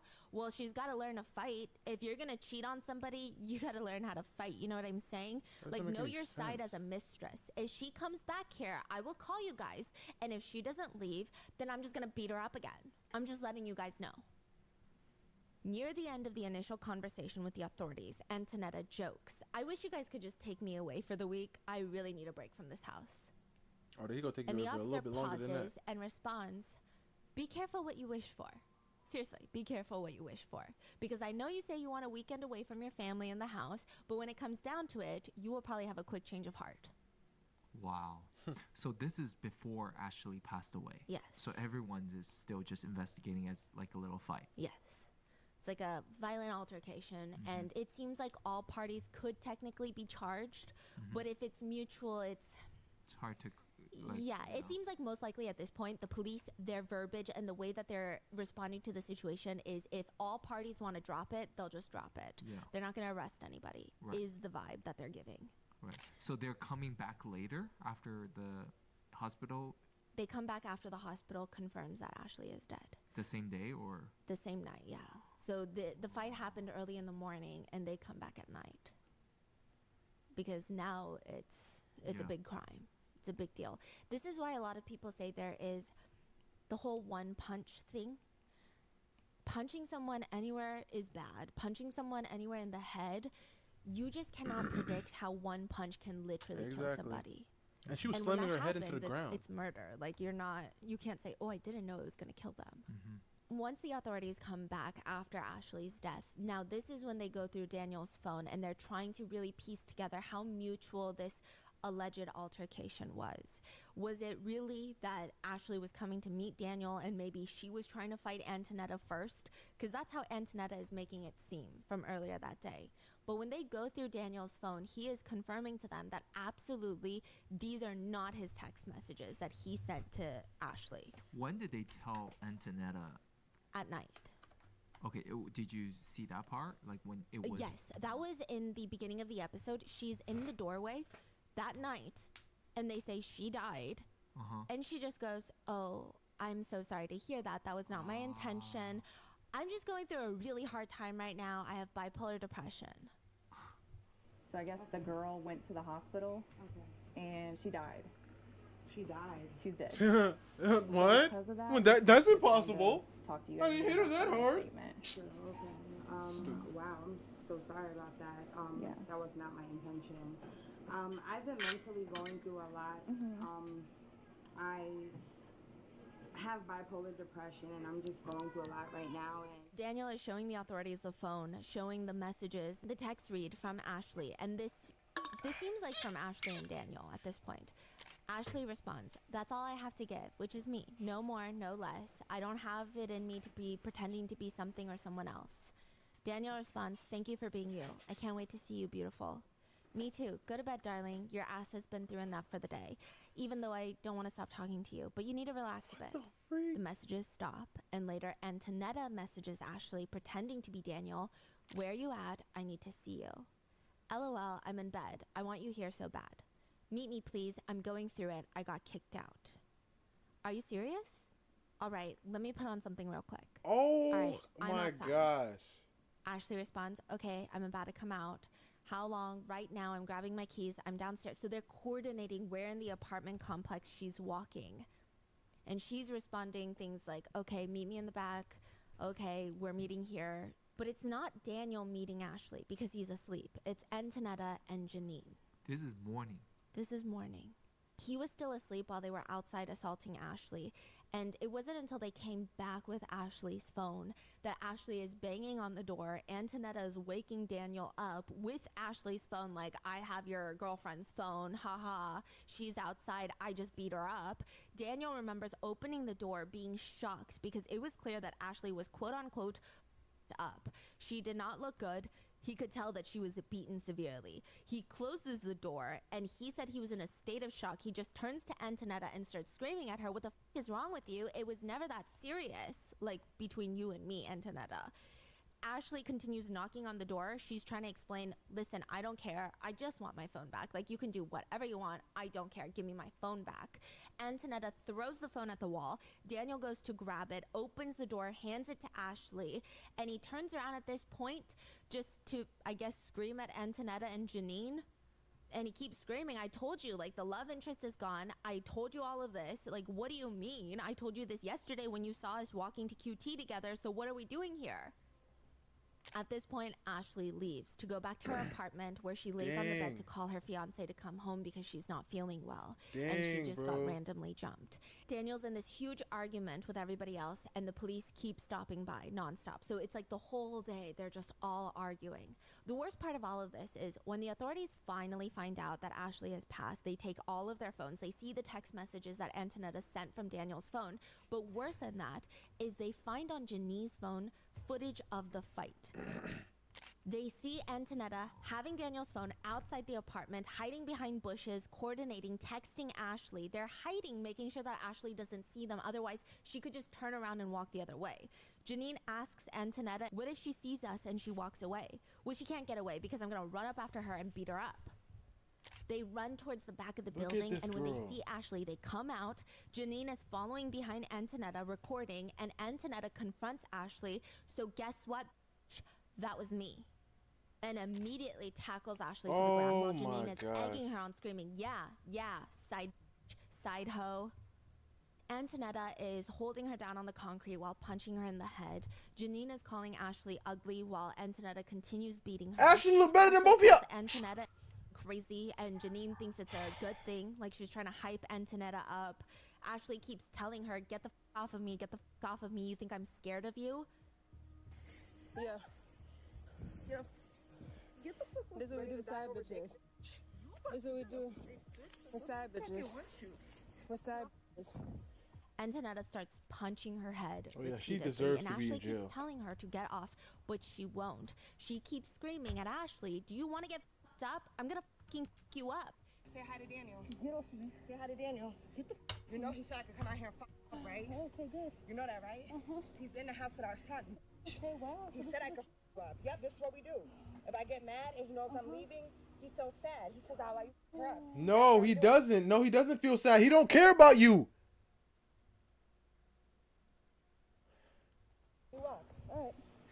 While Antonetta is holding her down, the leasing agent drives by, but she's not able to stop them from fighting. She drives off and calls 911, while Antonetta is threatening. You're his manager, right? I'm gonna get you fired. That's a conflict of interest. You're fucking my N-word while he's on the clock. Fucking my trying to ruin his family. Antonetta starts swinging her around by her hair, slamming her onto the ground, screaming, I will murder you. I will murder you. I will murder you. I will murder you. I will murder you. Stop. You're so lucky my nails are turned because I was really do worse to you right now. I will do worse to you. I will do worse to you. I will do worse to you. That's why he was trying to protect you, but now he don't care for you to get your ass beat. He let me do this. This was not a mutual fight, bro. She didn't even touch you. You're getting fired. And you're not a good fighter. You just jumped her. I'm done. Antonetta continues to punch her over and over and then asks, you want some of this, Janine?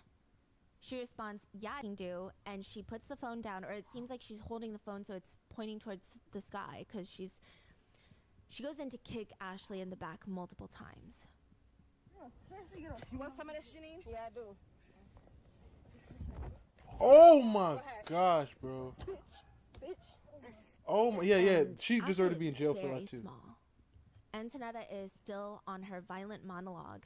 You messed with a crazy ass. And You he are knows I'm you see, crazy. I'm glad you're crazy. You're looking I'm dumb. glad you know you're crazy. Go home. Ashley asks for her phone back. At this point, they take her phone, but Antonetta tells her, You want it, you get in trouble for it. Point blank, period. She's following. I don't care. She don't get beat up by both of us. That's ugly. You really f***ed up. I do this. He let me come out here and whoop your ass. You should be ashamed of yourself. Come out here in the morning after you work the whole late night. Fired. Calling your corporate, saying that you're abusing your employees them and holding it against them. Yep. Calling your corporate office tomorrow. And the sisters are recording all of it. yes. Wow. While Ashley is hospitalized after this, so they go back to the apartment. Daniel wakes up, gives Ashley her phone back. While she's hospitalized, Daniel is desperately trying to get in contact with her, texting, "Can I see you? The cops are here. You want me to tell them what happened?" And she said, "No, I'm good. Leave me alone. Please talk to me. My face is all f***ed up and I can't breathe. Fuck texting. Can you please just talk to me? Can I get you, please? Why was it a whole setup?" He responds, "Can you pick up for me? I don't want to call you and seem like I'm harassing you. Please pick up." She responds, "I don't really want to talk right now. Ashley, can I see you, please? I can't breathe and my heart is skipping a beat. I'm on foot to urgent care. Bye." "No way, please. Your fucking sister kicked me in the back by my heart and chest. I was good till she did that." So a lot of people question why Janine was also charged with murder, and it's likely because of this text message and the footage of her kicking her. What the freak you mean? Why she was? What the? Yeah, she kicked her. First of all, she's an accessory, and if anything, but she kicked her. So nah, she part of it. Gosh, she say I was good until your sister kicked me from the back. Yes. "Ashley, I really, with all my good intentions, want to see you and check on you. I feel sad and I can't believe your face and body is hurt. Talk to me or let me see you. I'm sorry. It hurts to see you like this. Please." This man was in love. Janine does not know that the police have the video on her phone, nor does she know that Ashley texted Daniel, her brother, all of this. She doesn't know any of this. Instead, Janine thinks she and the officers are buddy-buddy. She thinks they're friends. She has no clue that her beyond idiotic, strange behavior is going to be the reason she goes viral. At one point, the authorities, I guess in an attempt to build rapport, they asked Janine, "You seem kind of athletic. Did you play sports when you were in school?" No. Oh, okay. Yeah. Do I really look athletic? Yeah, you look athletic. Yeah, you got some shoulders on you. You see, they're smart. They know. As soon as they talk, let them talk. That's how you find out when somebody's cheating too, honestly. Just let them talk. Let them talk. Because they'll tell you everything you need to know, really. Just let them talk. Why would you do that? You don't know if I just care about these shoulders. Oh, well, I apologize if you are. They're a little, I know. They're fine. It's just she genuinely thinks they're all friends. Having a blast. So what happened in the fight? Did Ashley hurt you? Do I see some scratch marks on your neck? Do I have some scratch marks? No. It wasn't jumping. Oh, I see. Will you tell us a little bit about what happened? Like, how did it happen? Oh, it was very vivid. It just happened so fast, Fights are like a blur when it happens typically. But where was Ashley? I know you said earlier that she came looking for your brother. She came because he was moving, he was getting kicked out, and she wanted to be a little writer when she knows she's a side chick and she's got a husband at home. Like, girl, she knows she's breaking up a happy home. How did you make contact with her? Through messages, like, we seen her. Where did you guys meet First up? of all, that was stupid for him She's to in even our tell. complex. I guess she lives like right near us. Like, I think there's like two sides of the complex. You know that hill? It goes around and then like it goes up and around. But there's another complex that looks just like the same. So did she just knock on the door at first, or you guys just saw her outside? Outside. She didn't knock. She didn't get the chance to, cause like, oh yeah, you got that around. I'm about to be around. So yeah, it wasn't really like. It was just like, yeah, you came to see my. You know who it was, because she got ready to, it's just fighting. It was just fighting. Who is fighting? The girl in Antonetta. The detective is very quick on her feet. She's been the whole Detective Carter is the way that her cadence mirrors Janine, and she asks everybody. No. Girl, you didn't get in on it? Everybody? No. Girl, you didn't get on it? No. Yeah. I You think see? you did. Yeah. I think you did. Just a little bit. You got it. Because like you said, that's your homegirl. Yeah, Tell me about that. She's smart. I'm telling you, this girl should be a detective. They gotta promote her for this, for how she just making her talk. Especially like girls like this, they like to talk. I didn't go crazy though, cause she's small as hell. Like you're enough already. I don't need to be punching her, dragging her. I don't need to do all of that. I'm good. Yeah. I give my little hit and then that's it. A little hit? This girl booted her like she was hitting a field goal. I know I hit her though. Oh my god. God. In the beginning, she got on the floor. And I kinda like dragged her just a little bit. Just a little bit. And then I stopped. I was just like, it's hard, the adrenaline's going, you gotta. Yeah. I was just like, okay, let me stop. and then they're just fighting. And yeah, just a little heads. I didn't really fight her. That's just crazy. So how did you get her phone? She had her phone in her hand. I don't know who posts up with their phone in her hand. If I'm about to fight, I'm dropping everything. She didn't I'm know she was telling about to you that right fight. now. And maybe don't tell them that right now. But it was like on the floor. She was like, grab the phone, and I grabbed it. When she was talking all that while getting beat up, like, how did that make you feel with the stuff that she was saying? I don't care. She was like, I don't get bothered by people who talk. Like, you really gotta do something to me. But she was talking about your brother, though. Yeah, and I was like, so you weren't mad? I can't be that mad now. Come on. She knew what it was. You know, you're gonna talk regardless. It's a fight. What do you expect? It's a fight. I'm just like, I feel like sometimes, like I don't try specifically to not, but it just happens sometimes. been in multiple fights. They all talk. They bring it, you know. So yeah, I wasn't really getting angry. I was chill. So Daniel was sleeping the whole time. Antonetta woke him up when we knew Ashley was coming. Then he was like, and then we was like, yeah, she's about to get beat the fuck up because now, you know, you're getting kicked out and she thinks it's okay to come and save you. Like, who is she? You haven't even been together for that long. Like, that was weird. It sounds like they tried to. So yeah, that's where it really started. That's her demeanor. There is some very strange moments in the whole interrogation with the police. While waiting for the interrogation, like I said, she's sitting there listening to music on her AirPod. They took her phone. So she doesn't have her phone, but she's putting in her AirPod and it's still connected to the music I guess she was previously listening to. What? They took away the phone, but the music's still going. Yes, and she's singing along to her playlist, which I don't know if this is a normal thing, but in this setting, it just feels very dumb. Like, she's singing, and then she'll start yawning. They probably did that on purpose. Let her listen to her music. They let her listen to the music on purpose. No clue how serious this is about to get. Then she starts full-on just bopping to the music for 20 minutes straight. She's using finger guns to sing along to Hotline Bling. Wow. She's shaking her head from side to side. She's yawning. Later, when they tell her she's going to jail for murder, they have to take photos of her, and she starts posing. She's like popping out her hip, almost like, you know, those cheerleader photos that you have in high school. And the detective literally calls her out on it. She's giggling, and she's like, "Are you posing right now?" And they're laughing, and she's like, okay, let me stop. You're making me nervous. You're making me nervous. Wait, so detective is still playing along. The cops yeah, are of course. still playing the cop. They're like, this is that the lady. dumbest thing I That ever lady seen, know but I'm what play she along. doing, bro. Yeah. Okay, I'm gonna take a quick picture of your feet. Oh, girl, she's got to. Even when they take pictures of her back, she says she has bad back knee, and she seems embarrassed. We're just looking for any injury. I just got bad acne. Dang! I'm sorry, but this is the cop lady. This is the lady who was talking. Embarrassed. We're just looking for any injury. I just got bad acne. If it's acne, it's okay. Yeah, it's okay. If it's acne, it's fine. This is bad.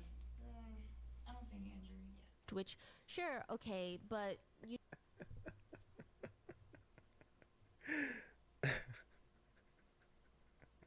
You want to chop? Oh my gosh! All right, bro. Man, all right. This is a crazy thing, and it's rare because, you know, it's rare to hear her talk about like females doing a whole bunch of crazy stuff. You know, like obviously, the guy cheated, but like every female in the story did wrong. Even Ashley. I thought Ashley was an angel. I thought Ashley didn't know, but Ashley cheated on her fiance with. Oh my God. You should be more embarrassed about the murder charge. After the detective tells her that she's charged with murder, they leave her alone in the interrogation room, and she starts whispering and talking to herself, repeating things like, "What the fuck? What the fuck? What the fuck?" She'll randomly start laughing and saying things like, "What the fuck? I just can't see myself in jail. Like, this don't seem real." That's so so strange. Yeah, even when she's being handcuffed, she takes off her bracelets, puts them in the baggie, telling officers that her bracelets were handmade in Africa. And worse, though, is she's being turned around to be handcuffed, and she says, "Oh my God." Oh my gosh.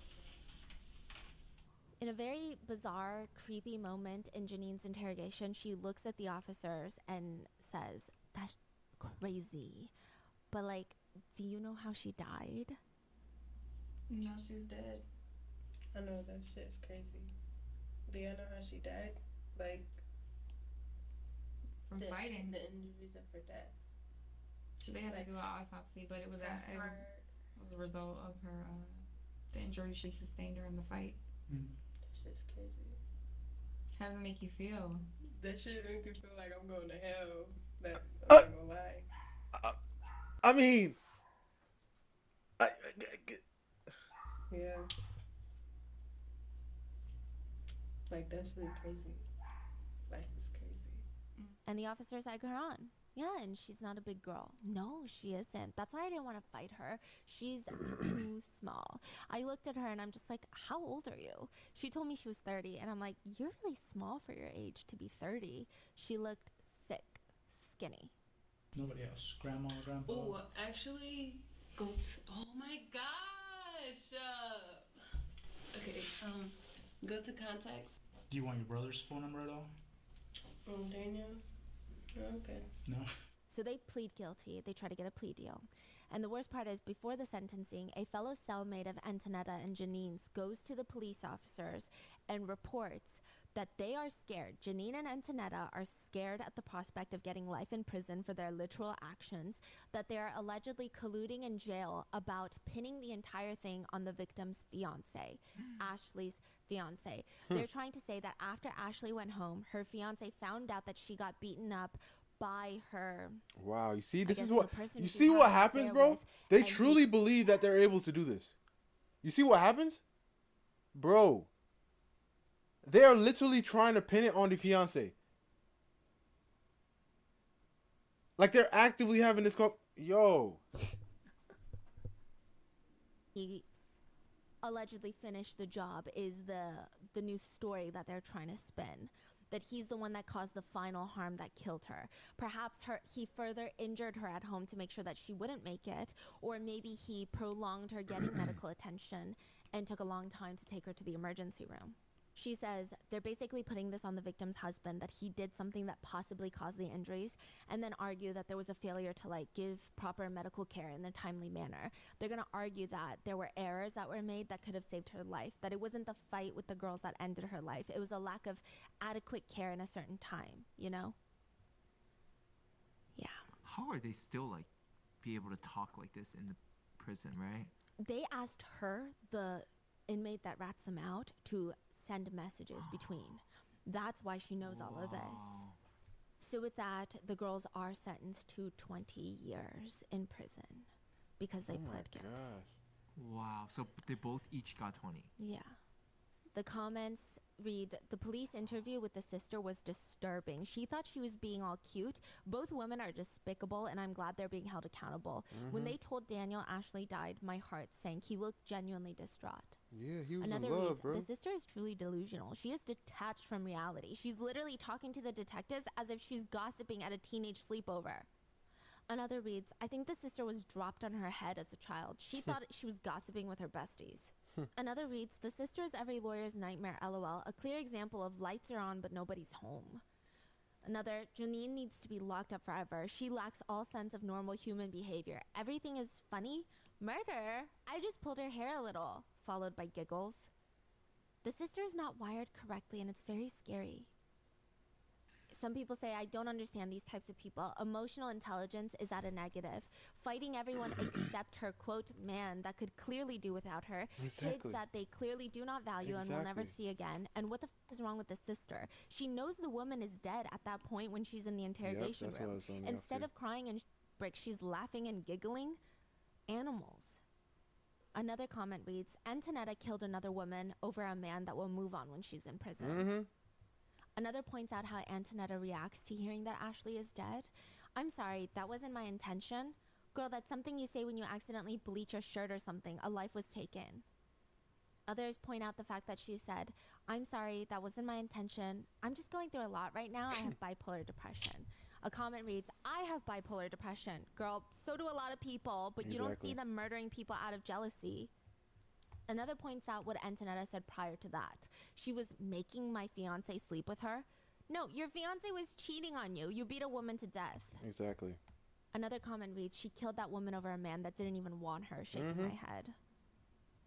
Antonetta, I wasn't going to kill anybody. Also Antonetta in the video recording, I will murder you.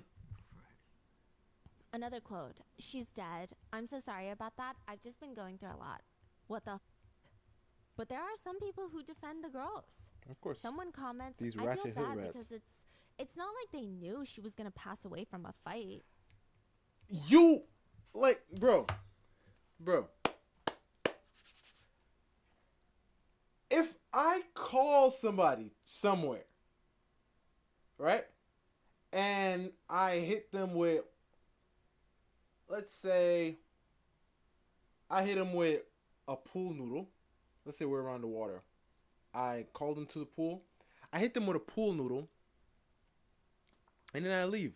When I hit them, they fall back into the water, right? Now they're in the water. But guess what? I didn't know they can't swim. It doesn't matter.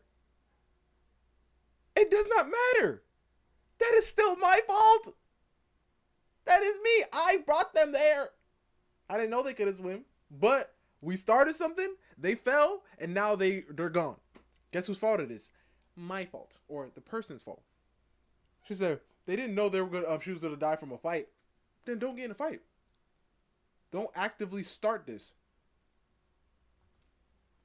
But most people, I think, are on the path of, quote, you're in prison now, your cheating man is free, your child is without a mother, the other mother is dead. Yeah, you surely thought this one through. Another comment just reads, I feel very sad for the boyfriend of the deceased woman. To find out you're being cheated on the same time you find out your partner passed. And it's his birthday. And I feel very sad for all the children And it's involved. his birthday, bro. Yo, he was with her for 10 years. And on his birthday, now for the rest of his birthdays, bro, he will think about this. That is crazy. So with that, they are both going to serve 20 years for voluntary Man, 20 years it ain't enough time, bro. Because these people ain't right in the head. I don't think they should be out. Like, give them a solid 30. A solid 30, a nice number. 30, I feel like it might do something. It might give them time to rewire their minds. manslaughter and robbery by force. Their maximum release date is August 2042. They may potentially get out sooner than that. 2042. To which one netizen comments, I can't believe they only got 20 years. It was premeditated. They lured her. They beat her. Exactly, premeditated. They did. Bada bing, bada boo. Some friend groups have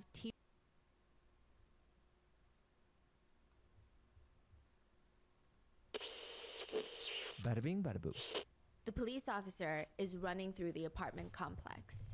Well, he's running through the parking lot. This is one of the highest priority calls that the station had gotten the entire day.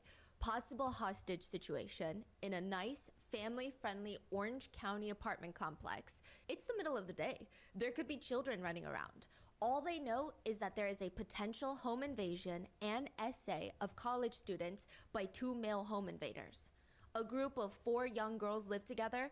2 gunmen had forced their way in. That's pretty much all he knows.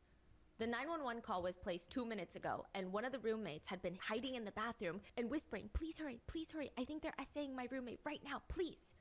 That's all they have. 911, what are you reporting? Okay, ma'am, what city do you live in? Irvine?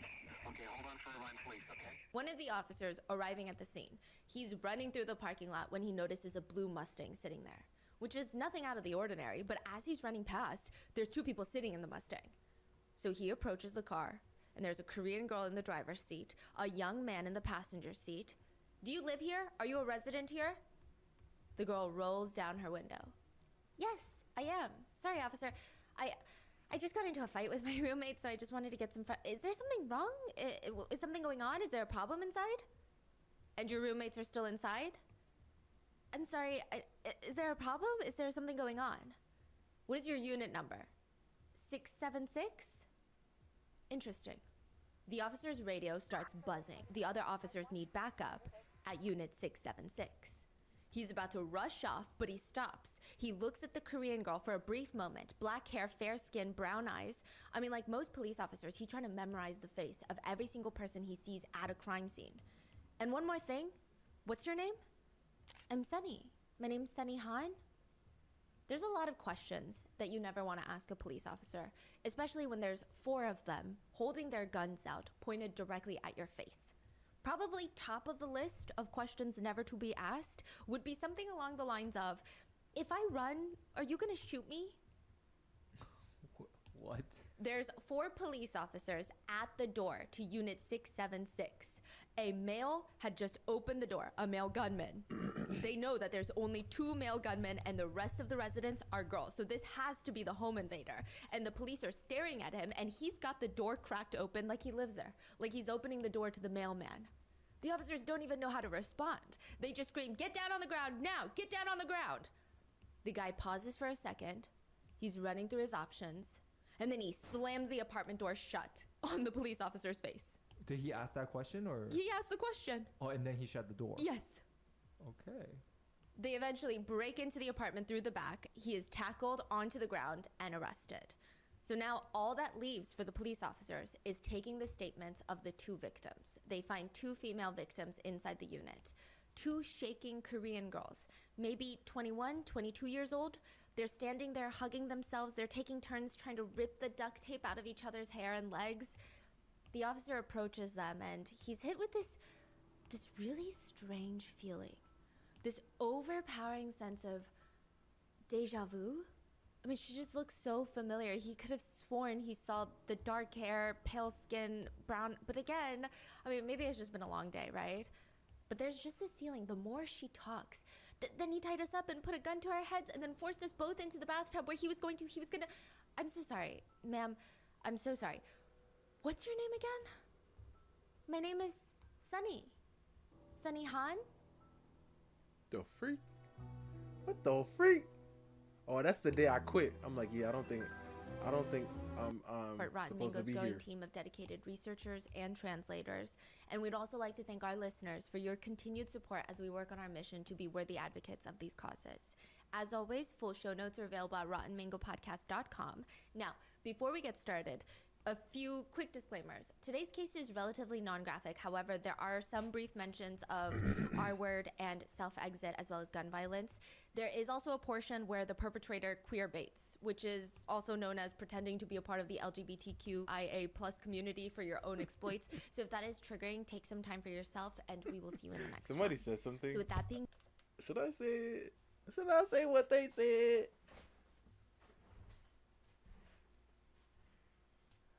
I don't know if I should. Said, let's get into the case that everyone believes is about one evil twin and one really good twin. But is that really the case? How can one person be at 2 places at once? But here she is on the witness stand testifying as a victim, and then you turn your head and there she is again sitting next to the attorneys at the defendant table. Most of the people in the courtroom, the judge, the jury, they all have to keep doing double takes, left, right, like they're watching a tennis match. It's like watching a mirrored image. When one on the witness stand would start crying, the other one would instantly start crying at the defense table. It's like they shared the same emotional string. It was really weird. It's like a glitch in the universe, watching 2 clones. I mean, there's obviously a very reasonable answer for this. They're identical twins. One is on the stand as a victim, and the other is on the stand as the defendant, on trial for conspiring to murder her identical twin sister. All because she wanted to be her twin. She wanted to be her. Oh my gosh. Sunny Han is staring at the police officer. You cannot be serious right now. Oh, we're serious. What the hell did Gina do? She's always lying to get me in trouble. This is not real. That's not what the neighbor said, by the way. The city of Irvine, I mean, we lived there briefly. It is a weird place. It's in Orange County, which is in California. And the city itself feels like a fake Black Mirror city. It's beautiful, don't get me wrong, but everything is beige. And it's a giant bubble. Every house looks the same. Every apartment complex looks the same. And they're all owned by the same company. Everywhere. Everything is so clean, but in a strange... Yes, it's strange. It's sterile. It's like, I don't know if human cities are made to be this clean. It just doesn't naturally happen. It's the place that you go to have children. You send them to school. And then you have a suburban routine that just loops and loops and loops until you die. And that year, there was only one recorded murder for the full 365 days in the city of Irvine. It is consistently ranked one of the safest cities in the United States. Wow. Nothing ever happens in Irvine. That's why Carla, fake name, moved to Irvine in the first place. For some peace and quiet. Look what you did to me! Look at me! How could you do this to your own flesh and blood? Calm down. Carla looks out the window, and there's two girls. I mean, she knows that there's two separate girls because they look the same, and they're standing in front of each other. It's almost like, again, looking at a mirrored image, but one of them is covered in blood. So obviously, it's two girls. It looks like someone took a meat cleaver and just smashed it into her nose bridge. And now that girl, the bloody girl, is screaming at the top of her lungs, look what you did to me! You stole my car. You started it. Someone help me, please. Someone help me. She's gonna kill me. How old? They're like 21. Oh. It appeared one of the girls was trying to kill the other. So Carla naturally calls the police. When the police arrive, they arrest Sunny Han, which makes sense. She's the one without the blood dried on her shirt. That makes sense, right? But they're not arresting her for punching and assaulting her sister. They already had a warrant out for Sunny Han's arrest. So that being said, Sunny Han is in big trouble. Asian gangs in Orange County are actually a very big thing. There's the Tiny Rascals gang, the Asian boys, watching Dragon Family, the Korean gangs like the Korean Crazy Dogs. There's a lot, and they all have turf wars. And one of them, or maybe a few of them, were out for Gina Han. That's what she's frantically telling her friends. My sister Sunny, my twin sister Sunny, her boyfriend is in one of those Orange County-based Asian gangs, and they're gonna get me. I have to be careful every time I drive into Orange County. Your sister? Why would your twin sister want to do something like that to you? I mean, that's your twin sister at the end of the day, no? I know, but when we were 15 years old, I don't even remember what I did. It was honestly probably nothing, but we're arguing like we normally do. And I'm telling you, she's insane. Out of nowhere, my sister Sunny grabs a sharp pen and stabs me in the thigh with it. That was when we were 15. And now she's put a hit out on me. Now they're 23, and Sunny, according to Gina, has been exponentially getting more homicidal. Gina's anxiously grabbing her arms while telling her friends and anybody who will listen that Sunny put a hit out on her, and she's so scared. She told her boyfriend, who's in one of those gangs, to kidnap me, essay me, and then kill me. On sight, no questions asked. Which is interesting, because what if they catch Sunny instead? How could they tell the difference? A girl walks into the police station not too long after all of this, and she walks up to the officer. Hi, I would like to pick up my ID, please. She's standing in front of the receptionist at the sheriff's office. Name, please. Sunny. My name is Sunny Han. Or at least it will be soon. Because all Gina has to do first is kill her twin sister, really, Sunny. I mean, obviously I know they're identical, but they look so Gina really, wants really... to be Sunny. Yes. And Sunny is... in jail. In jail. Yeah. She just got out. Sunny just got out. Yeah.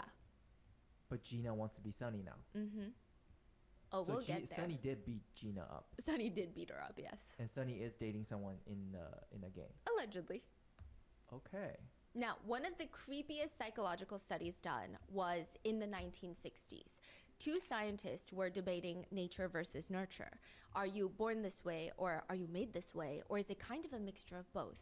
Some believe that it's nature, that genetic traits are handed down by parents through evolution and all of that, and they influence everything about an individual. And it's precisely that, your genetic makeup, that makes each person so incredibly unique. The argument being, there could be a set of twins that have the exact same genetic makeup, and yet their lives turn out drastically different. How does that make sense? Yeah, but they won't have the But exact others argue makeup. It's not that simple. There's no way that both twins experience the same exact life trauma experiences and stimulations in life. So with nurture, each twin turns out different from the other. Then you have people arguing that it's a mixture of both nature and nurture. Listen, the only way I think you can get that to work where they're exactly the same is only if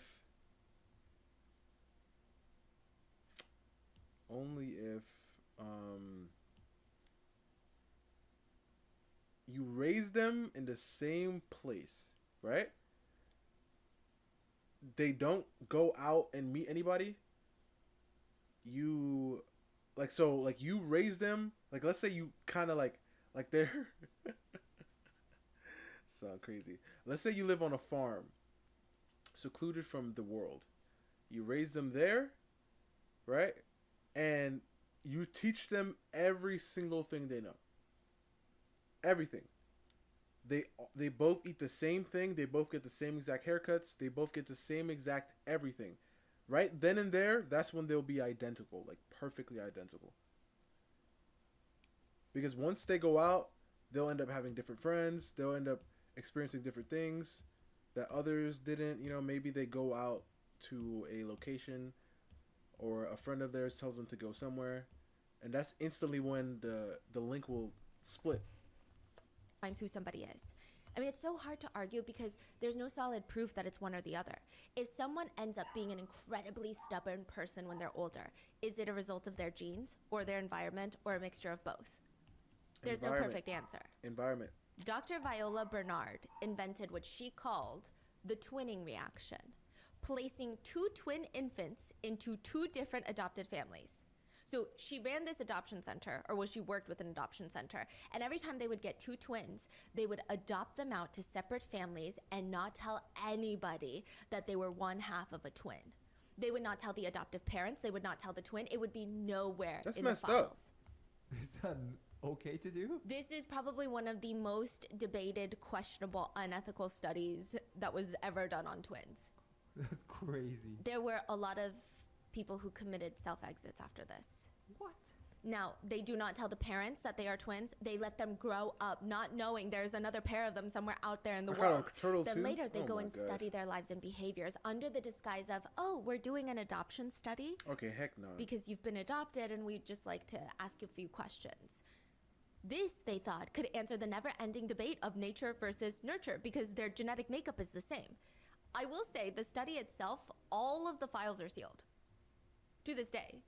So I don't really know if anything came out of it. It doesn't seem like anything came out of it. It just seems that they were committing morally unethical studies, in my opinion. But the part that fascinated a lot of people was the idea that if there are twins who don't know they have a twin out there, do they grow up like everybody else? Do they grow up like me, where I know I don't have a twin out there? I hope. Do they feel something, or do they feel somehow subconsciously that something is missing? One unwilling participant in the study, Doug, his dad explained, Doug just always had this anger that revolved around the fact that he always felt that something was absent from his life, and he just could never put his finger on it. Doug would be reunited with his twin Howard, and they realized some eerie coincidences. They got married the same year. They had kids the same year. Both their kids played the same sports, and additionally, both their kids had the same number jersey assigned to them, number 2. They both had similar eating habits. They don't like condiments or sauces on their food because they, quote, had no use for them. So it's very strange. It's like they both felt like something was missing, and they both kind of lived parallel lives.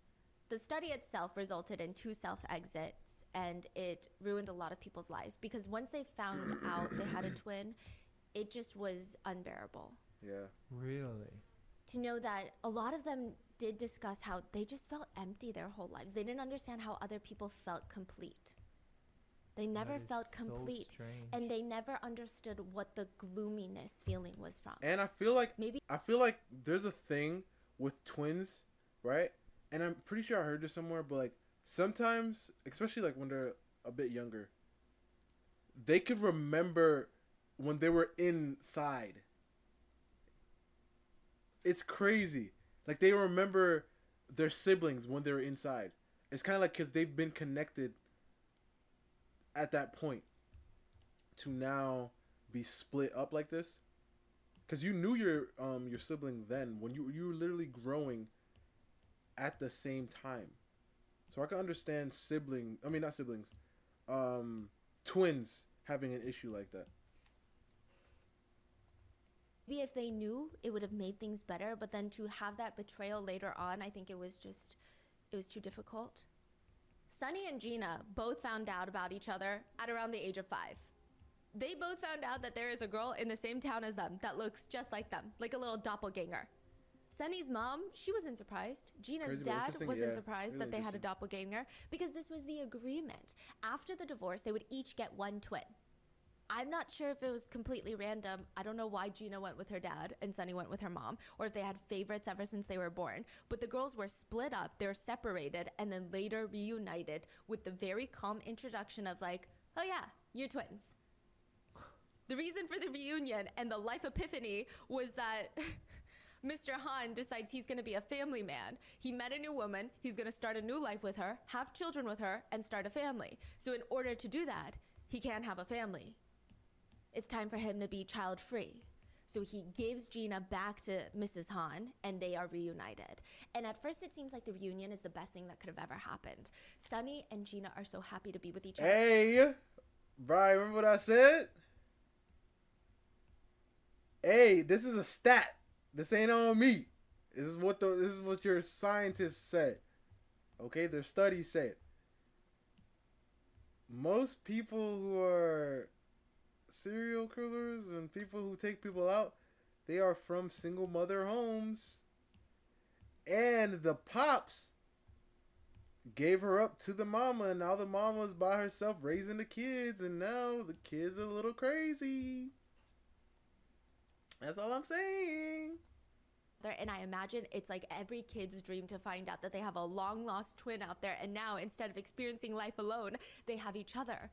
And now both of them are living with Mrs. Han, their mother, and she's got double the kids, and she's putting in half the effort. There's a carton of eggs in the fridge. Bye. Be safe. She would just slam the door shut, and the girls would be home alone for days, and they would be left with nothing but a carton of eggs. They would finish that tiny carton in a day or two, and now they have nothing. They don't have any food. They don't have anyone to call. They don't have anything to eat. In addition to that, they have no idea when their mom is going to be back. It's kind of a sadistic psychological experiment set up. The two of them are fighting for resources in the same house, a fight for survival. It's very primal, but at the same time, they are each other's only emotional comfort and support, which is, at that age, especially very critical for survival. It's a very confusing question of, are they competing with each other or are they enduring it together? And all of this would be made even more confusing by the fact that random men would just show up at the house odd hours of the night. Sometimes their mom would let them in, and it would be one of her boyfriends. The girls never really bothered to learn their names because it was a revolving door. Other times their mom would hide behind the couch. Shh, do not say a single word and do not turn on the light. Hide two girls? Yeah. Behind the couch? Because the loan sharks would be out. And they can sniff out blood. 311% interest a year is what loan sharks in South Korea can charge. Meaning, if you borrow $10,000, you have to ultimately pay back the $10,000 you borrowed, but also an additional $31,100. The total amount that they gave you, $10,000. The total amount you got to give them back, $41,100. Mrs. Han is addicted to gambling, and her relationships in Korea are not working out. Her daughters, Gina and Sunny, are fighting nonstop. A normal day in the house consists of the girls finding new bruises on their bodies, putting Neosporin on new cuts, and counting how many hairs they ripped off each other's heads. Oh, this is all in South Korea? Yes, they move. Now it's time to put it all behind them. They pack their bags. We're moving to California. It's supposed to be this new fresh start, but it's not. It's the same thing that was happening in Korea, but now in California. Except it's so much worse because the girls can't go to the convenience store and try to buy a boiled egg. They don't know anybody in California. They don't speak the language. They just sit there at home with each other, and that's it.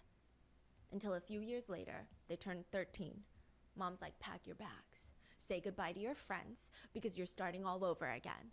The car pulls up to a random house in Orange County. The door swings open, and Mrs. Han walks them to the door. Meet your aunt. This is my sister. This is my sister's husband, your uncle. This is your new family now. And Mrs. Han just walks off. Where did she go? To gamble, to live her own life. Now, this is where I think the nurture part really comes into play because they went from moving to the United States in the 6th grade to becoming co-valedictorians of their high school 6 years later. A lot of people attribute this to their aunt and uncle, and I'm sure they do have quite a bit to do with it. But if you really knew the twins, There was this underlying steam just bubbling to burst. They were so intensely jealous of each other. It was likely the most overpowering emotion that they felt in their entire lives. They would rather die than let one be the valedictorian. They would rather push and push themselves until both of them were equal, or one of them was better, but then the other one would die before they let that happen. Wait, so they were both top of the class, Yes. exactly the same? Yes, exact equal. Wow. It's as if you were to put the most stubborn people in the room, put them in a staring contest. Both eyes are wide open. A minute passes. Both of them start crying. There's tears streaming down their face. 2 minutes, their eye veins are popping out. 3 minutes, the whites of their eyes are bloodshot. They won't stop. They'd rather die. Somebody else in the middle has to be like, okay, you guys are both winners. Co-winners of the staring contest. That's Look so at the weird. winners. You know how, like, usually when we talk about twins, like, they have this crazy connection that they will do anything for their twins? This is like the opposite scale. Yeah. They are so, like, you know? And a lot of people attribute and wonder if it's because they were separated when they were kids. Subconsciously, if it happened as they were babies. Isn't that fascinating to think about? If you're a twin, please let me know in the comments if you think that would have made things different between your relationship. Wow. It's interesting. Now, that's the twins' relationship. They could not see the other one shine. They were hyper competitive in every aspect of their lives. School, grades, boys, friends, likability. Which Gina Han always felt like it was unfair. Sunny was naturally more extroverted than Gina. People said, oh, Sunny, like her name. She's just Sunny. Definitely correct. And then things just came easier to Sunny. She would study 3 hours a day, get a 98 on an exam. Gina would have to study 5 hours to get the same freaking 98 on the same exact exam. But it's fine, because Gina would just stay up late and put in the extra hours because she would rather die than see Sunny get a 98 and she get a 95. There is, however, one thing that Gina did not stand a chance on, no matter how hard she tried. And that was being Mom's favorite. Sunny was always Mom's favorite. Every time she would visit, it was always Sunny this, Sunny that. The mom that left them? Yeah. 21-year-old Gina walks up to her commanding officer, her senior at the Lackland Air Force Base in Texas. This is after high school. She graduates as co-valedictorian, and now she's in the Air Force. And side note, Lackland Air Force Base is not the type of place to go if you're interested in having a chill life. Trainees have to go through intense, rigorous physical training 6 days a week. On average, you have to be able to run 1.5 miles, do 33 push-ups, and 42 sit-ups in under 12 minutes. Which, my toxic trait is like, that doesn't sound too hard. No, it's really hard, okay? And that's just the physical training aspect. There's the military training, combat lessons, field training, academic studies. Every second of your day is prepped and planned. There is no such thing as freedom when you're defending the nation's freedom. Gina walks up to her commanding officer. So guys, I'm really lesbian. What? Wait, hold on. Who is the older sister? Is there older, younger? Sunny is 5 minutes older. Sunny's older. Got it. Yes. Gina walks up to her commanding officer. I'm very lesbian. I'm very gay. I love women. This is her last resort. She tried other things. She tried to tell them that her dad was sick, but they didn't care. When you join the Air Force, you have to sign a contract for at least 2 years, sometimes 4 or 6. And you know how your job, you have to give, well, it's polite to give a 2-week notice, but technically you can just walk out and never come back. The military, you can't do that. You sign your life away to the government. You have to either be honorably or dishonorably discharged. If you walk off that base, you've gone AWOL. And if you go AWOL and they catch you, you're gonna be tried in military court. Gina tried other methods. My dad is very, very, very sick. No, Cadet Han, unless you have medical records, we cannot discharge you. Okay, I'm gay. I'm a lesbian. Cadet Han, you are discharged. What? Yeah. What does that mean? It's the don't ask, don't tell era. This is in the military. Being gay was completely banned at one point. They said it was, quote, incompatible with military service. So if you were gay, you'd be discharged on the spot. Then the policy changed. They said, fine, you can be gay, but you don't ever let anybody know about it. We don't ask, you don't tell, okay? If you tell, you will be discharged. I'm just saying. Because, you know, in the military, in times of war, there's bombs, there's missiles going off, there's casualties. But God forbid someone talks about being gay. That is so scary. They're shaking in their boots. They don't know what to do anymore. It would be too horrific, tragic, stressful for the big bad boys in the military. That is not why. Over 13,000 service members were discharged under the Don't Ask, Don't Tell That is not why. policy, including Gina Han. She's not gay. She just really wanted to get out of the Air Force. So without military housing, Gina tries to find the quickest place to find employment and the best in terms of earning potential, fast hiring, was probably the casino. She starts working the tables as a blackjack dealer, and she would on average, they make about $20,000 a year, but that's just the base salary. Most of their money comes in the form of tips. Las Vegas dealers can make over 6 figures a year depending on how good they are and which casino they work in. Dang. One day, Gina's working the tables when her colleague comes up to her. Hey, you want to go for drinks after? It'll be fun. We barely know you. What time do you get off? Oh, I get off in like 30 minutes. Oh, we get off in like 2 hours. Do you mind waiting for us? So Gina's like, okay, that's fine. I'll wait for them. She clocks out and she's got about an hour and a half to kill. And she's glancing around looking for something to do. I mean, she doesn't want to eat because she's not hungry. She doesn't want to drink because she's going out for drinks. And of course, the thought did cross her mind. Does a referee have a better chance at winning a soccer game? Or a complete stranger who's never even seen a soccer field have a better chance at winning a soccer game? She's like, me, the referee. So she walks over to the blackjack table because she's a blackjack dealer and she starts betting. She loses every single penny that she earned that day. And now the dilemma hits. Either I go home after 9 hours of work and I get nothing because I lost it all, or I invest money, some money, okay, and withdraw some cash in the name of winning. Maybe she can still walk away with the money that she earned from her 9 hours of work, or maybe she could even make more money. Gina walks over to the ATM. Her max cash withdrawal in a day is $300. She withdraws all $300 and she loses all $300. But now it's personal. It's a numbers game, right? If she lost this much, eventually she will have to win. That's how life works. That's how the numbers games work. You can't just lose and lose and lose and lose, right? But if she doesn't play, she will lose that chance to win. And all of this would have been for nothing. She has to play again. Gina does not go out for drinks with her coworkers. Instead, she sits there waiting for the bank to open the next morning. This all happened the first time? The first night that she gambles.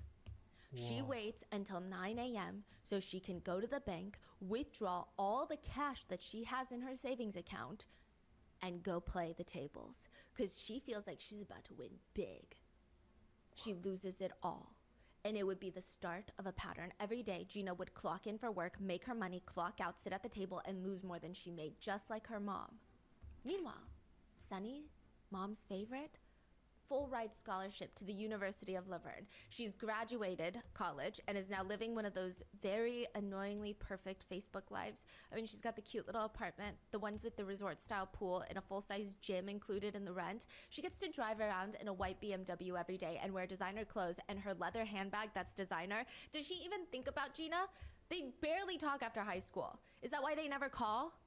She's too busy creating this perfect life and forgetting all about her twin sister. It's a very painful contrast to Gina's life right now. She's been in jail multiple times, Gina, for stealing. She's in debt. She's addicted to gambling, and she feels inferior to her sister. I wonder if she really wanted to win also just to... show Sunny. Yeah, or just win, compared to Sunny. Win something. Right, because she's not winning. No, and do you think 5 minutes can change your entire life? Yeah. That's how Gina feels. Sunny was born 5 minutes earlier than Gina. 5 minutes. 300 seconds. It's something that Sunny would never let her forget. And that's why Gina thinks Sunny was mom's favorite, because in Korea, there is a hierarchy. And now every time Gina thinks about Sunny, she's reminded of that. I think everyone has this feeling, the feeling of, oh, if I did that one thing differently, how would my life be? If I studied harder, if I didn't miss that job interview, if I dated that guy, would my life be different? Okay, rather, if I didn't date that guy, that's a better one, okay? Would it look like that? Gina knew what her life would look like. Because we can sit here and wonder, but it's literally an imagination. Gina knows exactly what her life would look like if it was better. She could just go on Facebook and see Sunny living her better life. It's watching her parallel universe self living the fantastic life, and she's not there. And technically, she could be. She could have that life. I mean, why not? She has the same DNA as her, the same face, the same everything. I mean, she's technically entitled to that life. The only problem is, there can only be one Sunny Han. and Gina would do anything to be her. 19-year-old Helen is sitting on the couch debating. She's completely frozen, and she's thinking, do I just sit here and act like I didn't hear that, or do I go investigate? So annoying. She decides to get up to investigate. She walks towards the front door of the apartment unit. There's a small side window right next to it. She was just gonna quietly peek out and make sure it's nobody important, like one of her like 4 other roommates. I think I understand what's going on now. They make eye contact, he sees her, and now it's too late. If she crouches down and tries to hide now, the man at the door is gonna know that someone is home and is pretending not to be home, which isn't illegal, it's just awkward. Helen makes a split-second choice to just open the door a crack. I mean, she already dealt with him earlier, the boy selling magazines, which is kind of strange. It's not like he came back a day ago to sell her a magazine. He came back an hour ago. But maybe he forgot he already came to this apartment unit. Or maybe he really is desperate to sell these magazines. Who knows? All Helen knows is she does not want to answer this freaking door. Oh, hi. The same boy is holding a spread of magazines in his hand. Next to him, off to the side, is another boy. Just standing there. It's weird. Hi, are you interested in buying a magazine? She looks down at the copies of Vogue, Cosmopolitan. Do they not remember that they were literally here 55 minutes ago? Oh, no thank you, I'm all right. She's about to close the door when the hand catches it. Would anyone else, any of your roommates, be interested? Oh, we all share magazines, so I think we're fine. Thank you, though. Helen's getting this weird feeling in her gut right now. I mean, normally magazine salespeople, they work alone. It's not a job that requires 2 people. It'd be a waste of time and resources to have 2 people going door to door. Why aren't they even just splitting up going door to door? And then the other guy, he's just standing there. He's not even holding magazines. And they came just an hour ago. Why would they come back unless they're not trying to sell magazines? They're trying to do something else.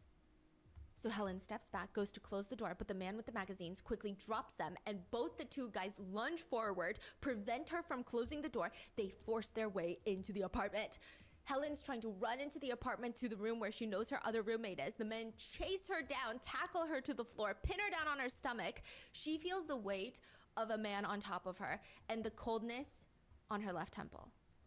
There is a gun pressed up against her head. Oh my. Shut the f up and sit down on the ground.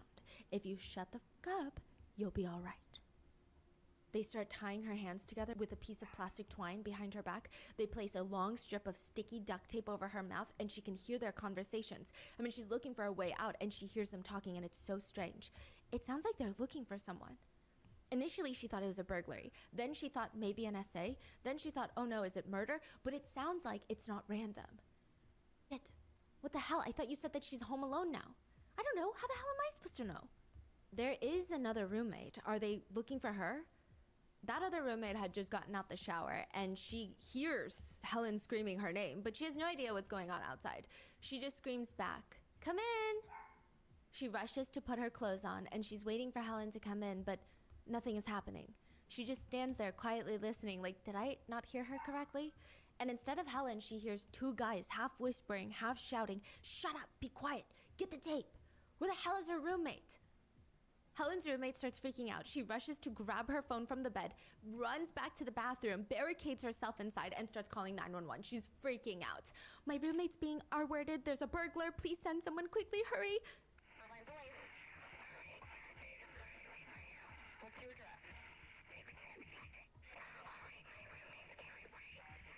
She quickly turns off her phone so that they can't see that she called 911, and she cuts it so close. Her phone screen just turned black when the door to the bathroom slams open. Did you fucking call someone? Answer the question right now. Did you fucking call someone? There's 2 men that she does not recognize, and she's begging them, no, I just hung up on my friend, please no. They throw her onto the ground, tie her arms back together, duct tape her head multiple times, and she's pleading with them, please, can you just please leave my nose unwrapped so I can breathe, please? Helen manages to get her hands loose from the twine while the guys are working up tying her roommate. It's her chance. She makes a run for it. She books it to the door, but one of the guys runs after her, tackles her to the ground. "I should shoot you for that." They grab her arm and drag her back into her roommate's room. And at first, the guys place both the girls on the bed, lying face down, side by side. But very quickly, they decide to change direction. They throw both of them in the bathtub, sitting next to each other, side by side. both Helen and the roommate are rocking back and forth in fear, shaking. I mean, when they were on the bed, the implication was clear. The motive of the crime is essay. But when they're placed in the bathtub, why would you do that? Unless you have plans to try and facilitate an easy cleanup for murder, for blood. And they're sobbing. They're trying to comfort each other when one of the guys turns to the other one and says, "Go tell Gina they're ready." Helen's roommate freezes. Gina Han? Her twin sister? There's no way. Her own twin sister would never. But also, it's impossible. Because Gina Han is supposed to be in jail. The Han parents did notice some odd things about their kids when they were young. They didn't know that there was a word for it. Well, 2 words. It's called twinning reaction. Even when the 2 girls were separated as children after the parents divorced, when one of them would get sick with no contact or conversation with the other one, or it's not even that there's something going around in the schools, the other one would just get sick too.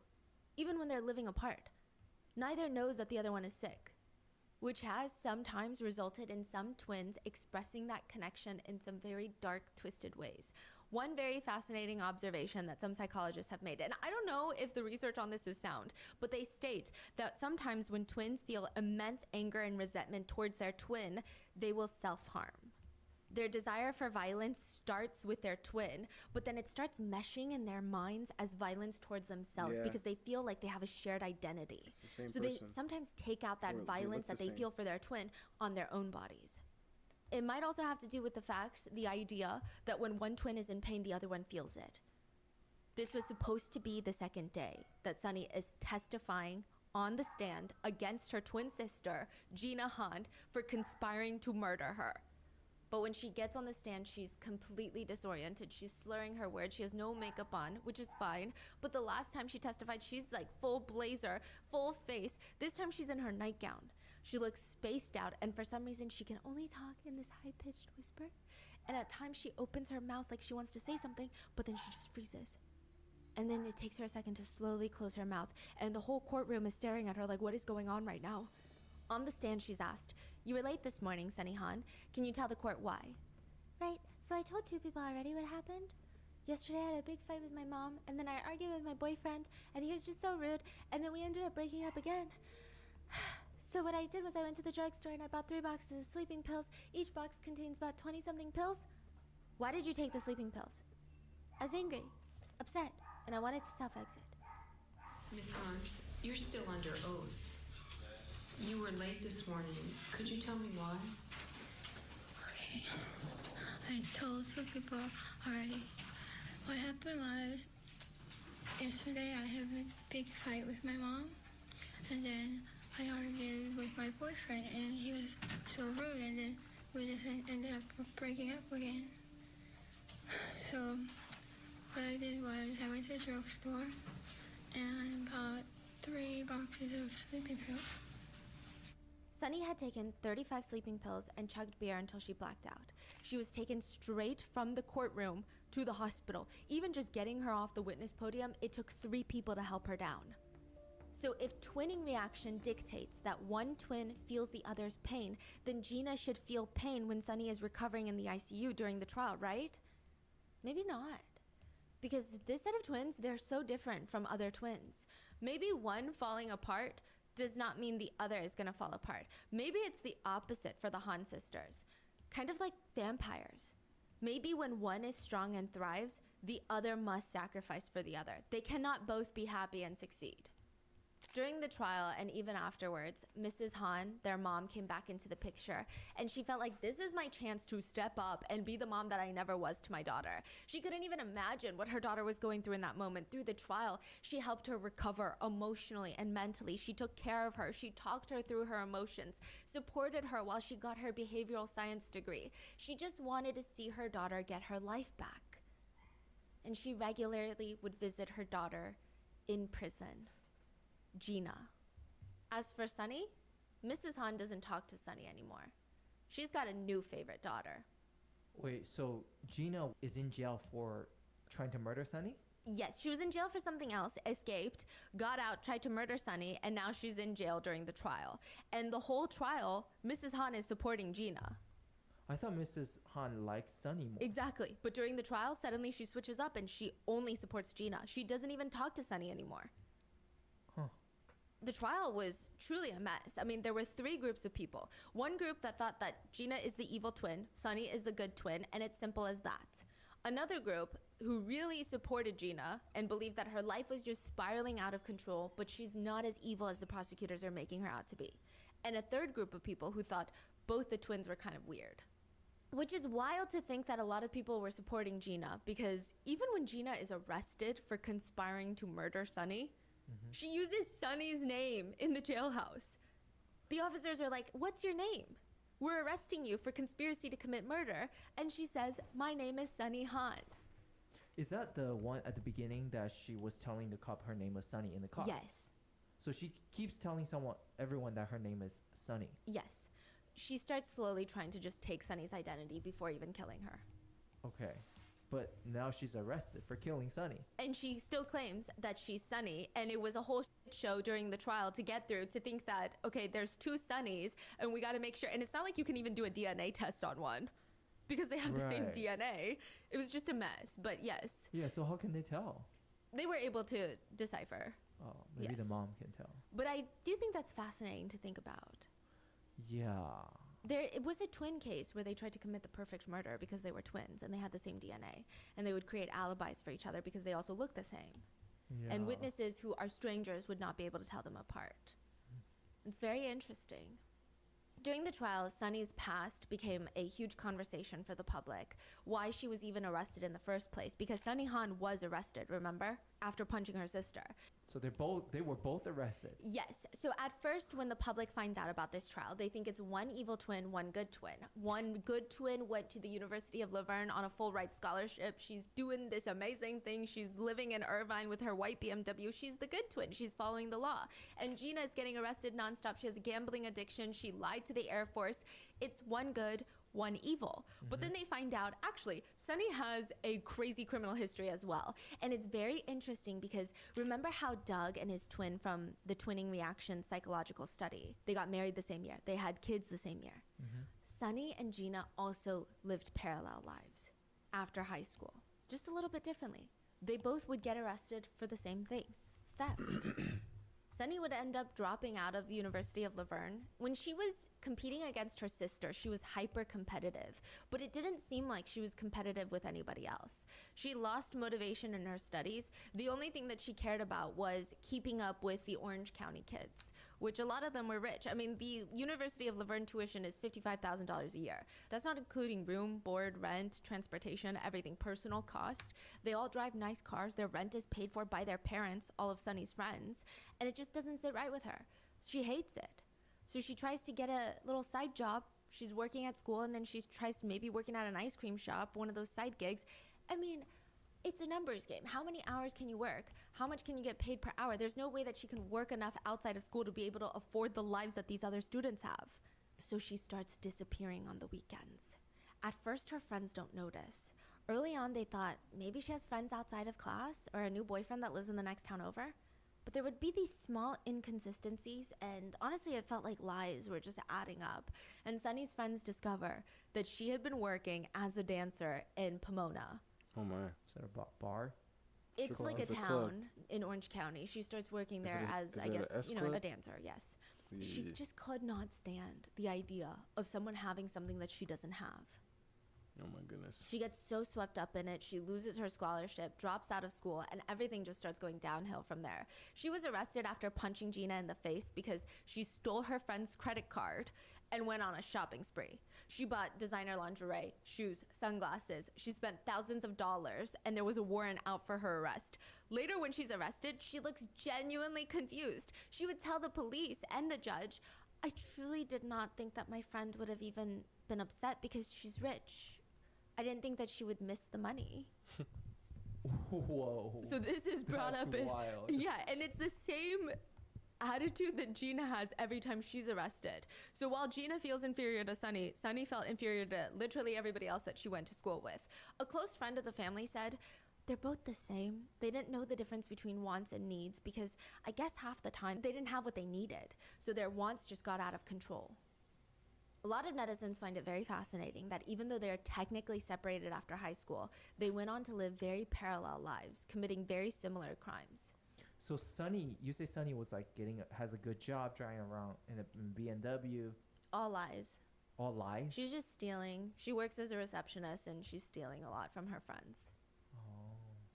Now, the Korean American community came together to send letters to the judge asking for leniency for Gina, which I thought was very interesting. But they stated in the letters that siblings fighting is part of Korean culture, and this was overblown and over-dramatized by the American police. Which again, I'm Korean American. I have never fought with my sister like that. Ever. Like attempted murder? Or even just like punching each other in the face. Yeah. Wait. Yeah. Okay. So the Korean community was supporting Gina a lot. They really rallied behind Gina during the trial. And I think it was probably part and due because Sunny begins supporting Gina during the trial. During the first day of testimony, Sunny was coherent. She's testifying against Gina as the star witness. She's the prosecutor's star witness. But in the middle of the trial, she starts changing her story. Or at least she starts changing how she feels about the crime. She tells the court that she does not believe that her sister tried to kill her. It's stated that while in jail during the trial, Gina would call Sunny saying things like, "This is all a big conspiracy. There's no reason for me to want to kill you." This is a big case of the cops not understanding how Korean siblings are and trying to brainwash everyone into believing that it was actually a conspiracy to commit murder when it wasn't. Is that what it's just a gaslighting is? fight gone wrong.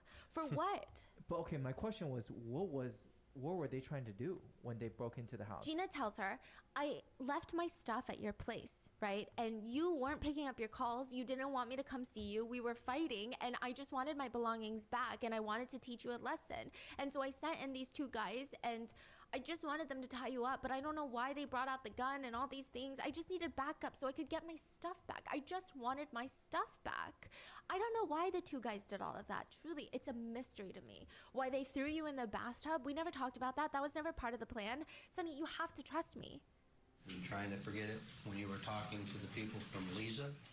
Yes. You were? Yes. When you went on the Lisa show, you were trying to forget this? No, when I was on Lisa's show, I wanted to tell people the things that was untrue. I wanted to clarify that. I don't believe that she tried to kill me. That's just totally nonsense. There's no motive. During the trial, Sunny is asked, "At times, did it feel as though your mother had abandoned the both of you?" Yes. "And at those times, who was it that you turned to?" "Gina."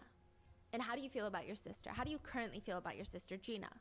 This is on the stand after Gina tries to kill her. "I want to do everything I can to help her." So that gets me to the basic question. How do you feel about your sister? Currently, I want to do everything I can to help her. The two guys that storm the apartment and tie up Helen and Sunny are probably the most puzzling part of this case. Who are they? Why are they even helping? Their names are Archie and Yoshi, and neither of them planned on getting arrested that day. Archie was the main one with the gun, and he told Yoshi to go get Gina, who's waiting in the car to come see her sister. So Yoshi runs out into the blue Mustang. Archie is going through the stuff looking for Gina's belongings, and I don't know what would have happened had Gina made her way in. But when Yoshi gets to the passenger seat, an officer stops them in the parking lot.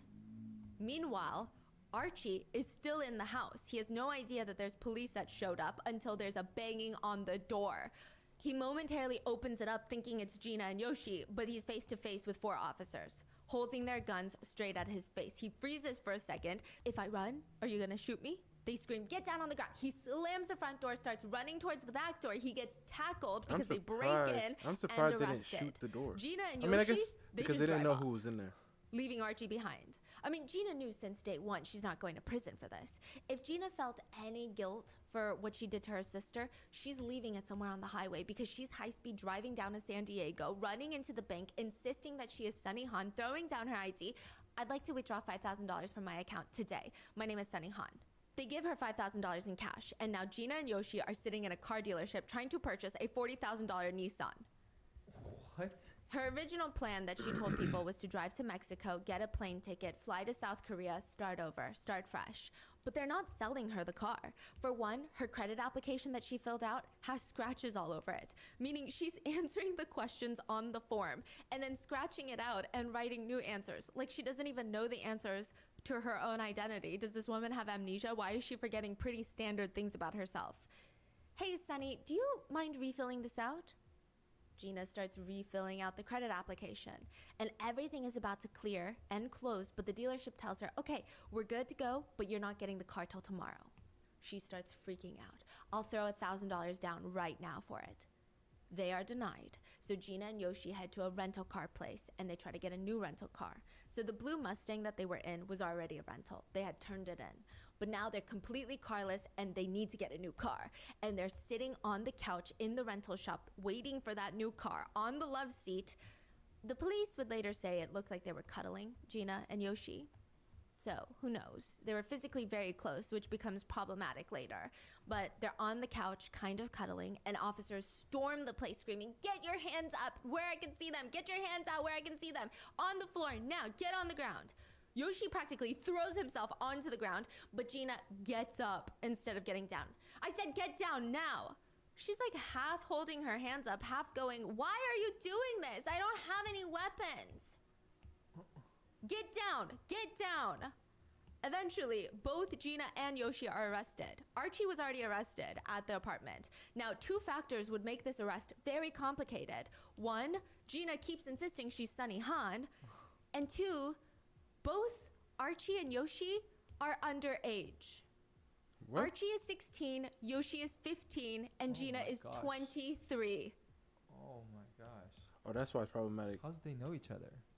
2 weeks before the attempted murder scheme, Gina Han is sitting in prison. She's got a few more months left in her prison sentence. She stole about $40,000 from her uncle. He reported her. She got arrested. Yeah, the uncle that took her in high school. Yeah. Wow. Now, this wasn't even the first time that she was in trouble with the law. She had been on Target's watch list for a really long time for stealing cosmetics. It's a whole thing. She said that she was doing it to support herself. One person close to the twins said, I mean, honestly, it felt like they just lacked plain practical sense. They didn't even seem to know how to cope with anything. So she's in prison, and a fellow inmate said, that little Korean girl? So weird. Non-stop talking about how she hates her twin sister and wants to see her die. I mean, she said that she's so angry she can't even hold it in anymore. She needs her dead. Even amongst inmates is a lot. They said, that bitch is crazy. Like, she doesn't take social cues. She does not read a single room. She'd just walk into a room and she'd be like, it's not even that hard. It would honestly be kind of easy if you really think about it. Kill my twin sister, sell her gold jewelry, get all of her cash, drive down to Mexico, fly to South Korea from Tijuana, and start a new life. Wait, she said this? Yeah. But just because you're in jail and you want to go out to kill somebody doesn't mean they're just going to let you out. So you can commit more crimes and then come back here for a longer sentence. Gina Han escapes jail in the world's most anticlimactic way possible. Work furlough.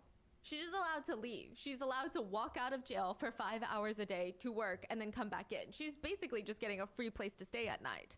The program is technically put in place so inmates who have a job and are in prison for a few months, they can hopefully still have a job when they get out because they're not missing work.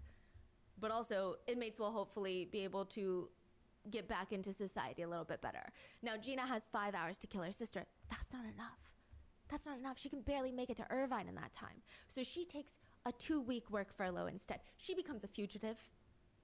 She just walks out, no intention of coming back. So she's intended to really take over the sister's ID. That's what a lot of people are saying, because you don't walk out on work furlough if you want to have a future. Yeah, yeah. I mean, you can't get a job. You can no longer be Gina Han. You're a fugitive. And just like the situation with the Air Force, without the government-provided housing, Gina has nowhere to go. So this time, she can't just show up at a casino and ask for a job. She's a fugitive. She ends up in this halfway house in San Diego that's owned by 2 sisters. And she's staying there. No thoughts, no plans, just vibes. Until Just vibes. she sees 16-year-old Archie walk into the halfway house. He doesn't really have anywhere else to be. I mean, there's not a ton of options for a 16-year-old whose parents don't take care of him. Archie's parents are busy dealing and smoking crack. His dad would coach him to lie whenever CPS showed up so that he would never lose custody, but he also did not care to take care of his child. It was up to Archie to just stay alive and stay fed. As a kid, Archie remembers waking up with these raging, intense headaches. He would accidentally inhale crack overnight at the motel that his parents would make him sleep at. I mean, he basically grew up without parents.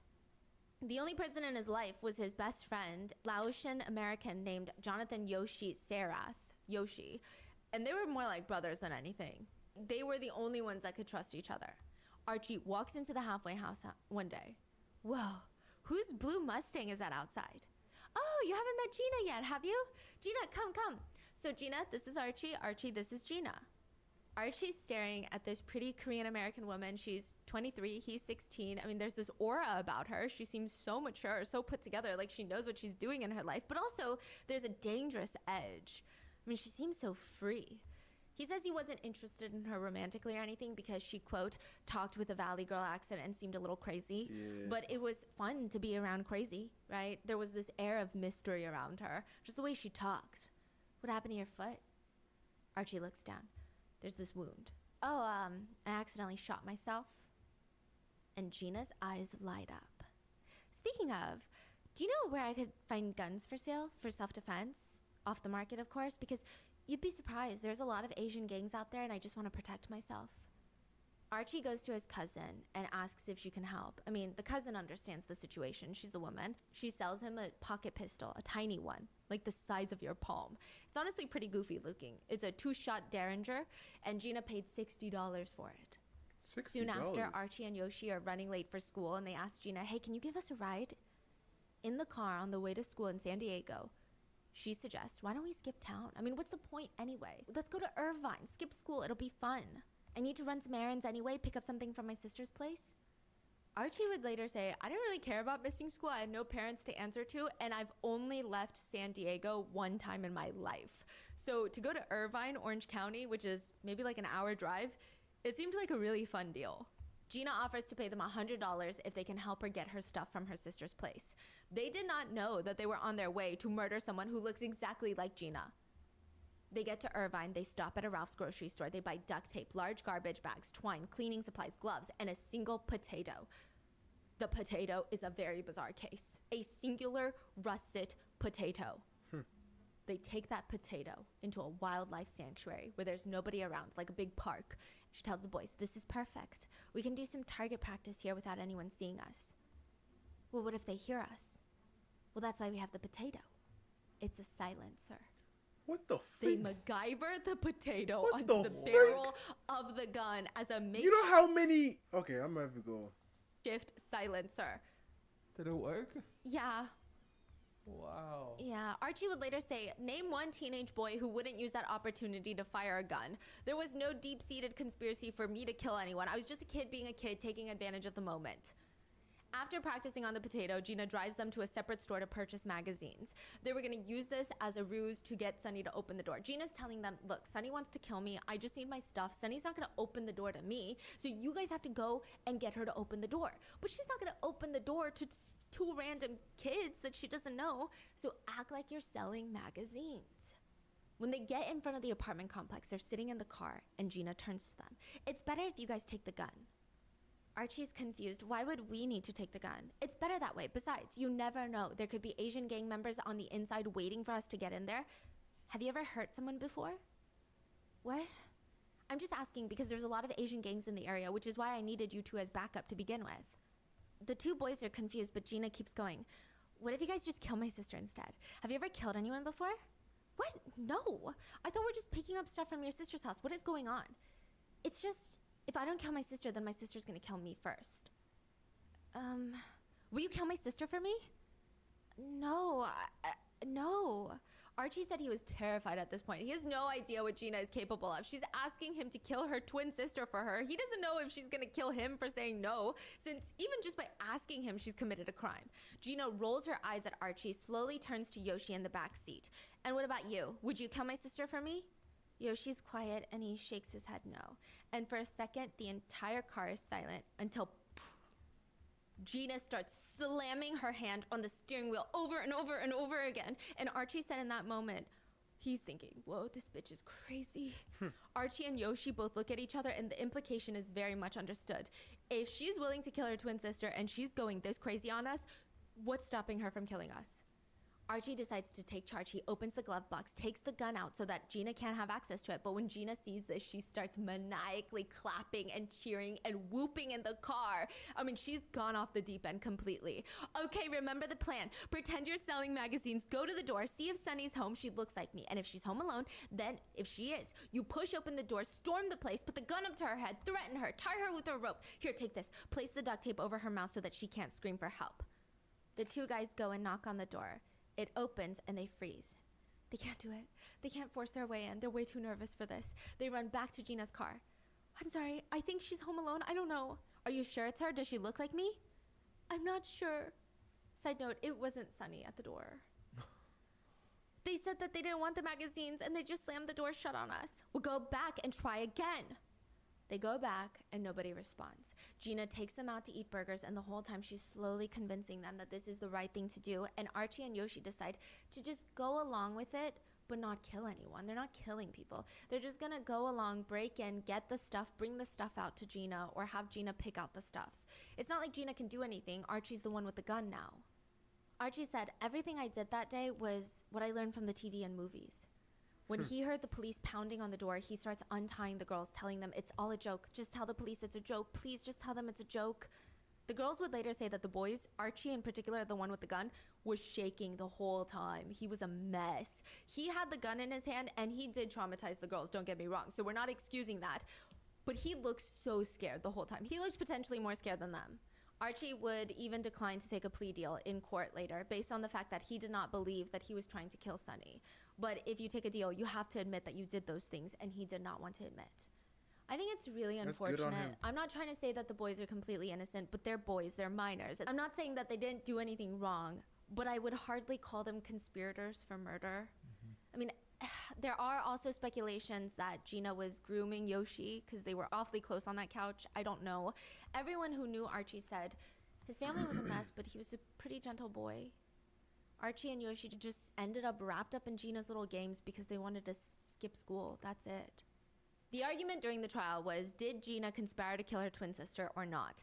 The prosecutors were arguing with what they bought at Ralph's, with what Gina was telling her roommates, skipping work furlough, trying to go to Mexico. It's all very clear she was trying to steal Sunny's identity. Even when she's arrested, she says she's Sunny. So that's what the prosecutors are arguing. Gina's defense is arguing, no, it's just sibling rivalry gone wrong, and she was just trying to get her stuff, and things got weird. Gina did have a court-appointed psychologist, and she was diagnosed with borderline personality disorder with antisocial traits, which is not inherently a bad thing, but they said that Gina continues to manipulate people around her. Even their mother, Mrs. Han, would tell the press that her daughters were being categorized right now as one good, one evil, but she says that she supports Gina, and she thinks that Sunny is being dramatic, and both of her daughters are good. Yeah. Which is fascinating because Gina uses her shitty relationship with her mom as part of her defense. She tells her psychologist that her mom was neglectful and abuseful and she was always scared of her. She said that is the reason for all of her mental trauma. But maybe it's a wake-up call for Mrs. Han.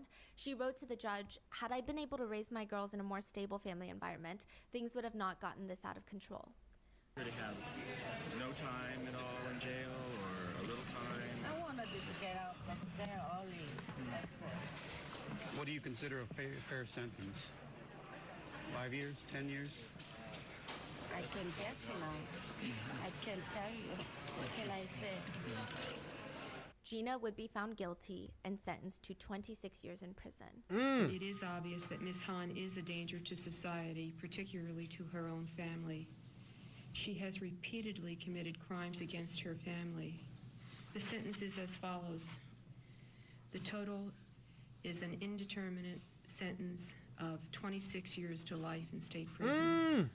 Archie would be sentenced to 14 years in prison. What? As a minor. He will be paroled in 10. Yoshi got 8 years, but ended up serving 4. I guess because he never held the gun and pointed it at the girls. Wow. Yeah. Wow. A lot of people feel so bad for the boys because they were failed by their parents, they're failed by CPS, and now they're failed by the justice system once more. 14 years? The last thing Yoshi told his attorney at the sentencing while he was sobbing was, please call my mom. After Gina's sentencing, Sunny visited her in prison, and she came out of there crying and telling a reporter, my sister hasn't been plotting this. I'm 1,000% sure. There's no way she could have done this. I thought it was totally absurd, but I was beginning to believe the police, and I thought maybe it's possible. I was just confused. My sister had fallen into some sort of scam by these 2 teenage boys. I know she did not try to kill me because I envied my sister. My sister is a lot smarter than me. She's highly intelligent. She did not envy me. You don't think she had anything to do with this? Is that your position now? Right. Gina, over the years, though, has admitted to the crimes. She said, "At one point, I absolutely wanted to kill my sister. I hated her. The more I thought about my sister turning into a replica of my mom, I felt badly betrayed. With my growing rage, I wanted my sister dead." In prison, Gina earned her associate's degree in social and behavioral studies. She said, "I'm just interested in anything that has to do with behavioral and social pattern because I recognize my old behaviors and how it ties to my personality." Side note, a lot of people wonder how Gina was able to convince the two teenage boys to do this for her. Now, while in prison, interesting detail, Gina had a lot of men writing to her from all over the world, pen pals, and she convinced one of them to send her $100,000, and he did. Whoa. He's not even from America, he's from Australia. The psychologist on the parole board said the fact remains that Gina is still flexing the manipulation muscles that she used to recruit two young men to murder her sister, boys, honestly. And for that reason, and the fact that the inmate has never participated in mental health treatment, it is my belief that Gina continues to pose an unreasonable risk of danger to society. She was released on parole in 20 years. She's out and free. It said that Gina is still in contact with her mom. She's very close with her. She's working on getting her engineering degree and is creating a very stable career for herself. They're thriving, it seems. The mother, Mrs. Han, no longer talks to her former favored twin. It seems that the tides have shifted. Like vampires, only one can be the favorite. And Gina is the favorite now. Wait, so mother doesn't talk to Sunny? No. When she was asked, "Where do you think Sunny is now?" she said, "I think she's dead." Oh. Sunny is not dead, but she has been arrested for sex work, leading people to believe that the twins truly are like vampires. Only one can succeed at one time. What are your thoughts? Do you think that there's a lot of like twin psychology that goes into this crime? Even just the fact that one has to succeed. I don't know if that's something that they believe and it ends up happening in life because they so strongly believe it.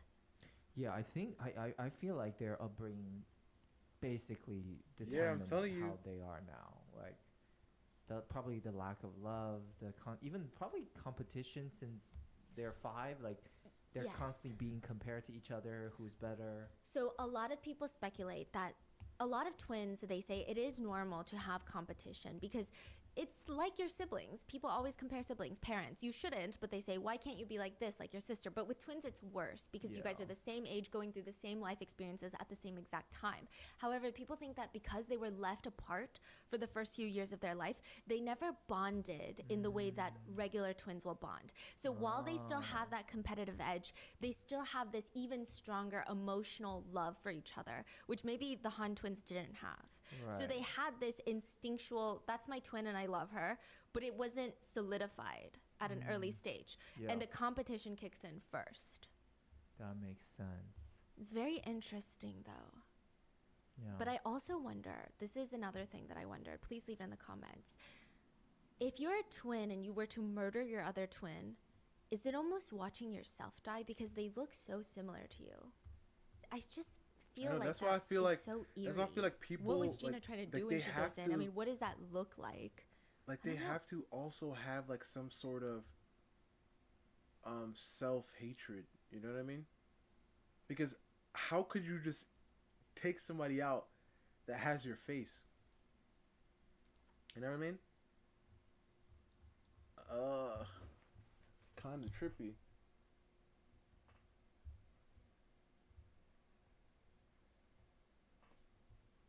Like taking them out and they have your exact face. 20 years. That's so wild. You know what's so wild to me? This girl got 26 years for trying to take her sister out. Those 2 girls from the last video, got 25 years for actually taking somebody out. What the freak is going on in this world, man?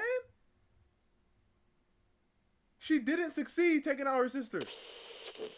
Bada bing, bada boo.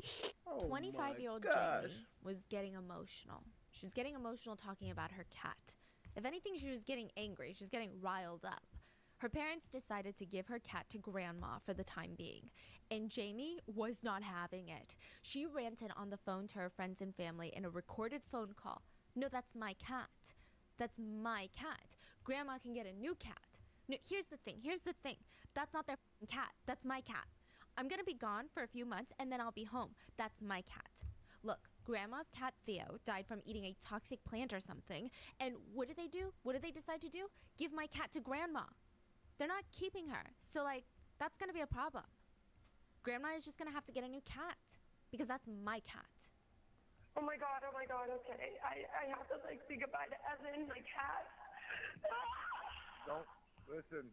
Don't worry about Evan and the cats and stuff right now. You worry about yourself, you understand? Someone on the other line tells her, hang on, girl, you need a reality check. Girl, that's not your cat right now. Grandma is taking care of your cat. But Jamie could not stop worrying. It was a really rough time for her.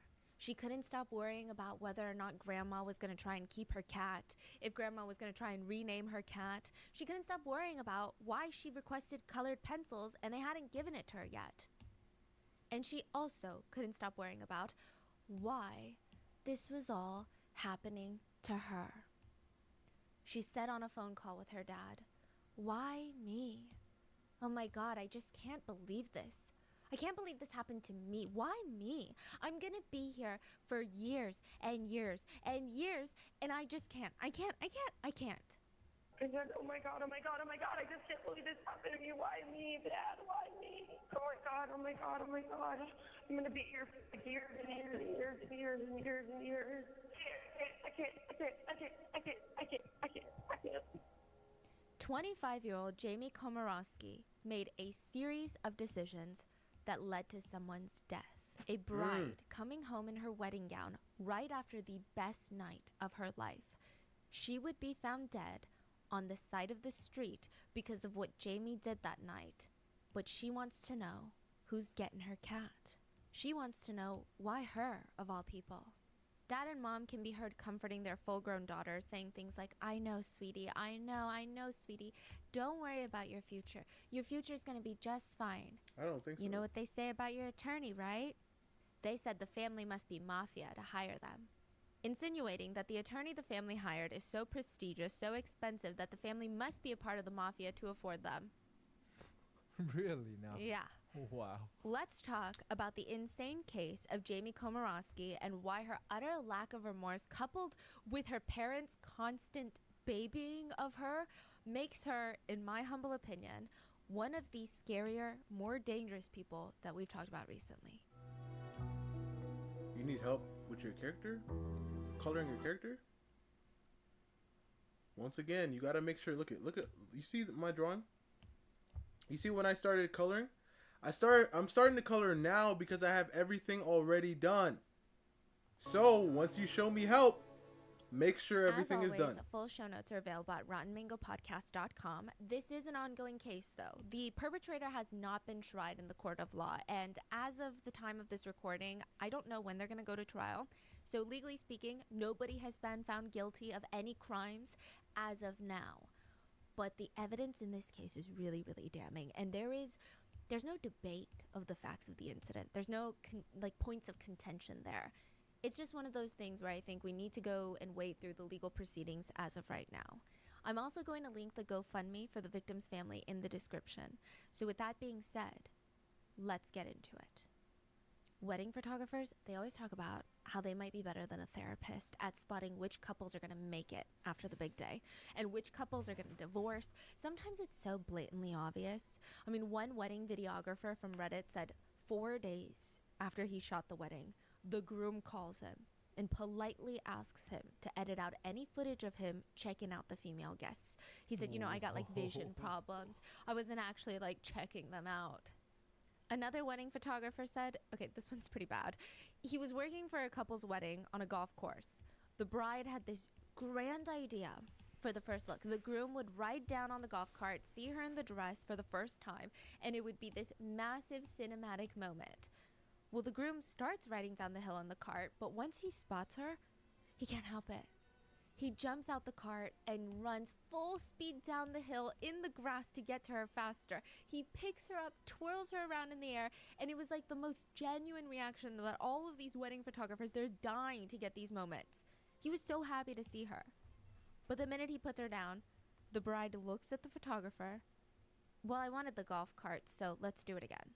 Oh my gosh. I wanted the golf cart? Yeah, What does that mean? she wants him to have the whole cinematic moment and drive down in the cart instead of running down. Oh. She didn't even care that her husband loved her so much that he couldn't contain himself. She's like, no, I want the damn shot.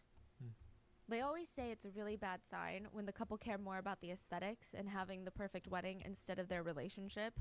Those are signs that you would not find at Samantha and Eric's wedding. I really hate to say it, but they had the perfect wedding, because it makes you want to roll your eyes when you're like, oh, they had the perfect wedding, they had the perfect relationship. But their idea of the wedding was fun. Like, that's what people said. I mean, I'm sure to a degree they cared about the photos. I'm not going to say, oh, no one cares about wedding photos and wedding aesthetics. Samantha had so much fun picking out the flowers and all the arrangements for the wedding. Their main focus was just on having fun.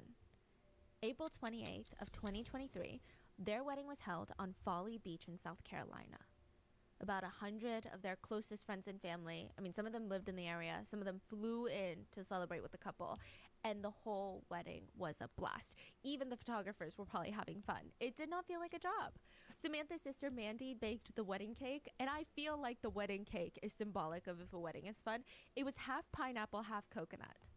Yeah, it's just what Samantha wanted. And while the wedding itself was stereotypically perfect, I mean, it was on the beach. You've got the light cake. the salty breeze. You've got the waves crashing in the background. The only thing that all the guests noticed, though, Samantha and Eric are like in their own little world. They cannot keep their eyes off of each other the entire time. If someone dropped a wedding cake, a bottle of red wine on Samantha's wedding dress, and like the DJ's power booth went out, it feels like the couple wouldn't even have been phased. Everyone kind of wanted to roll their eyes and like tell the couple to get a room, but they also knew that love like this wasn't easy to come by. A lot of their friends said, it's a love that you can only dream about. It seemed really pure, it seemed really real, and it feels kind of impossible to find that these days. So the memorable night, it ends with every guest being passed one of those sparklers that you use at the beach. Do you know what I'm talking about? Like the little New Year thing? Yeah, the New Year thing. Okay, so you light one end. It's like a long little matchstick. You light one end and it starts sparkling. It's so pretty in pictures, especially at night, because it creates this like light orb. A lot of people use it during the summer. So every guest would light one up and they created this archway. They would hold it up in the air. Created this arch above the couple's head. So they had this aisle. Oh, that's dangerously close. Their wedding ceremony in. And they were going to go and sit in their golf cart that was waiting for them outside. It had a sign on the golf cart, just married. The two were holding hands under the sparklers that are held above their heads, and the couple would be driven back to their Airbnb by two of their family members. So there would be 4 people on this golf cart. And it's going to be the start of their new lives as a couple, as newlyweds. As the golf cart starts driving off, the couple could see everyone waving, waving their sparklers, waving their hands, cheering for the couple. Samantha looked into Eric's eyes, and she said, I want this day to last forever. Those would be Samantha's last words to Eric. What? 20 minutes later, the golf cart would be lying smashed on its side, and Samantha Miller would be found dead in her wedding dress. Oh! Neighbors said it sounded like an explosion. Not as loud as like a gunshot or a crash, but louder, like an explosion. It was just around 10 p.m., so most of the neighbors, they hadn't fallen asleep yet, and even if they had, it was loud enough to wake everyone up. They start rushing outside to investigate, and they see bodies everywhere. 4 bodies were laying on the road about 100 yards away from a golf cart, all dressed to the nines, suits, tuxedo, wedding gown. It was a nightmare scene. 100 yards. 100 yards length of a football field. Yeah. Length of a football field? Yes. The bodies were scattered, so not all of them were 100 yards, but they were, yeah. So in the golf cart, there had been 4 people, and I'm sure we're all pretty familiar with what a golf cart looks like, but if you've never been in one, to give you more context, golf carts don't really have real seat belts, and if it does, you're still basically sitting on a seat that's exposed to the air. There's no doors. It's almost like a rudimentary frame of a vehicle. They're often used on golf ranges, obviously, and beaches. because they're really light. You can get out and in pretty easily since there's no doors. I've even seen them in really high-end resorts and hotels, because the back of the golf cart is kind of like a bench. That bench faces backwards. So resorts will let hotel guests just hop onto the back, be driven to the room, to the main building, things like that. You can just hop back off. You're not facing forward with the driver. You're facing the back. Samantha and Eric were riding in the back, facing the rear end. Samantha's brother Benjamin was in the front driving. Next to him in the front was his 17-year-old son, and we're just going to call him Benny. Dang. You can find his real name online, but since he was a minor at the time, we're going to call him Benny.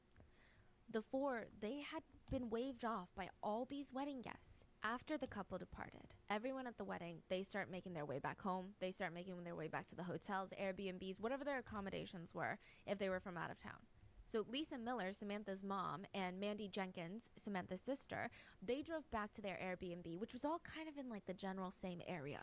Samantha and Eric's place was really close to theirs. So they're like, okay, let's just go home and wind down from this really beautiful but really exhausting day. And all of a sudden, they hear sirens. Lots of sirens. Moms just know. I don't know how they know, but they just know when something is wrong with their kid. It's one of those things where I feel like even science probably can't It's like a pinpoint thing. how. It was so interesting that somebody was talking about, like, moms. Like, let's say a kid is screaming, right? Like, crying at night.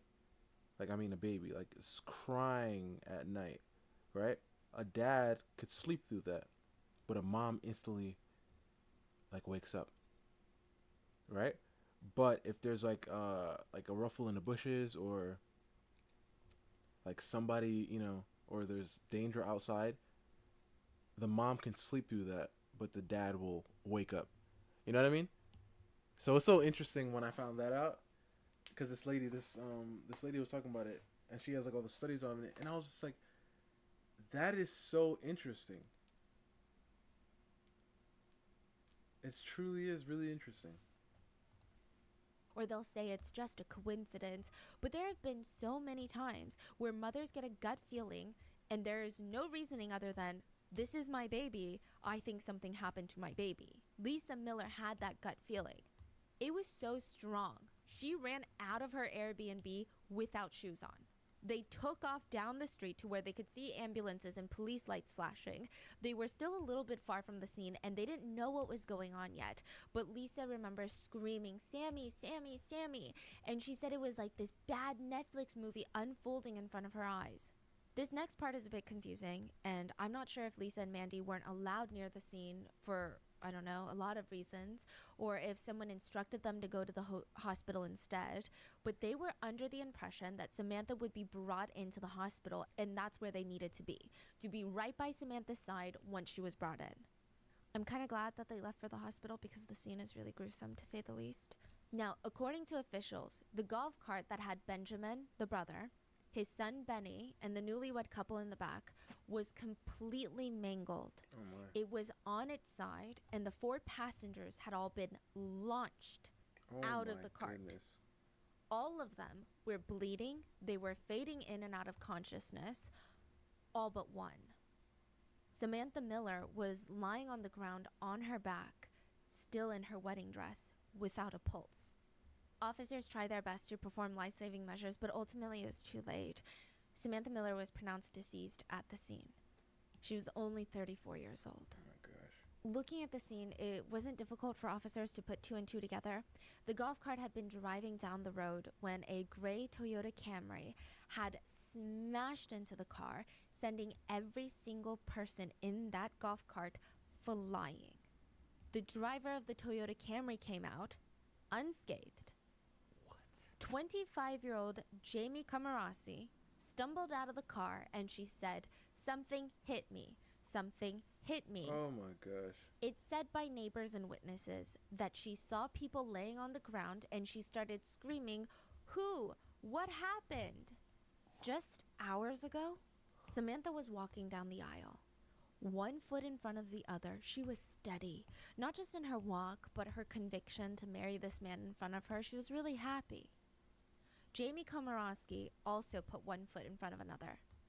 But she wasn't as steady. It was a little shaky. And then she almost stumbled. She caught herself, gained control over her balance again, and then tried again. She still had a few more bars to go to that she still wanted to hit up, and all she had to do was get in her car.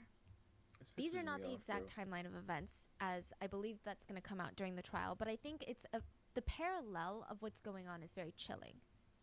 While Samantha walks down the aisle, looking at all these faces tearing up at her, Jamie got off her shift at the Taco Boy Mexican restaurant and went for an after-work function. She starts drinking. She gets in her car and drives to another bar. While Samantha and Eric cut the cake, Jamie downs another drink at the second bar, only to get behind the wheel once more and go to her third location. While Samantha and Eric share their first dance as husband and wife, Jamie was seen by multiple witnesses consuming copious amounts of beer and shots of tequila. She's by herself, just bar hopping? Yeah. Jamie had gone to like 5 different bars that night. People reported seeing Jamie drunk. They said that she was behaving drunk, she was drinking a lot, yet she still got behind the wheel each and every single time. Eventually, she decided it was time to go home. Except she was probably so drunk, she didn't even realize that she was heading in the opposite direction of her house. Oh. She wasn't even supposed to be on the same road that Samantha and Eric were on that night. She didn't even live near them. She's going 65 miles per hour on a 25-mile-per-hour road called Ashley Avenue. The same road where the newlyweds were traveling, going speed limit. There is footage from a neighborhood ring camera of this street, and you can see that there's a golf cart going pretty slowly. Like, you can make it out. You see the headlights, you see all the lights on. It's pretty clear to see, and it's just kind of cruising. Imagine driving down your local neighborhood. You're not going to be speeding it. There could be kids out. There could be stray cats or dogs out. You're not going to be booking it. So you see them at a visibly safe speed on the residential street, and then soon after you see Jamie's car speeding down the street visibly. It is scary fast. And these two vehicles, they're not going to pass each other. They're going to collide at 65 miles per hour. Sam and Eric were sitting in the open air with their faces to the back of the golf cart. There was a 3,500-pound vehicle coming, hurling straight at them. I mean, technically, you can almost see it as, so one is going 25, the other's going 65. You can almost assume the first one's going, like, standing there, and a car just smashed into them at 40 miles an hour. Yeah. Straight in their face. And 3,500 pounds coming at you like that, I mean, that's not going to be 3,500 pounds. It's going to be more like 36,000 pound heavy machinery coming at an unprotected human body directly. That's like the weight of a whale shark. There was someone who put this situation into perspective really, really well. They said that drunk drivers are like missiles. Once they're launching towards you, they're locked in, and it's hard to change their direction. Missiles are designed to kill and destroy. If you're drunk and you're operating something that powerful, you basically become in charge of a deadly weapon. But I think the worst part of all this is Jamie's reaction to the whole thing. It's like a double slap in the face to the victim's family. At the scene, Jamie would tell the officers, "I want my boyfriend. I want to go home. I did nothing wrong." So while Samantha Miller was found dead at the scene, the other 3 were rushed to the hospital to be treated for their wounds. The ambulance carrying Samantha would have their lights and sirens turned off. They don't turn on their lights and sirens because it was too late. It didn't matter how quickly Samantha got to the hospital. She'd already passed. Samantha's mom and sister, who were waiting at the hospital, they would find out from Samantha's dad that she passed away at the scene. The other 3, they get sent to the hospital. Eric was in really bad shape. I mean, he was immediately sent into critical care. He was knocked out. Like, he was not even conscious. It stated that he had open fractures, massive trauma up and down his body. He had broken vertebrae. I believe both of his legs were severely injured, if not altogether broken. He sustained brain injuries. One of his eyes was completely black and purple, and there was blood streaming down his face. He could not even open his eyes. He was unconscious for a while, and Eric's mom, she was handed a clear bag from the hospital. It had Eric's wedding band in there, because Eric had to be scanned, he had to be treated, operated on, and this is just hours after he put it on. Just hours after he vowed to take care of Samantha for the rest of his life. Thankfully, he did wake up, and just as his mom guessed, the first thing that he asked about was, "Where's Samantha? Where's Samantha?" Eric's mom had to tell him that she was gone, that Samantha didn't make it. And Eric was an absolute wreck. He said later in an interview that night was the best night of his life, and he doesn't remember anything. He wishes he remembers more, but all he remembers was Samantha wishing, "I wish today would never end." And then he woke up in a foggy haze in a hospital asking, "Where's Sam? Where's Sam?" He said that Jamie took something from him that night. She stole an amazing human being that should have not been taken. And I feel like Eric's mom in that moment, I mean, she had layers of devastation. Eric's mom was devastated to see her son injured, and then devastated to see her son so devastated at the loss of his newlywed life. But also Eric's mom herself was devastated at losing Samantha too. Samantha was something special to everyone. You know, they were all excited to have her in the family. She remembered the first thing that Samantha ever said to her. It was, "Hello, future mother-in-law." And if it was maybe anybody else, it might have come off a little bit weird, maybe a little strong. But both families, they just really knew that these two were in love. It was just a matter of time before they got married. And now this just felt like some sort of sick joke. They're both having the best day of their lives, marrying their soulmates in front of the people they love. I mean, the visual of them leaving on the golf cart, waving, smiling, getting teary-eyed from happiness, it's going to be burned into everybody's memories. Mandy didn't even get a chance to ask Samantha, "Did you like the wedding cake?" Benjamin, Samantha's brother, was also extremely injured. He had separated joints in his hip. He had 2 broken vertebrae in his back. He had severe road rash, which is when you slide across the pavement so quickly and with so much force that your skin is basically shaved off. He had to be sent to the burn unit during his recovery. He had to undergo multiple surgeries to clean out and patch up his injuries. Oh my gosh. And thankfully, the nephew Benny, he was okay. Okay. He only sustained some cuts and bruises along with a concussion, which makes it sound like a concussion isn't bad, but it's really bad. But compared to the other 3 victims, it could have been a lot worse. Eric and Benjamin were in such bad shape that it was originally believed by many that at least one of them wasn't going to make it through the night. Thankfully, they both survived. So while the medical teams are doing everything to help the wounded, officers arrive at the scene, and it's pretty obvious that Jamie was messed up. I mean, they could smell the alcohol that just permeated from her skin. It's like a perfume at this point. So crazy, not even just from her breath. They asked her where she was headed. She said home. Like I said, she was heading in the opposite direction of her home. Why do I feel like she's not heading to home then? Like, yeah. Is she heading to another bar? That's such a weird thing. Yes. I don't know. That's weird. Did you have anything to drink tonight? No. I had 2 drinks. 1 beer and a drink. What kind of drink? Like a tequila pineapple an hour or so ago? Which is just tequila with pineapple juice. Okay, on a scale of 1 through 10, how drunk are you? 1 being completely sober and 10 being the most drunk that you've ever been. 8. After that, Jamie immediately asks for an attorney. Now, none of this is adding up. If she went to that many bars before the crash, it's hard for me to personally believe that she only had a beer and a tequila pineapple. I mean, maybe she could be super lightweight, but like, I don't believe it. They didn't do a test right there? She wouldn't let them. Oh. She was driving in the wrong direction. I feel like that's very telling.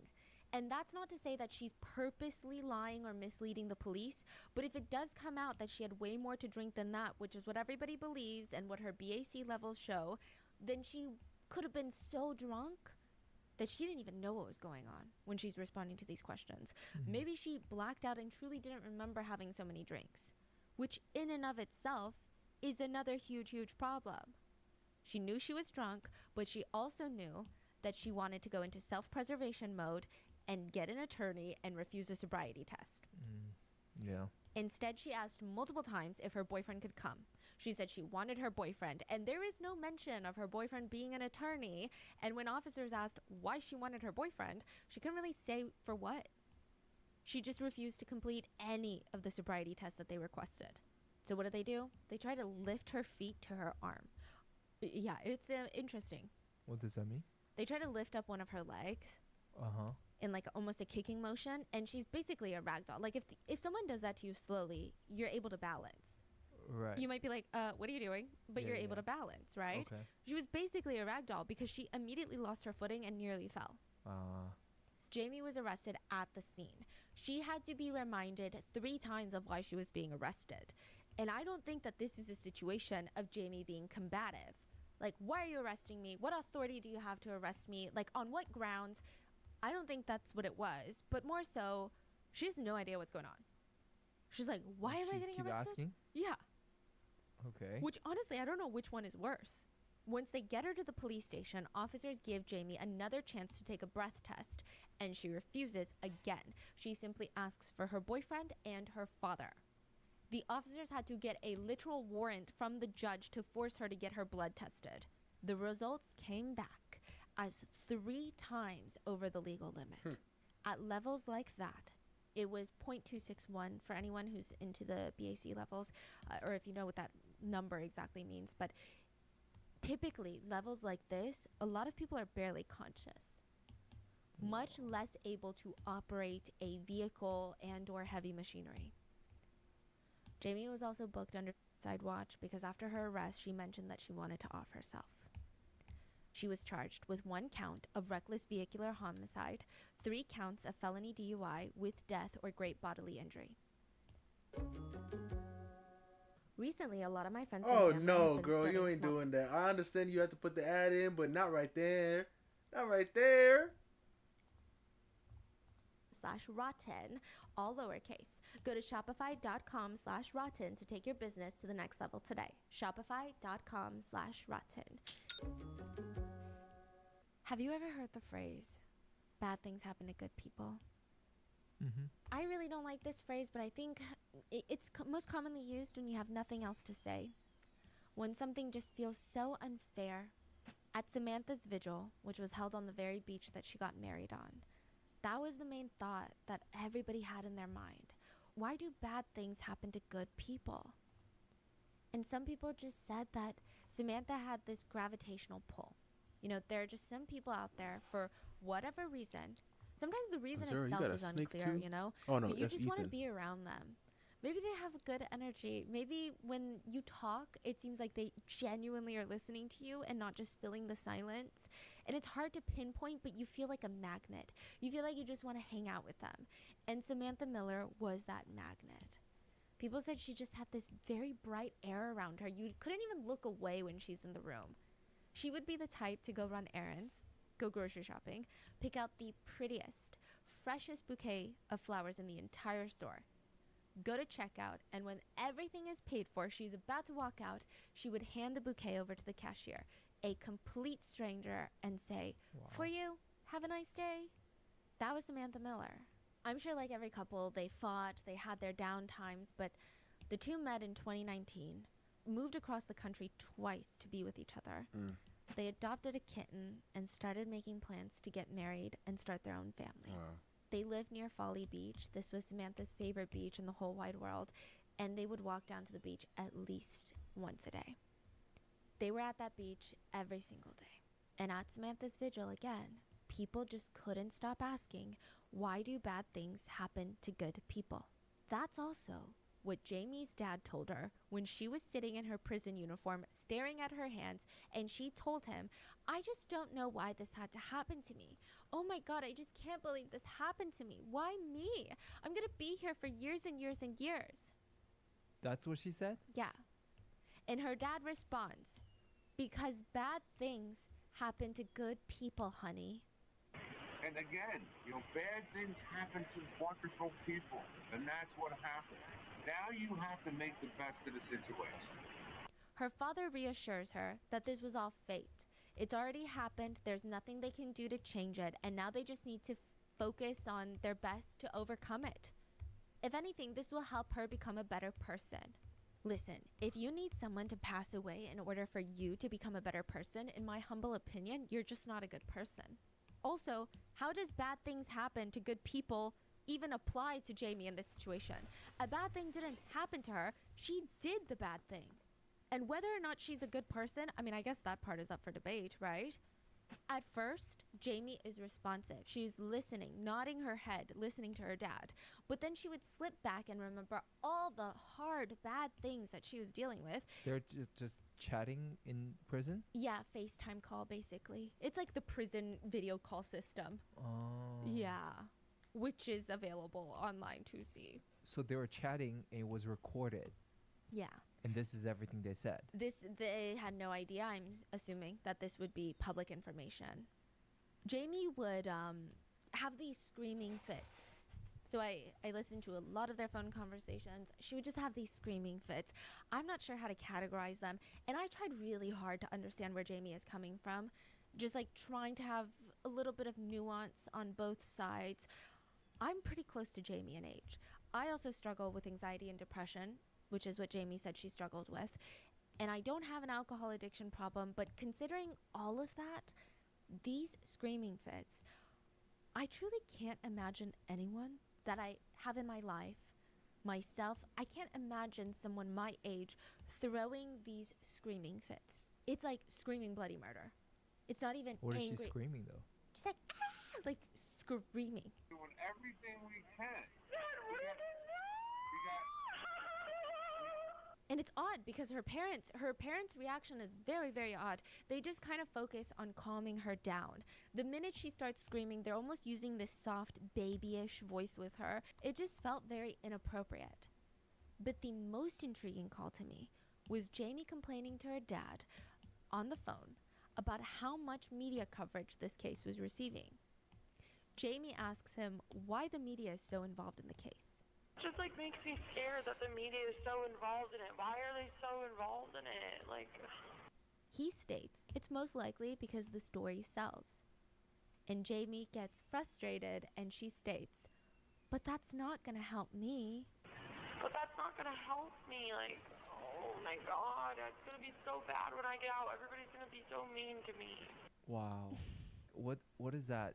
There's no sense of what happened, but everything is about how does that impact her self-being. Okay, so I saw some clips on TikTok where Jamie sounds a little bit more remorseful when talking to her parents, and she's apologizing to her parents. I'm not exactly sure for what, whether she's apologizing for what she's done, which I don't think is the case, or if she's apologizing for putting her parents in a situation that's this stressful. But I do see some sympathy for Jamie out there, which I think is very interesting to me.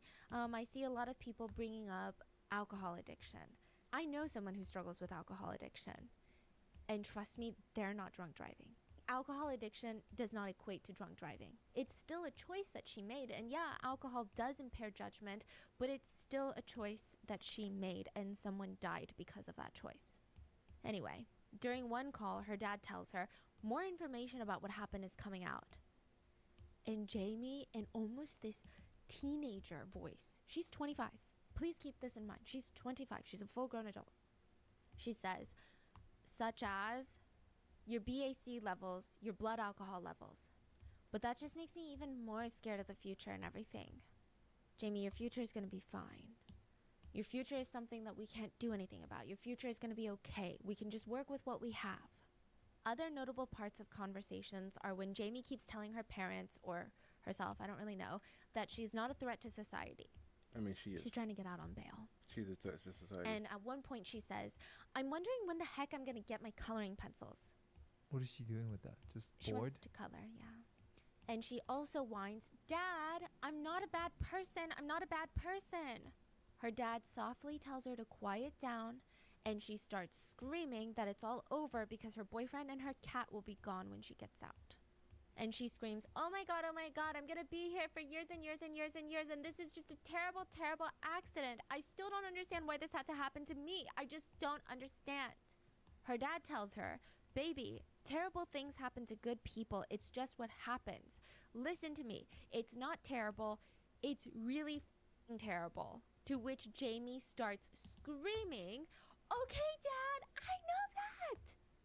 Her dad tries to calm her down and says, but it's gonna be hard. It's not gonna be easy. We have today, we have tomorrow. We don't worry about yesterday. Okay, Dad. I mean, it was a golf cart. Like, golf carts shouldn't be allowed on the freaking road. Whoa. Why me? Why me? Why me of all people? Why me? I don't understand. Like, this could have happened to so many other Put people. the mouth up. And it was a golf cart. I mean, the thing is, the I proportions know, that you honey. use We know, honey, okay? are still You're like. gonna be allowed on the freaking road. Because for me, I'd put her mouth up because the mouth usually is halfway between the nose and the chin, I don't right? understand. Like, So this you could can put the happen mouth to up, but so many it other looks like you're putting your flat people. colors. Don't start In putting another shadows part, that Jamie way. asks her parents. Don't what do I'm that because I'm saying pretty sure you're is, not using multiply. What I'm just wondering is, like, so, like, are you and Mom going to pick me up when I get bail? I'm just excited to get some answers. Another clip is Jamie saying, I'm not a bad person. And, like, it could have happened to anyone. It was just a freak accident. It's not like I'm going out and shooting people on purpose. It was an accident. I don't think I'll be going to, like, prison or anything. She does not believe that she's going to prison.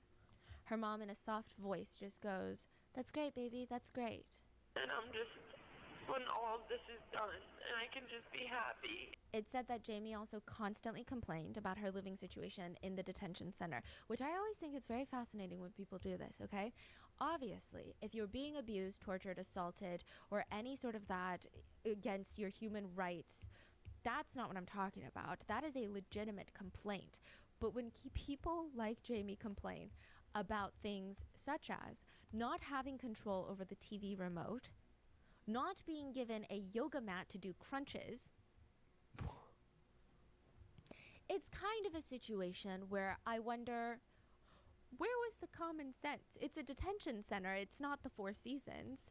It's pretty expected that you're not going to have control over what you can consume and what you can't in terms of entertainment. It's not there's no concierge. You're not going to get a yoga mat.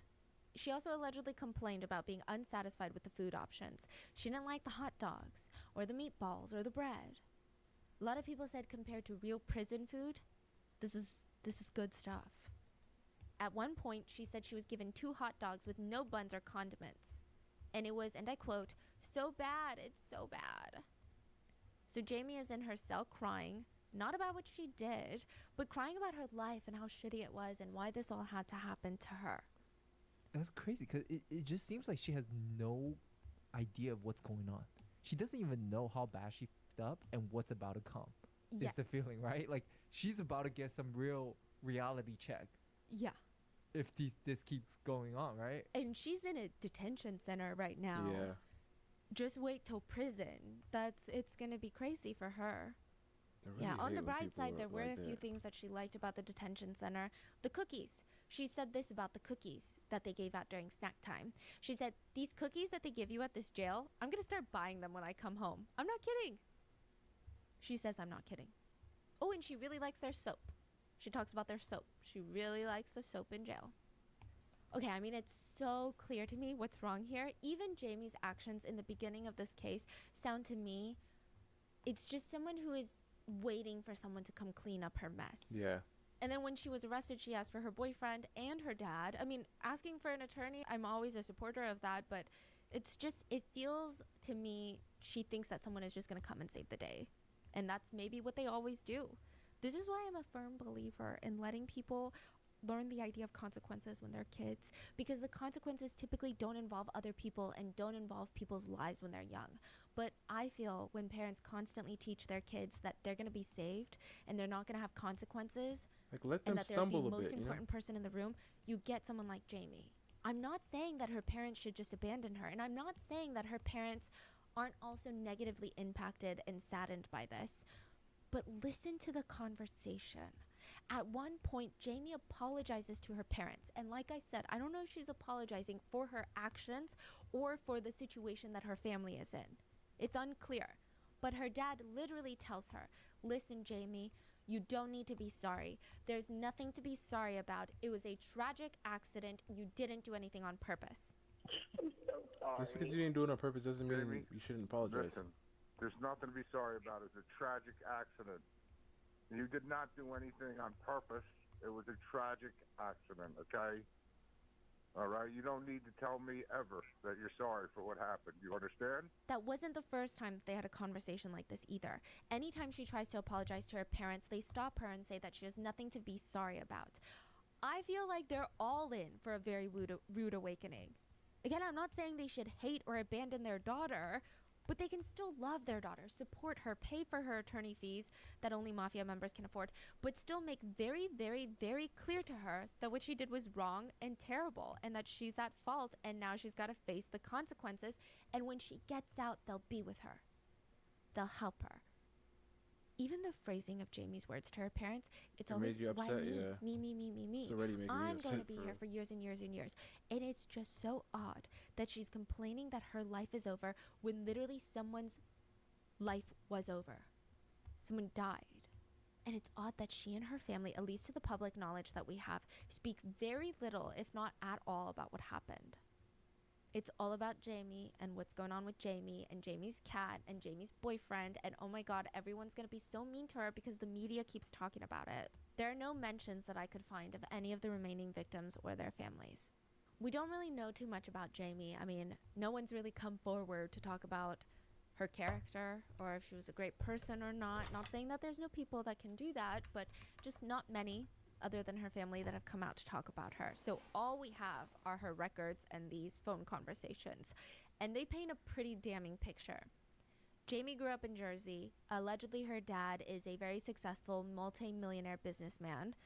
Eventually, she would move to South Carolina to attend college, and after graduating, she starts working at this local Mexican restaurant called the Taco Boy. All we could really find about her personal life comes from her Instagram, which again is not a good or very accurate depiction of one's personal life, but it does seem that she does enjoy a good party, which is not abnormal for a recent college graduate, but there are quite a bit of photos of her with alcohol in them, in her hand, or either alluding to alcohol. But one picture that has gone a little bit more viral is from her Instagram from 2015. She's sitting in the car, in the driver's side, and the caption just reads, "You gotta trust your instincts and let go of regret." This post did not age well. A lot of people were commenting things like, well, this is fucked up now. Others pointed out, let's not do that. The other only personal thing that we know is Jamie was seeking treatment for anxiety and depression before the crash. Again, this does not make you make the decision to drink and drive. So it's apparent that she is having some sort of trouble, some sort of struggle in her life. Her parents even acknowledged that she had addiction issues when it came to alcohol, and they wanted her to seek treatment and rehab. But this wasn't even Jamie's first driving violation. There are some rumors that she had previous DUIs. They weren't DUIs. They were just traffic violations, moving violations. Prior to the crash, Jamie had 4 traffic violations. And again, she's only 25, so that's a lot. From 2018 to 2019, she received 3 speeding violations. And then on April 5th, 2023, just weeks before Samantha was killed, she pled guilty to failure to use a turn or stop signal. There is another detail from Jamie. It's more so from her family's past that gets brought up a lot in correlation with this case. On March 28th, 2013, Tracy Komorowski, Jamie's mom, was driving in an area where firefighters were battling this huge fire. Jeffrey Schurer was a firefighter trying to put out that said fire. He was partly in the street when he was hit by Tracy's car. Oh my God! He was where? Partly on the street. He was standing there? Yeah, while he was hosing down a fire. What? Now, this was definitely an accident. Tracy was not drunk. It was proven that there were lots of smoke and poor lighting, so Jeffrey was almost impossible to see. No one is really questioning that part. The part that is getting to netizens is that Jeffrey's family feels like there was no justice because Tracy, Jamie's mom, apparently didn't face any consequences, even though the police said that they would be on top of it. So just like in Jamie's case, a lawsuit was made against Tracy saying she was negligent enough to not slow down, knowing that there was a lot of firefighter activity in the area. And that caused her to kill Jeffrey. Well, I wasn't talking about the nose. Tracy I was ended up talking having about to pay $100,000 in settlements, Like, bring the mouth signaling up. to a lot of netizens that the court must have found her negligent in some regard to have this sentence go through.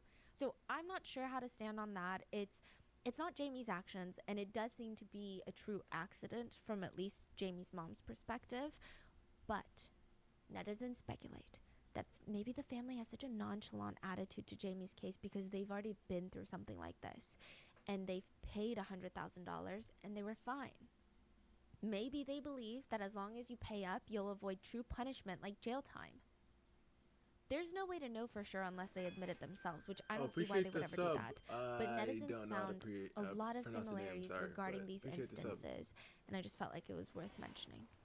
3 months after her arrest, Jamie's bond hearing comes up, and she tells the judges that she's not a flight risk, nor would she be a threat to others. Samantha's family were also there to appeal to the judge.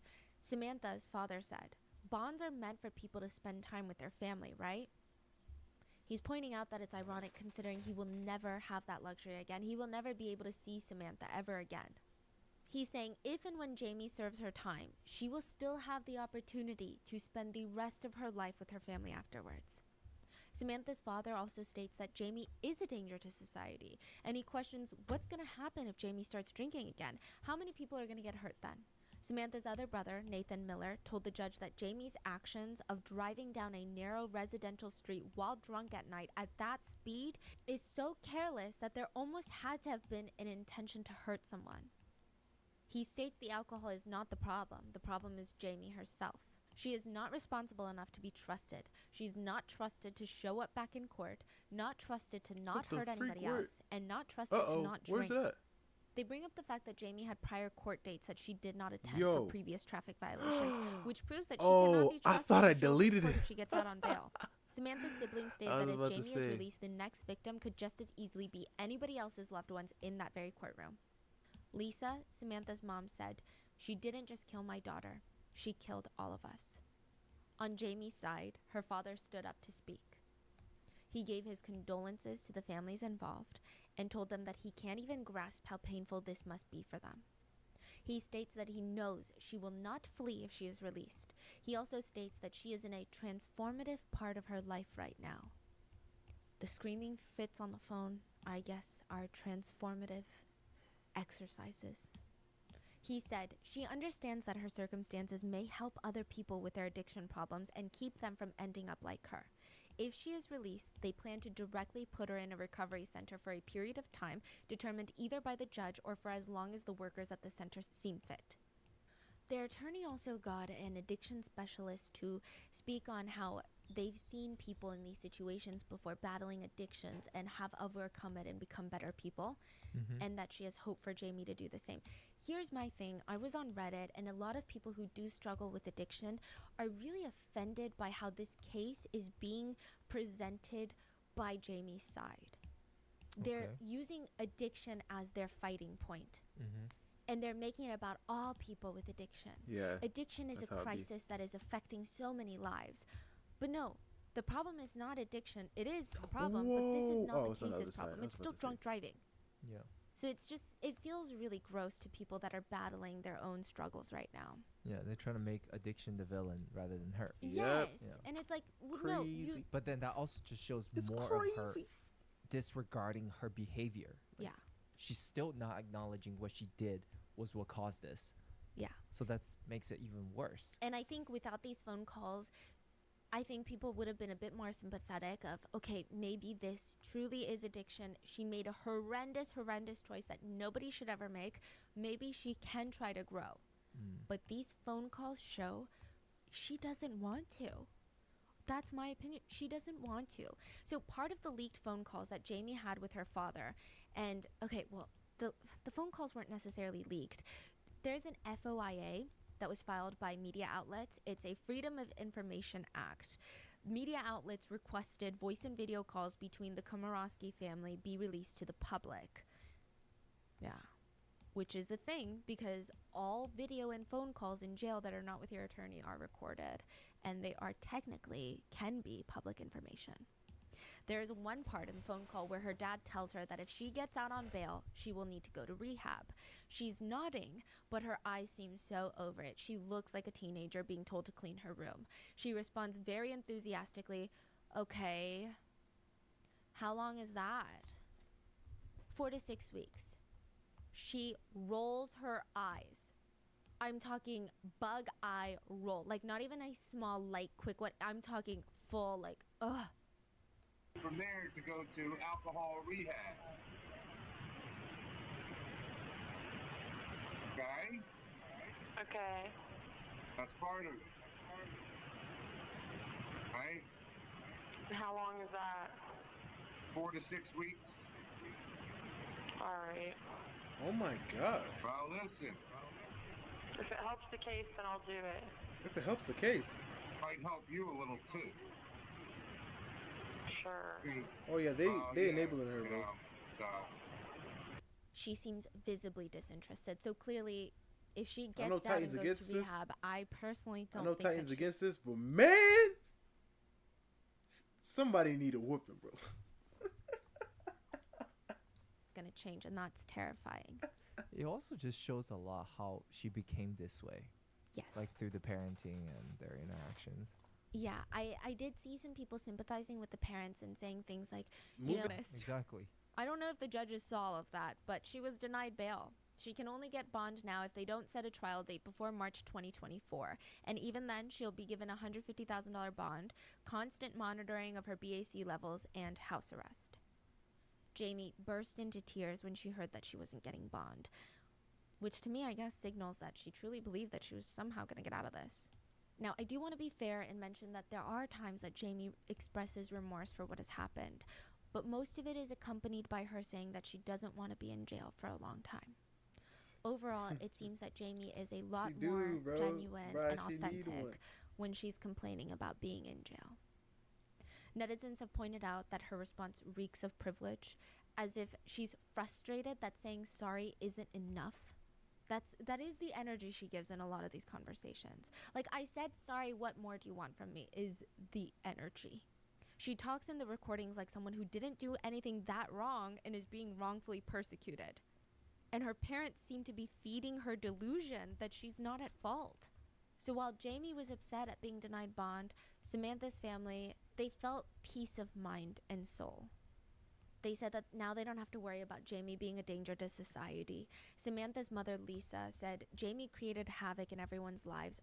I don't think that 3 months spent in jail, 3 months is nothing. It seems like yesterday for us. Why should she get out and just go about her merry way? So yeah, why should she be free and live her best life? Her daughter is gone forever because of Jamie's choice. There have been other developments in this case. One that was really unexpected was a sheriff is under fire. During conversations Jamie has with her boyfriend, like video calls, it sounds like she's getting special treatment from Sheriff Kristen Graziano, which, if you think Sheriff Kristen is just out here supporting all inmates, I don't know. I honestly don't know. So Jamie is saying things like, oh, the sheriff is going to try and help me. The sheriff said that she's seen cases like mine and they get out. The sheriff thinks that I don't belong in prison, blah, blah, blah. It's weird. The sheriff helped her meet her parents when they weren't allowed to meet at a time or something like that. She's just alluding to all these things that the sheriff is doing for her. You have to, my dad said for you not to, talk to anyone about, this or anything, but, the deputy sheriff, the head person The of dad Charleston said not to tell people, and you decide to tell people. County, I met with her today, and she's, trying to help me out. That's good. And she, is you don't need, I don't want you in here, you should be with your family, blah, blah, blah. So that's, really good. Now, Sheriff Kristen, her previous scandal that I could find about her was she was under fire by a local congresswoman for, quote, troubling and tragic deaths of inmates the moment that she took office. So after the sheriff got into office, a bunch of inmates had some troubling and tragic deaths while they were being held. Tragic death? Yeah. Okay. Yeah. So Sheriff Kristen responded that these deaths happened at the hands of the county's contracted medical provider and not her. She claims that these were also some concerns that she had been trying to share with her superiors, but she was constantly ignored. So this was like a mini scandal for Sheriff Kristen, right? But now she's under fire for the conversations Jamie was having, where it sounds like she's getting special treatment from the sheriff and how the sheriff is telling her all of these things. In some of the calls, Jamie reportedly refers to Sheriff Kristen just by her first name, and even stated that Sheriff Kristen is going to try and help her get out, which, side note, sheriffs have no legal holding over who gets out on bail. Now, sometimes when Jamie would talk about the sheriff, her dad would kind of hush her to tell her to stop discussing these things. The sheriff's office said that this is not special treatment and Sheriff Graziano is always visiting inmates and maybe Jamie got the wrong idea. But here's what's interesting. Well, actually, two things that are interesting. The first being that Sheriff Kristen does have connections to Jamie's family, apparently through one of Jamie's lawyers. I don't know how Sheriff Kristen is connected to that lawyer. Maybe they're both clients of this expensive mafia lawyer. I don't know. Maybe it's a friend of a friend. But it does seem like there's some sort of connection. Does that mean something is happening behind the scenes? I have no idea. We don't know that, but the connection Isn't that crazy? is just Like what color, Bri? After Zara, what color do you think her dress is? Like what color would you say this is that you guys see?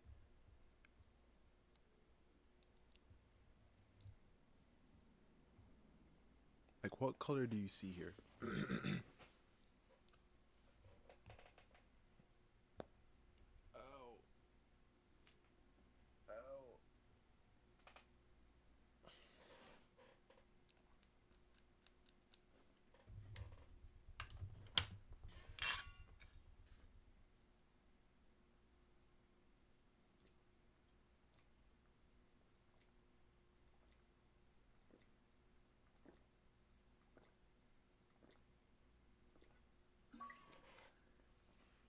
Definitely green.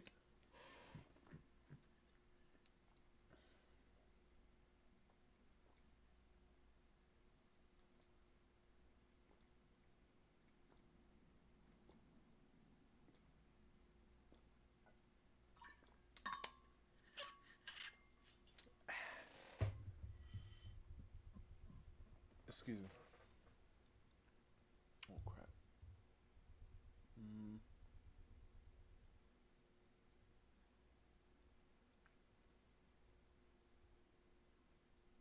What the? Okay, this thing doesn't work. Excuse me. Right? It's like. You played a video and go see. Yeah, I know. articles were published of Jamie's special treatment in jail by the sheriff. But you see what the color is? That's the color. We're in yellow, and we're in a grayer yellow. But you look at this and you think it's green. Isn't that so interesting how colors work? When you look at this color, you think green, right?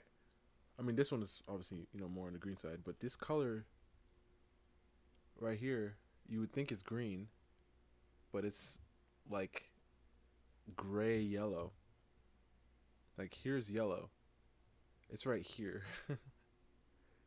And it makes you think it's green. So interesting how colors work. More freedom of information requests were made to get more footage, but they were denied by the sheriff. Gray Television, a media company, would actually sue Sheriff Kristen for that. The belief by some netizens being that clearly the sheriff has something to hide. I mean, so far the phone calls have been really damning for Jamie. What is the sheriff? Like, she has no skin in the game. Unless she does. Yeah. The sheriff's office said any additional release of the tapes may affect the defendant's privacy, her safety, and her right to a fair trial. These are exceptions that all fall under the guidelines that allow a government agency to refuse an FOIA request. On July 10th, a court hearing took place over the other recordings that hadn't been yet released to the public, and the judge sided with Gray Television. And a lot of it fell on the fact that when inmates are in conversations with family or loved ones, there are signs above each phone and tablet that visibly state all calls are recorded. Judges stated that inmates immediately consent to being recorded the moment that they pick up the phone, which means there is no reason for why the sheriff's office should be withholding the calls from being released to the public, since they are considered public records. No privacy is breached by releasing them. Yeah, and yeah, exactly. Why was sheriff even trying to protect these information? Yeah. This is not even their job to protect their privacy. Like, what? These are, And like, when have we ever heard a sheriff caring about a citizen's privacy, especially an inmate's privacy? Exactly. I've never heard of that in my life. Like, you think there's sheriffs just out there like, no, inmate privacy. Exactly. That's the hill I'm gonna die on. It's weird. So is there new videos or Yeah, clips so a lot released? of the ones that we talked about are some of the released ones. Oh, those She were was later trying to released. Oh yeah. Ah. Yeah. Obviously, this would have been a different case if she was talking to her lawyer, but there was no attorney-client privilege amongst families. So, yeah, in the end, Sheriff Kristen Graziano is expected to pay Gray Media $33,000 to cover their legal fees of taking this to court. I have no idea how to feel about this whole part, mainly because I'm scared of sheriffs, but ultimately, even if there is no special treatment being given, Sheriff Kristen is only helping give Jamie more reason to believe that she herself is the victim in this situation. And that kind of bothers a lot of people. As of now, Eric has filed a wrongful death suit against Jamie and the restaurants that she went to that night. Eric and his attorneys argue that the restaurants that Jamie went to drink are responsible for over-serving her drinks while she was already drunk. The lawsuit details that the businesses were setting, quote, events into motion for the day to turn deadly. Basically, they're saying that when the bars saw Jamie super intoxicated, it was their duty to not allow her to keep drinking. The claims also state that these bars did not properly train their staff in order to prevent over-serving, and that they should have known that Jamie was drunk and she was going to drive. I've seen mixed feelings about this online, about whether or not the bars should be held liable for this, and while I agree that staff can always be better trained to not serve alcohol to people who are already intoxicated, I think the idea that the staff knew she was going to drive is interesting. I think it's going to be a bit of a challenge to prove in court. But regardless of how netizens feel about the establishments and their roles in all of this, bars can be legally liable for a person who gets involved in a DUI crash if it was found that they were overserved at that restaurant or that establishment. I did not know that. So if an establishment that serves alcohol sees that someone is drunk, it's said that they should stop serving them alcoholic drinks. They can call a cab for them, offer them food and water instead, and notify management. So there's options in place to help prevent Why don't drunk we just driving. ban drinking? I think the hard part would just lie in the fact that the lawyers on Eric's side will need to prove that the staff knew that she was overserved and knew that she was going to drive. Maybe it's easier to prove against the bars near the end of her bar hopping journey, I wonder, right? Different legal experts have weighed in, and one of them said, even though this lawsuit makes sense, it's risky when it comes to accusing the restaurants. So yeah, the restaurants likely have the finances to pay up in the lawsuit, but providing evidence that the restaurants knew she was drunk is going to be pretty difficult to prove. Not impossible, but difficult. Also, I don't know if Eric is doing this for money. It doesn't seem like he's doing it for money, though sometimes I think lawsuits just kind of have a correlation with, this person wants money, right? I feel like Eric's he's doing attorneys it mentioned how it's a privilege for businesses to be able to serve alcohol. It's not a right, and they need to do it responsibly. Yeah. The lawyer states that he hopes this lawsuit will just give more establishments that, I really need to take this more seriously. And it'll give citizens the courage to step in and stop someone from drinking and driving. I think the lawsuit against Jamie should be easier. You know what I think happens? I feel like in my mind when things like this happen and it's like a slam dunk kind of thing, I always I think it could be like the writer's the writer part of my brain always has to make it like crazier. You know what I mean? I have to make the story more interesting. And it happens so much. Like just now when she was talking, I was like, you know what? What if the husband was involved? It's crazy. I know. But like it literally just went past my mind for a second. What if this was a plan? He knew. He set this all up. I know. I'm kidding. Obviously. But man, let's just ban drinking, guys. We don't really need to. But some say she herself doesn't have much money. What would she even be able to pay Eric and Samantha's family? And again, not that they want money, but this is just going to be another thing where Jamie is let off without any real consequences. Mm-hmm. Even if she is sued and found guilty of a wrongful death, what money can she give? Yeah. And again, I just want to mention, it doesn't seem like they're doing this for money. I just think it's only fair for them to receive money from the responsible parties. Eric had to undergo 2 reconstructive surgeries. He has 1 to 3 more scheduled for his left eye. operations. He had brain bleeds. He was wheelchair bound for a while after being released from the hospital. He's lost 20 pounds, still feels severe pain from his injuries, and that's just the physical aspect. There's so much mental and emotional trauma to unpack. Meanwhile, Ben, Samantha's brother, he's going to need a skin graft at some point. He was unable to walk properly for quite a bit of time, used a cane to get around. He has to learn how to walk all over again. And as for Benny, the 17-year-old, I mean, physically he was okay, but the trauma of that night of seeing his loved ones just launched from this golf cart on the ground, I mean, that's going to stay with him forever. He was only 17 when it happened. According to the CDC, 37 people a day die in crashes involving an alcohol-impaired driver. Oh my 37 gosh. people a day. If on average a family is consisting of 4 family members, that's almost 10 families gone in a day, wiped out. That's over a third of everyone who attended Samantha and Eric's wedding.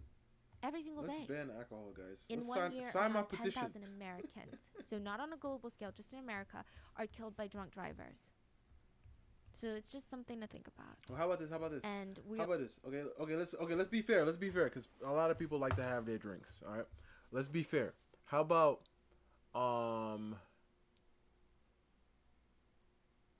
okay.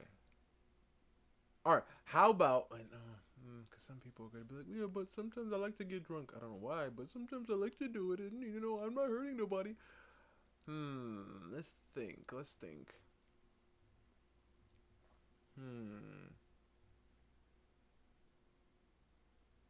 Alright, how about this? If you are drunk and touch your keys, ban license. Ban the license. Listen, if you are drunk and you just look at the keys, banned. Right then and there. Every bar needs to have a sheriff in there that's stationed. Every bar needs to have a stationed sheriff. All right, and then once they look at the once they see the a person touching their keys or looking at their keys while they're obviously drunk or been knocking back some drinks, instantly throw them on the floor, arrested. We're gonna have to do this, guys, because you guys really want to drink. Like, there's so many other things to drink, so many things that taste better. Why do you have to drink? Like, I've been alive for 25 years, thank you, Hua. And guess what? I've only had a drink maybe 4 times. And I'm fine. And I know people who have never had a drink, and they are also fine. Which means you don't need one.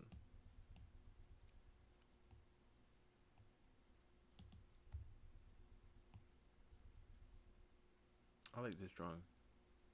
I think it turned out pretty nice. I feel like I got it. I feel like I got the proportions down pretty well. You guys think so? I feel like I got the proportions down pretty good. It took some time, but I feel like the legs,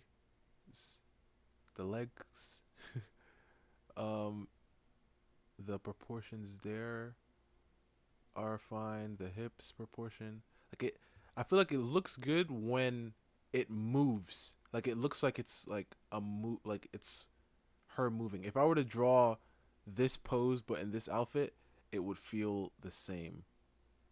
You know what I mean? Maybe the waist could be a little bit wider.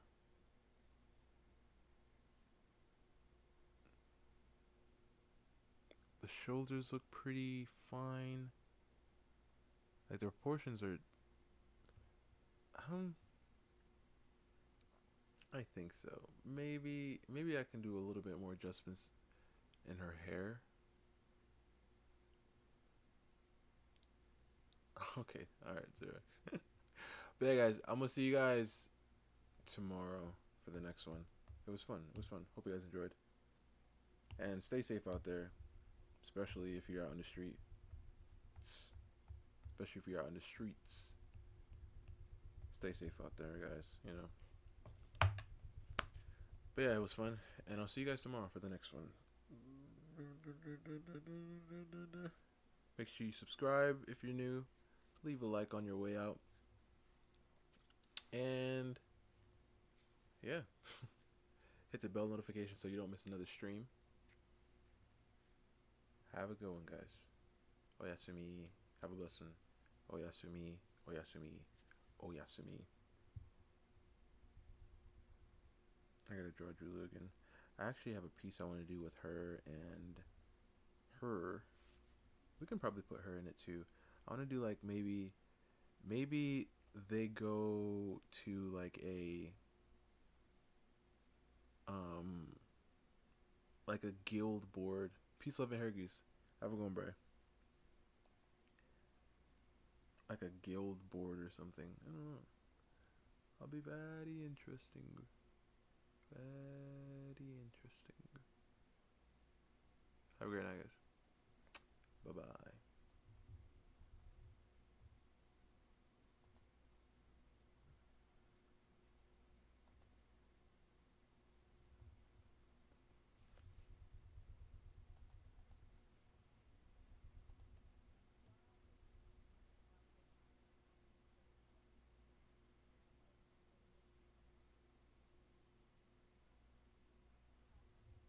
Peace, guys.